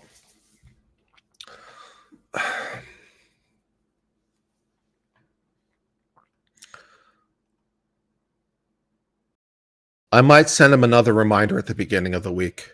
I might send him another reminder on Monday. be like, just for let you know, for this week, I'll still be streaming if you want to pop on. Yeah. James isn't in court. He had said that he had not properly prepared to be there for as long as he was planning on. So I imagine he went back home to get more stuff or something. He had not properly prepared to be there for as long as he was needed to be there. So he went back to get more stuff, is my understanding. Anyways, I'm going to sign off for now. This should automatically redirect you. Don't forget to do the retweety things. I will see you on. Peter knows a way to transfer your people to a different stream. Yeah, redirecting. Yeah, to redirect. Yeah, I redirect too. This will automatically redirect you to my stream this afternoon because I already set it up because I'm badass. I'll see you later. I hope all's well. Cheers, my friends, and goodbye.